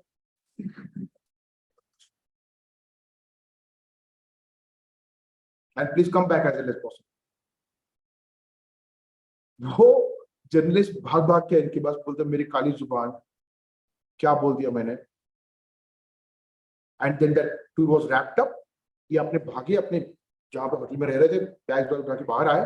And this journalist was in utter shock. Road पे लोग प्रे कर रहे थे नेहरू के लिए, पाकिस्तान में रो रहे थे। जब फ्रीडम स्ट्रगल हुआ था तो लाहौर कांग्रेस हिस्टोरिक थी, वो जनरेशन अलग थी पाकिस्तान की भी। उनके नेहरू गांधी उतने ही अपने थे, हमको हो ना हो। और ये वापस आ गए। Last attempt was failure ultimately. वैसे भी आयुब खान मानने वाला था नहीं, ठीक है। Nehru time. Death of Nehru कैसा था पता है क्या? 1990s में सचिन तेंदुलकर आउट। आपको एग्जैजरेशन लग रहा होगा, बट आपको सही में अंदाजा नहीं। किसी को पता नहीं था कि शास्त्री नाम का कोई इंसान है। जो कि नेहरू को सक्सीड कर सकता है। Nobody had this name in mind. उस समय कांग्रेस के कुछ सीनियर लीडर थे, उनको सिंडिकेट बोलते थे। क्या बोलते थे? सिंडिकेट। उसमें ये नाम थे, Yashwantrao Chavan himself was part of it, K Kamaraj, है ना, he was the foremost name in terms of Congress के ऊपर होल्ड। लेकिन कामराज खुद भी जानते थे he can handle the organisation, लेकिन इलेक्शन में एक अलग लीडर चाहिए होता है आपको, है ना। तो कांग्रेस वर्किंग कमेटी की मीटिंग चल रही थी, क्या करें, है ना। प्रॉब्लम ये था कि Nehru was the only towering personality, बाकी सारे उनसे उनके कंपैरिजन में काफी ऑर्डिनरी लोग थे। तो इनमें से किसको चूज करना है? कोई टॉरिंग पर्सनैलिटी है तो इमीडिएटली आप चूज कर सकते हो, राइट। तो ऐसे बोला जाता है कि उस मीटिंग में एक इंसान लेट आया, कोने में जाकर के बैठा, लाल बहादुर शास्त्री। तो सबकी नजरें उनके ऊपर चली गई, यहाँ पे कंपटीशन चल रहा है, तू कि मैं कि तू, है ना। और वो बेचारा, वो होता नहीं कभी कभी, वो सब हटा आपका है ना, उसको बनाओ, आजा भैया, ये सब लड़ रहे हैं, इससे अच्छा है कि ये आप अब लड़ रहे हो ना, आप में से कोई नहीं बनेगा, ये बने, अच्छा ठीक है। वो होता है ना कि हाँ मैं बनूं या ना बनूं, ये नहीं बनना चाहिए, कोई बोल रहा मैं बनूं, ये नहीं, दोनों लोग बोल रहे हैं इनको इनको बना, ठीक है चलेगा, हाँ चलेगा। कंसेंसस कैंडिडेट बोलते हैं, क्या बोलते हैं? कंसेंसस कैंडिडेट, है ना। आपको पता है क्या, लेट 1990s में विनोद कांबळे का करियर खत्म हो चुका था और दो नए प्लेयर आए, राहुल द्रविड़ एंड सौरव गांगुली। मुझे बहुत गुस्सा आया था उस समय इन दोनों का। रीजन, कांबळे का खत्म हुआ करियर, बट उस समय अंडरस्टैंडिंग नहीं था, छोटा था ना, ये क्या क्या करता है, दारू पीता है, ड्रेसिंग रूम में मस्ती करता है, ये सब पता नहीं था। But he was very quality player, we know it, right. होता है ना कभी कभी, द्रविड़ वगैरह कौन है, नए क्या कर पाएंगे, but we know what Rahul Dravid turn out to be, right. विशेष राहुल द्रविड़ बदल बोलते करेंगे। हाँ, गांगुली के पास वो नहीं था कभी, टेस्ट बैट्समैन बनने का कोई उसमें ये नहीं था।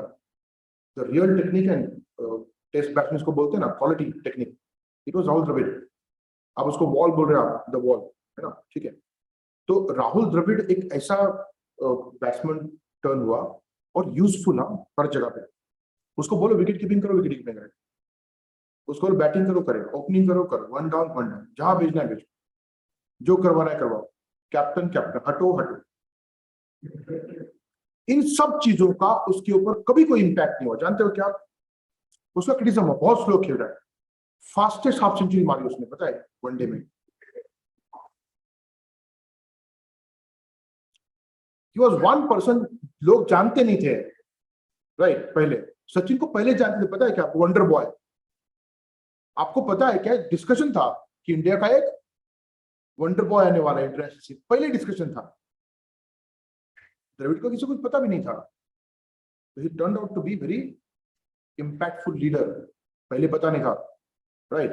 सो लाल बहादुर शास्त्री ने अपना इम्प्रिंट छोड़ा। पहले तो इनको बस ऐसे ही कंसेंसस कैंडिडेट, सिंपल इंसान है, इनको बना, लेकिन turned out to be very effective as a prime minister, right.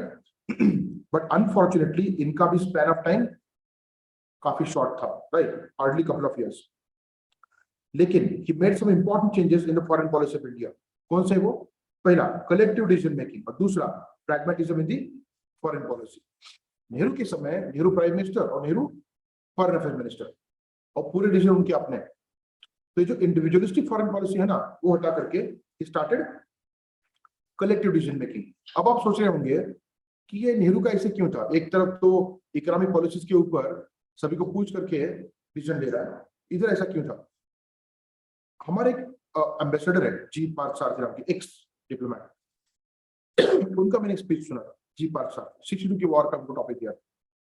Topic was war of 1962। उनके 2 स्पीचेस सुने मैंने। वो पाकिस्तान में भी थे, बताया क्या, इंडियन एम्बेसडर बोल करके, 2-2.5 साल। अरे इनका नाम सुना है कि नहीं, जी पार्थ सारथी? काफी सीनियर डिप्लोमेट है इंडिया के, एंड वो as a Indian ambassador to Pakistan भी काम कर चुके हैं। ये तो पेटे देता ना बोल रहे, भारत पाकिस्तान संबंध चर्चा करना है, स्पीच दे रहे। तो गया था मैं सुनने के लिए उनको। हाँ, पार्थ सारथी। एक सेकंड, कश्मीर कॉन्स्पिरेसी केस, कौन सा conspiracy? And don't fall prey to all this things. Conspiracy शब्द दिखता है ना, वहां से भागना है आपने। अब जो आई विटनेस है उसका इंफॉर्मेशन लेकर के आ रहा हूँ मैं, किसी कॉन्स्पिरेसी का नहीं। It was a genuine effort on the part of first prime minister, कोई कॉन्स्पिरेसी नहीं था। तो वो जी 5 साथी जो है ना, उनकी दो स्पीचेस सुने मैंने, दोनों कंटेंट में बताऊंगा। अभी यहाँ पे एक का रेफरेंस आ रहा है। बहुत सारी बातें की उन्होंने 62 के वॉर के ऊपर, क्या गलतियां हुई, क्या क्या हुआ, how Nehru can be blamed and how he has to take the responsibility. At the end of his entire speech, उन्होंने क्या बोला पता है क्या? Yes, it was a blunder, but we have to give a benefit of doubt. उन्हीं की words में बोल रहा हूं मैं। बेनिफिट ऑफ डाउट जानते हो ना? ये क्रीज है और यहाँ यही पे बैट है सीधा, यहाँ पे अंदर भी नहीं और बाहर भी नहीं। रनआउट है कि नहीं?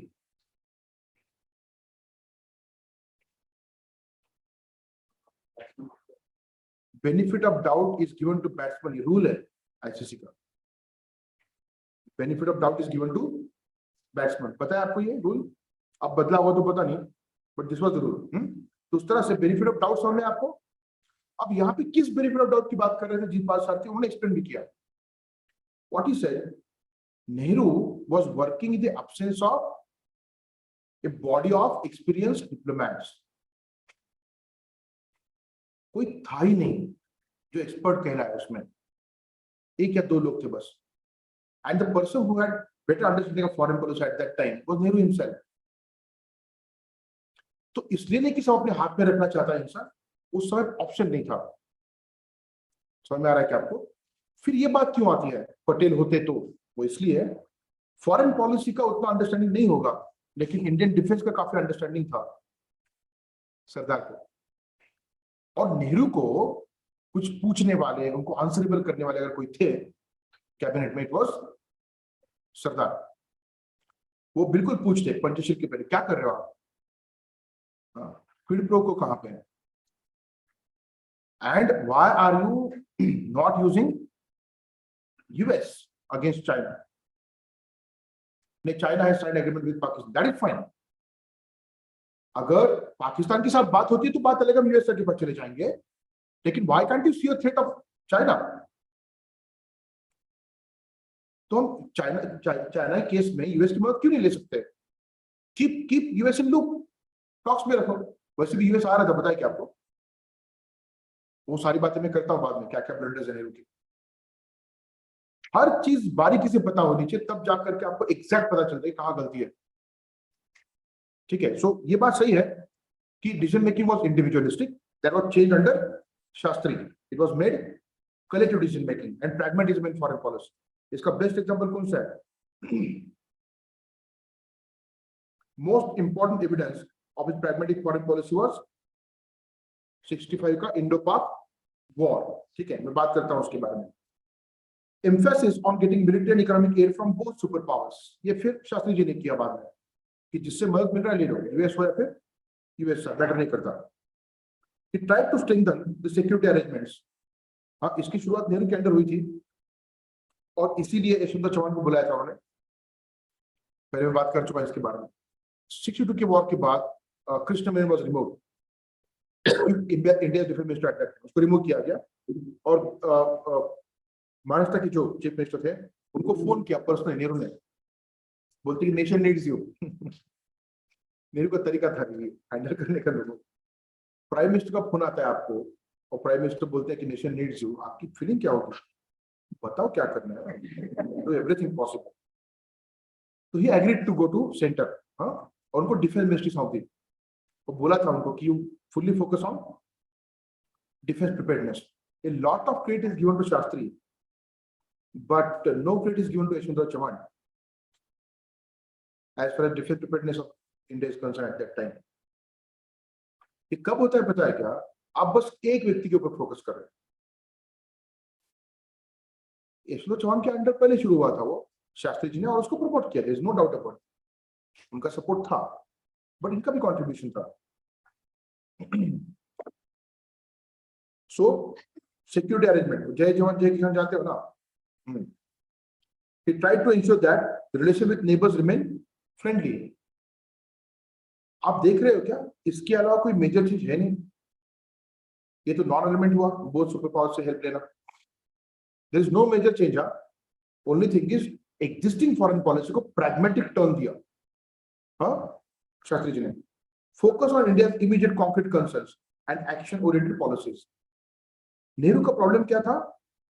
He was probably much more focused on international issues. So Shastri turned that focus into internal issues, अंदर की जो issues, concrete issues, उसके वो focus करते हैं, right? And then action oriented policies, on ground जो करना है उसके बारे में बात करते हैं। ये change बदलाव है, और ये 65 का वो मैं शॉर्ट में बता रहा हूँ यहाँ पे। इसके सारे फैक्टर्स बाद में बताऊंगा। ये थोड़ा सा अनएक्सपेक्टेड था हमारे लिए, right? We are not prepared for this war. अचानक से हमला हुआ इंडिया के ऊपर, और बिकॉज हम प्रिपेयर्ड नहीं थे, मैं बिल्कुल सिंपल बात कर रहा हूँ, बाद में हम इंडिया पाकिस्तान केस पे और बात करेंगे। हमला कहाँ हुआ? जे.एंड.के मेरे, अचानक से हमला हुआ। आपको पता है ना कि वॉर के लिए प्रिपेयर्डनेस चाहिए होता है। You have to mobilise forces, you have to mobilise weapons, artillery, logistics, पता है ना सब कुछ। It takes time, it takes some days. Normal condition में सर्विलेंस के लिए जो लोग होते हैं ना, वो that process is quite bigger. War के लिए you need number of battalions, right? तो अचानक से हमला हुआ, ये सब कुछ जोड़ने के लिए टाइम तो लगता है। तो उसमें we lost some ground, retreat हुआ हमारा, और कंडीशन वाज वेरी डिफिकल्ट। एक तो उनको सपोर्ट मिला था, किससे? यूएस से, finance and weapons, pattern tanks मिले थे, और यूएस का दावा था कि ये टैंक्स कभी डिस्ट्रॉय नहीं हो सकते, indestructible tanks, and because of that they got the advantage. बचपन में 9th स्टैंडर्ड में, 10th स्टैंडर्ड, पता नहीं मुझे कौन से स्टैंडर्ड में, बट 9th या 10th में वो जो बुक्स हुए थे ना, लैंग्वेज की बुक्स, इंग्लिश की जो बुक्स थे ना, उसमें रैपिड रीडिंग नाम का सेक्शन था। That section was little bit difficult, इसलिए उसको रैपिड रीडिंग बोला था। हर चीज अंडरस्टैंड करने की कोशिश मत करो, लेकिन you should get the crux of it. But मेरी आदत थी हर चीज अंडरस्टैंड करने की, खराब थी अच्छी थी पता नहीं, वो जो भी है। मैं बहुत इंटरेस्ट से पढ़ता था, और एग्जाम खत्म होने के बाद फिर से लैंग्वेज की बुक्स पढ़ता था। तो पहले बोल चुका हूं आपको, आउट ऑफ इंटरेस्ट। साहित्य का मजा लेना चाहिए। साहित्य ऐसे नहीं पढ़ते इसके ऊपर क्या सवाल आएगा, कि मजा निकल जाता है। तो पहले ऐसे पढ़ता था कि सवाल क्या आएगा, उसके बाद फिर आई स्टडी लगे। उसमें ना इस वॉर का एक स्टोरी था, आई स्टिल रिमेम्बर। आप सर्च कर सकते हो, अब्दुल हमीद का नाम। जब अटैक हुआ था तो फर्स्ट जो पोस्ट था ना, अब्दुल हमीद का था। he was the head of that posting, foreign posting of Indian military. उसके साथ बहुत कम लोग थे, हार्डली 10-12 सोल्जर्स, और वो खुद था।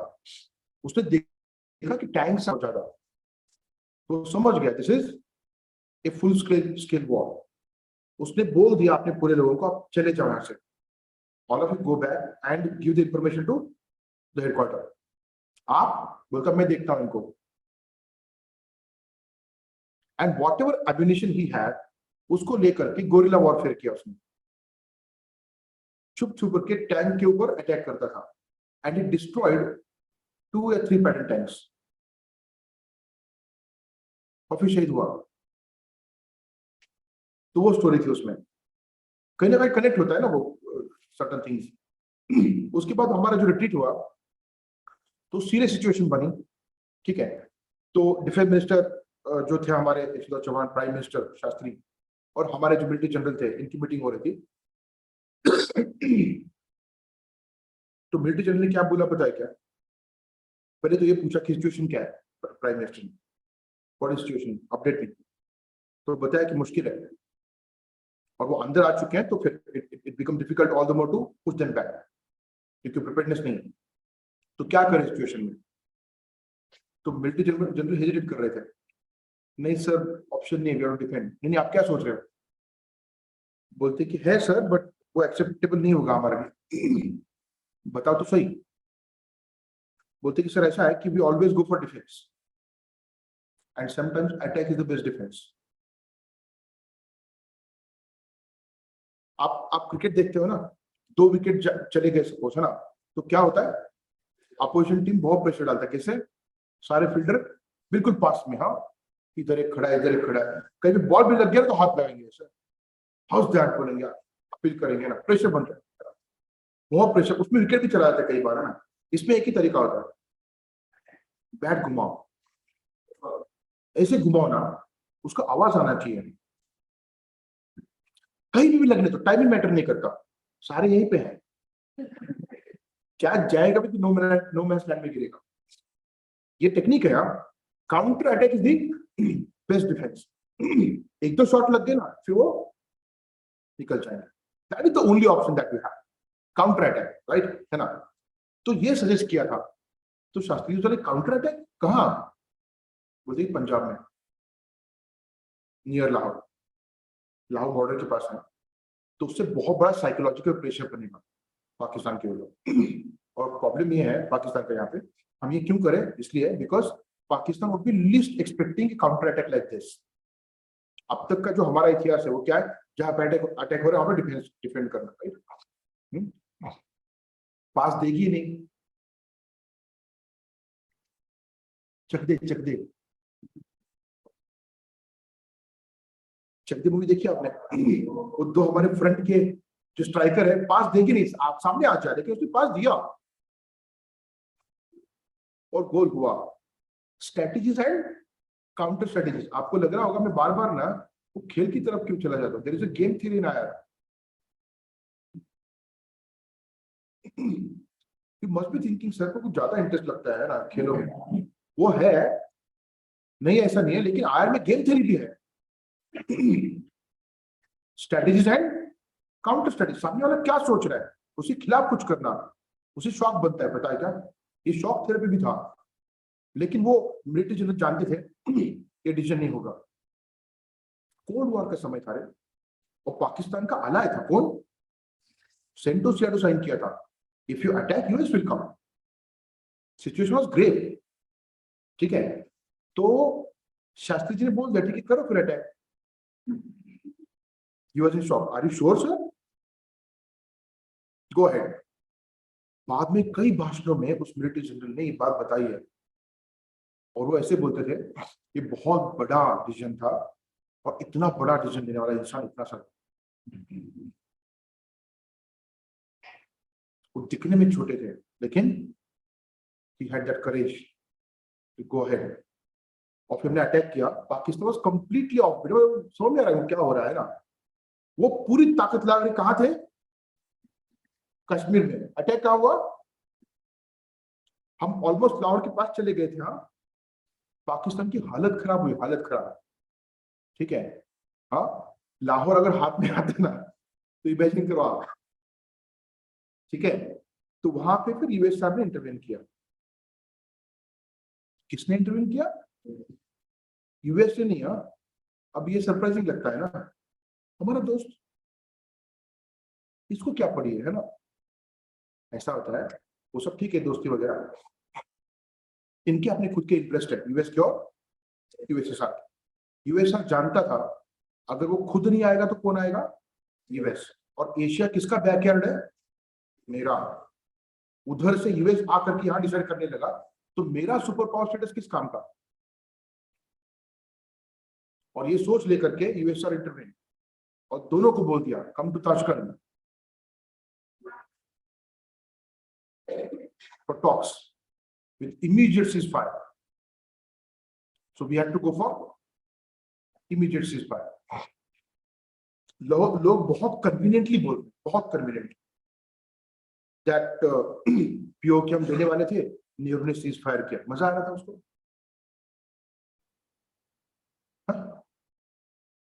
Do you even know what is international pressure? UK और यूएस का प्रेशर था उस समय। और 47 मतलब हिरोशिमा नागासाकी के बाद 2 साल के अंदर। अंदाजा भी है आप क्या बात कर रहे हो। मिलिट्री के लोग कई सारे क्रिटिसाइज करते हैं, मैं जानता हूं नेहरू को, लेकिन मिलिट्री के लोगों का व्यू काफी नैरो होता है। उनको लगता है कि इतना और जगह, इतना और जगह, उनको वो पता नहीं चलता ऊपर से क्या आ रहा है। वो पीओ में के ऊपर पड़ता है, पता है क्या करके प्रेशर, इधर नहीं, on ground. That's why I never buy arguments of military personnel, चाहे जितना बड़ा जनरल हो। डिप्लोमेसी अलग बात है, फॉरेन पॉलिसी अलग बात है, वो उनका काम नहीं है। उनका काम वॉर स्ट्रेटेजी का है। वॉर में आप बताओ क्या करना है, हम आपकी बात सुनेंगे। लेकिन डिप्लोमेसी में डिप्लोमेट क्या बोल रहे हैं, फॉरेन पॉलिसी एक्सपर्ट क्या बोल रहे हैं, वो उनका फील्ड है। So don't venture into that. हाँ, जिस तरह से बात करते हो ना, नेहरू गया गुजरा था, उसने इसलिए इंस्पायर किया, तो शास्त्री कौन से गए गुजरे थे? आंसर नहीं। लाहौर क्यों नहीं लिया? लाहौर लेक के कब्जे में है ना, निगोशिएट करते कि पीओके छोड़ दो, लाहौर ले लो। ये सब क्यों नहीं हुआ? और जहां तक पहुंचे थे वो जमीन क्यों छोड़ी ताशकंद में जाकर? इन सभी के आंसर्स एक वर्ड में है, इंटरनेशनल प्रेशर। हम कोई सुपर पावर नहीं थे, आज भी नहीं। We need to understand this. ये खेल, अरे मुझे एक बात बताओ, दुनिया में अगर दो ही देश होते ना, इंडिया एंड पाकिस्तान, है ना, तो एक ही बन जाता, लेकिन ऐसा नहीं है ना, तो आपको सोचना पड़ता है। हाँ, you have to think twice, 10 times, 100 times. International pressure आया था, जाना पड़ा हमको, और वहां जाते ही सर ने बोल दिया स्टेटस क्यो एंटेबेलम, दोनों को। Status quo antebellum means what? Go back to original positions. उसके बाद जो भी टॉक्स होंगे होंगे, Tashkent agreement we had to sign. लोग बोलते हैं शास्त्री के साथ कोई दगा हो गया, है ना, दगा फटका हो गया। क्या हो गया? उसके बाद शास्त्री का साइन है कि नहीं बताता है, मतलब उनको पता था क्या एग्रीमेंट, कि ऐसे बिना कुछ साइन करो यहाँ पे, प्लान पे ऐसा कुछ होगा? नहीं ना। हाँ, उनको पॉइजन किया फिर साइन किया, ऐसे लगता है आपको? ऐसे अगर लगता है तो मूर्ख हो बहुत बड़े। Sorry to use that word, because ये मूर्खों की भाषा है। मुझे अगर किसी ने पॉइजन किया, बोलते ये करो, बस ये मरने वाला, नहीं करूंगा, जा। डेटरस फेल होता है रे, इसलिए मैंने बोला कि फुलिश आर्गुमेंट है, एब्सोल्युटली फुलिश आर्गुमेंट है ना। और सबसे बड़ी बात, अगर साइन नहीं करेगा तो उसको मारेंगे, ये प्राइवेट क्यों करेगा कोई निगोशिएशन में? बचका नहीं हो आप। इट वॉज हार्ट अटैक, मैं पहले बात कर चुका हूं इसके बारे में। उनको 2 बार अटैक आके गया था। He was a heart patient, known case of heart patient. उनका जो जब उनको अटैक आया तो उनको चेक करने में डॉक्टर रशियन था, पाकिस्तानी नहीं। पाकिस्तानी होता तो मैं कॉन्स्पिरेसी के ऊपर, हाँ ठीक है, कुछ सोचता, है ना। रशियन डॉक्टर क्यों मारेगा? सिंपल सी बात है, it was severe heart attack. And that movie is rubbish, मैं पहले बात कर चुका हूं। एब्सोल्यूट रबिश, एब्सोल्यूट रबिश, छोटा मोटा नहीं, बड़ा रबिश। मैं पहले बोल चुका हूं, बुक है, जॉइंट सेक्रेटरी जो साथ में गए थे शास्त्री जी के साथ, इसनो चौहान थे, आप उनके ऊपर डाउट क्रिएट कर रहे हो क्या? अकेले गए थे क्या? हाँ, पूरा डेलीगेशन गया था हमारा।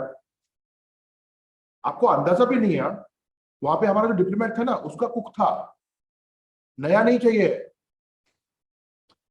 प्राइम मिनिस्टर के बारे में कितनी केयर ली जाती है आपको अंदाजा भी नहीं है, और फिर आप ऐसे बातें कर रहे हो, है ना। उधर का कुक नहीं लिया था हमने, regular cook of India ambassador to USSR. और शास्त्री जी बहुत सिंपल थे, गांधीयन, ऐसे बोला जाता है कि जो नौकर होते हैं ना, वो सभी को बोलते थे यहाँ पे खड़े मत रहना, जाके सो जाओ। उन्होंने भेज दिया, पता है सभी को। एंड देन अटैक आया उनको, ही वांटेड वाटर। होता नहीं इंसान को रेस्टलेस होता है इंसान, तो कोई था नहीं, तो उठ के वो गिलास लेने की कोशिश कर रहे थे, तो गिर गया वो गिलास, ही डाइड। लोग बोलते उसमें पॉइजन था। कुछ भी है ना, पॉइजन था तो खुद से थोड़ी लेने जाएगा इंसान पॉइजन पीने के लिए, है ना। कुछ तो सेंस बनना चाहिए रे चीजों में, है ना। There has to be some sense.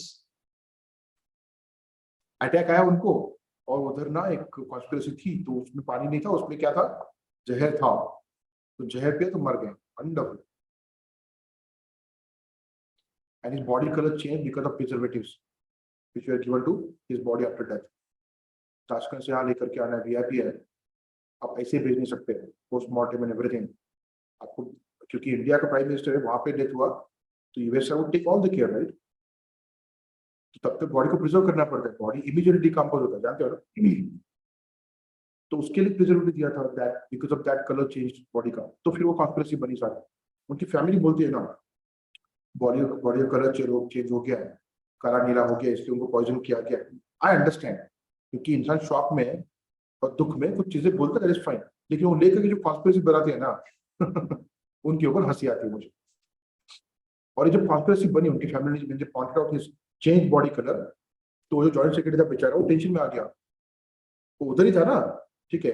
फिर उसने बेचारे ने स्पेसिफिकली एक एक्सपर्ट डॉक्टर इंग्लैंड में जाकर के मिला, लंदन में अपॉइंटमेंट ली, उनको पूछा कि सर सही में बताओ, ये जो प्रिजर्वेटिव है वो देने के बाद बॉडी कलर चेंज होता है क्या? ये that is the usual kind of side effect that is. Then he was relaxed. फिर बेचारे ने बुक लिखा, not just death, entire biography of Lal Bahadur Shastri. ठीक है, ओके। ये तो ऐसे हो गया, सचिन आउट, द्रविड़ भी आउट। अब क्या करें? नहीं, रुको रुको, वेट वेट वीरेंद्र सहवाग, वो हुआ से अब तो और सिच्युएशन डिफिकल्ट था। आणि मला काही महत्त्वाची गोष्ट सांगायची आहे, ऐका थोडंसं, तुझं पोस्ट इंडिपेंडन्स पण होऊन जाईल बऱ्यापैकी। अब सिचुएशन और ग्रेव थी, वो फिर से सारे लोग आ गए, तू नहीं मैं नहीं तू, है ना। आपको पता है एक स्ट्रॉन्ग क्लेम किसका था इस समय?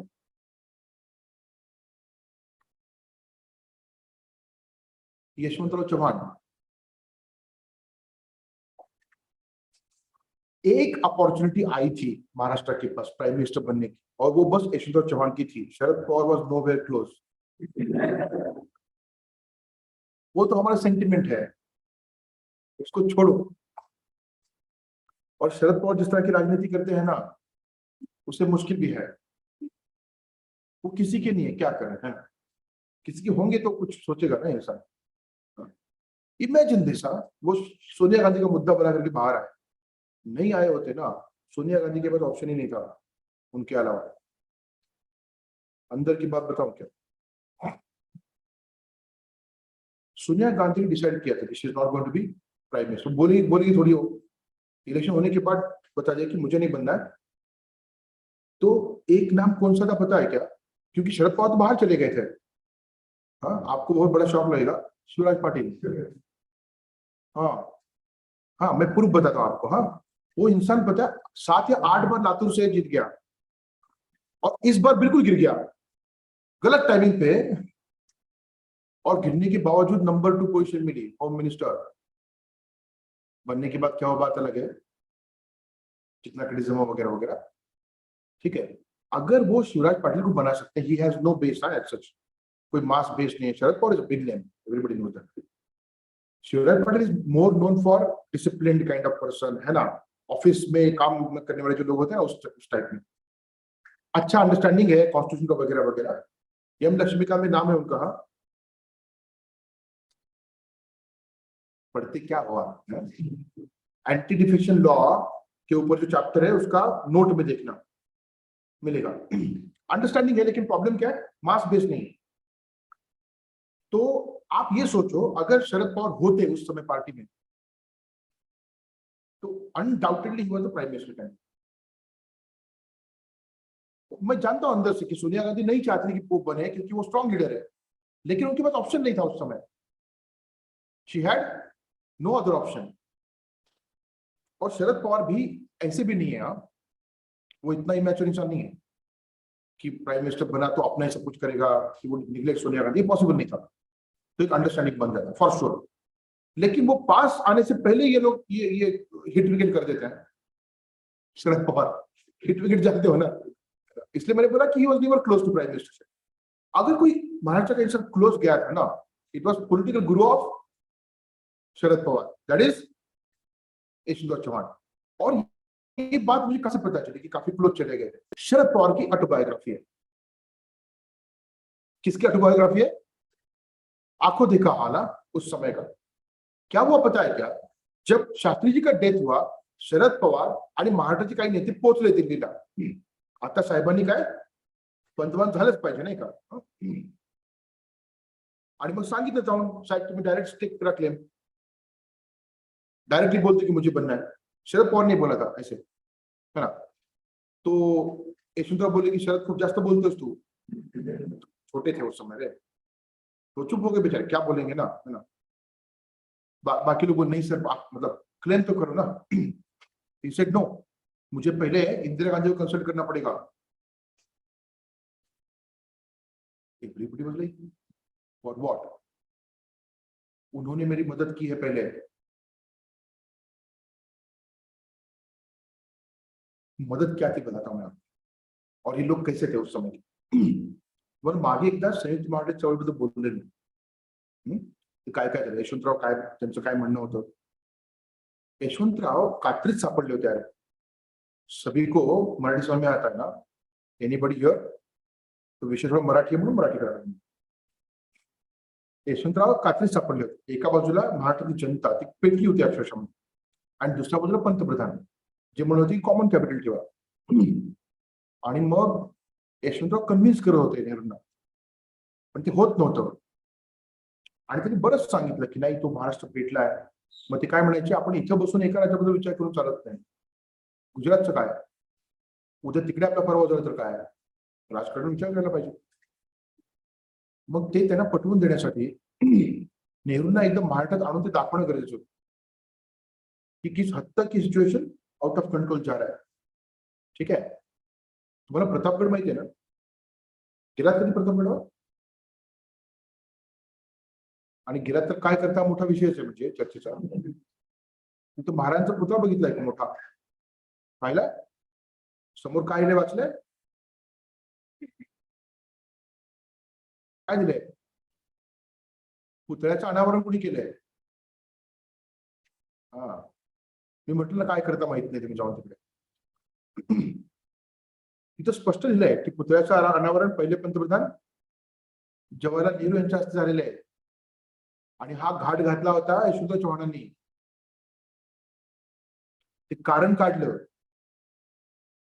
महाराजचा पुतळा बसवायचा होता, आता काही मुख्यमंत्री पण करू शकले असते ना अनावरण, पण पंतप्रधानांना आणायचं मुद्दा म्हणून, कारण दाखवायला लागेल ना काय चाललंय इकडे ते, आणि मग सांगितलं पंतप्रधानांना काय दिलं इन्व्हिटेशन, पण प्रॉब्लेम असा असतो की प्रत्येक वेळेला त्याच्या अनेक गोष्टी घडतात, पंतप्रधानांना वेळ नसतो, ठीक आहे, मग ते येतो म्हणाले पण सांगता येत नाही ना, ते यावेच म्हणून त्यांच्या मुलीला गळ घातली होती की प्लीज काही करा आणि वडील येतील ते बघा, आणि इंदिरा गांधी काळजी करू नका, बरोबर पाठवतो मी,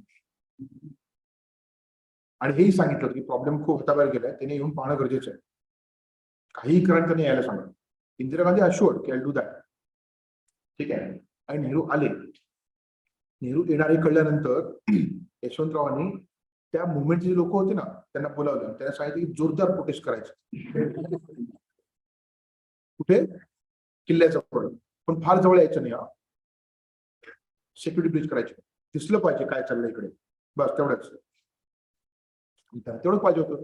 नेहरू येतात म्हणल्यानंतर काय जोर जोरात घोषणाबाजी वगैरे, नेहरूंनी पाहिलं कसं असतं रे की दुरून तुम्ही एखाद्याकडे बघता ना तर त्याची ग्रॅव्हिटी नाही कळत, प्रत्येक बघताना त्याला कळलं की बाहेर आक्रमक झाले सगळे, मग ते म्हणायला लागले काय आहे, मग म्हणजे मी तुम्हाला हे सांगतोय सर,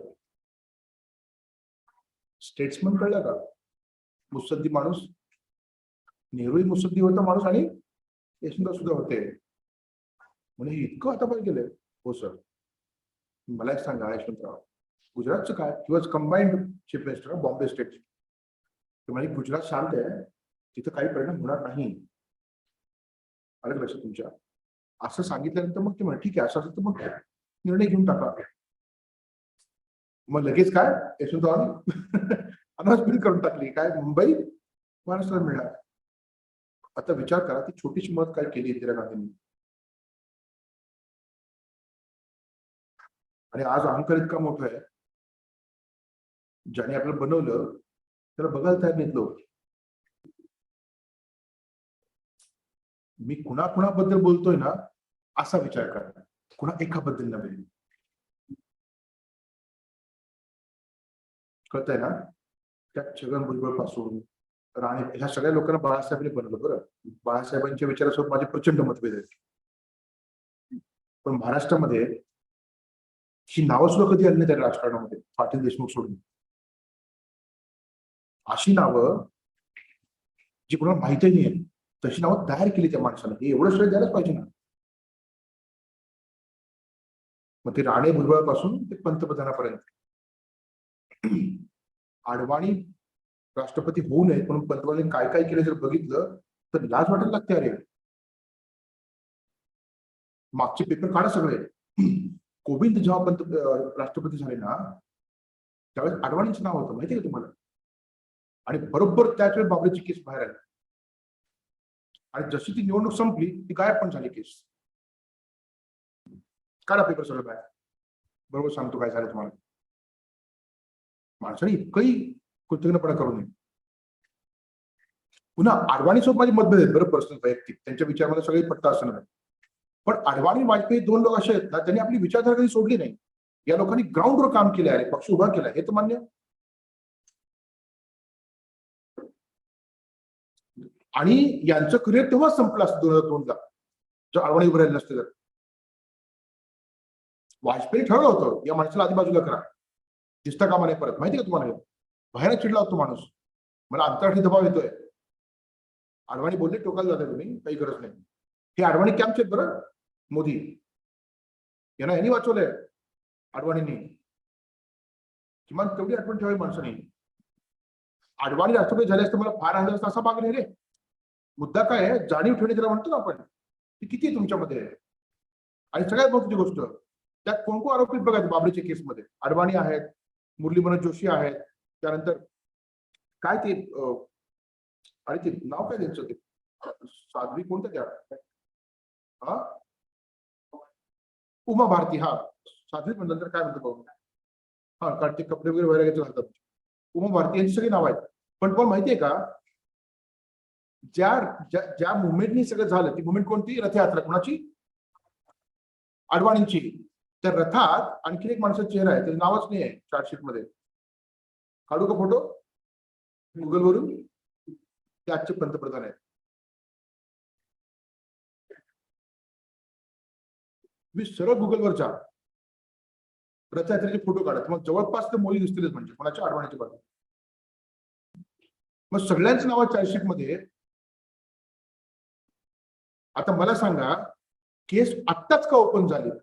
मला केस ओपन होण्याबद्दल किंवा चालण्याबद्दल काय, ती व्हायलाच पाहिजे. आणि ती बंद का झाली? पुढे काय झालं केस? सांगा ना मला, काहीतरी माहिती द्या. ते बरोबर नाही. अरे पक्ष कोणता, तुम्ही काय, हे मला मॅटर नाही करत, पण किमान थोडं जाणीव असावं माणसामध्ये. एक निर्वासित माणूस भारतामध्ये आला, LK अडवाणी, संघर्ष केला राजकीय, थोडाफार सन्मान द्यावा ना माणसाने.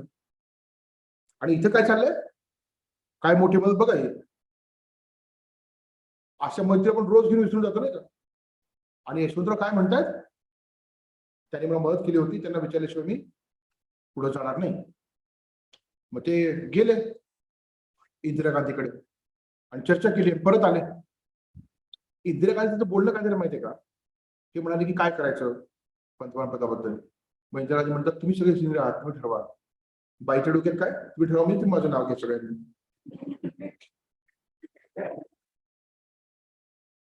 साधी होती का? इंदिरा गांधी हे प्रकरण भल्या भल्यानं भारी पडले बा. आणि मग झालं काय, ते यशवंतराव काय बोलले की हो काही नावं आहेत, त्यात माझंही नाव आहे.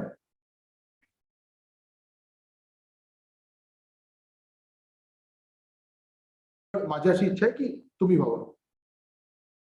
यशवंतराव.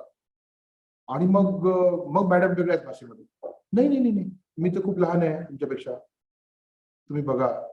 नाही नाही, मला असं वाटतं की तुम्ही विचार करावा, आणि तुम्ही विचार करणार नसाल तर मी विचार करेन. ठीक आहे, 2 दिवस द्या. आत्ताच नाही म्हणत होत्या, 2 दिवस द्या. मला यशवंतराव परत त्यांच्या घरी दिल्लीमधल्या, आणि बसले होते हॉलमध्ये सगळे आपले शरद पवारांचे. त्यांनी विचारले की साहेब काय झालं? त्या 2 दिवसात सांगतील असं म्हणाले. असं म्हणून ते आतल्या रूम मध्ये गेले. कोण? यशवंतराव. ते गेल्या गेल्या शरद पवार म्हणतात, चला आता महाराष्ट्राला पुढे. 2 दिवस नाही, 2 तासात फोन येईल मी होते म्हणून. आणि 2 तासातच फोन आला, कॅम रेडी. तेव्हापासून पवार साहेबांना कळतं की राजकारणाची दिशा कुठे आहे. Baramati school of politics. तो माणूस भयानक चाणाक्ष आहे बरं. शरद पवार हे राजकारण म्हटलं तर अफाट व्यक्तिमत्व आहे. राजकारणाचं अंडरस्टँडिंग.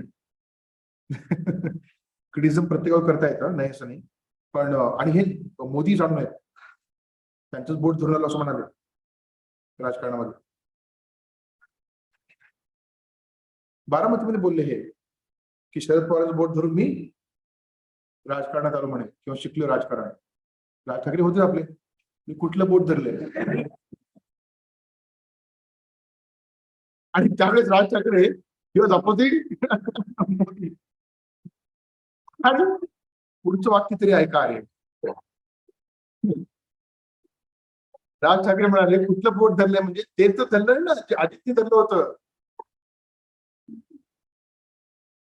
आणि त्यावेळेस अजित पवारचं धरण प्रकरण फार गाजलं होतं. म्हणजे राजकारणामध्ये हे असलं पाहिजे, खेळीमेळीच्या वातावरणात टीका करणे हा प्रकार है ना, ते फार खालच्या थराला जाऊ नये. इथं पण ठीक आहे, हे दिस इज परफेक्टली फाईन. तर यशवंतरावांनी आणि 2 तास फोनला मॅडम. बरं, आता दुसरा मुद्दा, हे प्रॅक्टिकली होतं का? हे प्रॅक्टिकली होतं. मी मुद्दाम थोडा वेळ घेतो तुमचा. इंदिरा गांधी नेहरूची मुलगी म्हणून सिंपती मिळेल असा तो राजकीय खेळ होता खरं तर. हा एक मुद्दा. आणि सिंडिकेट लोकांचं परत पडत नव्हतं एकमेकांशी, कोणाला करायचं याच्यामध्ये. पण त्यांनी काय विचार केला, कन्सेन्सस कॅन्डिडेट कोण आहे आता? नेहरूंची मुलगी. आणि गुंगी गुडी आहे, आपण कंट्रोल करू दिलं. त्यांना अजिबात कल्पना नव्हती ते कशाला कंट्रोल करू पाहताय. आणि इंदिरा गांधी एका टर्म मध्ये सगळ्या सिंडिकेटनं संपवलं. आणि म्हणून इंदिरा गांधीची फॉरेन पॉलिसी तुम्हाला 3 टप्प्यात बघायला लागते. म्हणजे पहिला टप्पा त्यांची ही टर्म 66 ते 70, दुसरा टप्पा 71 ते 77, इमर्जन्सी 2 वर्ष जोडून, तिसरा टप्पा 80. त्या 3 टप्प्यात आपण फॉरेन पॉलिसी बघू. सांगू द्या.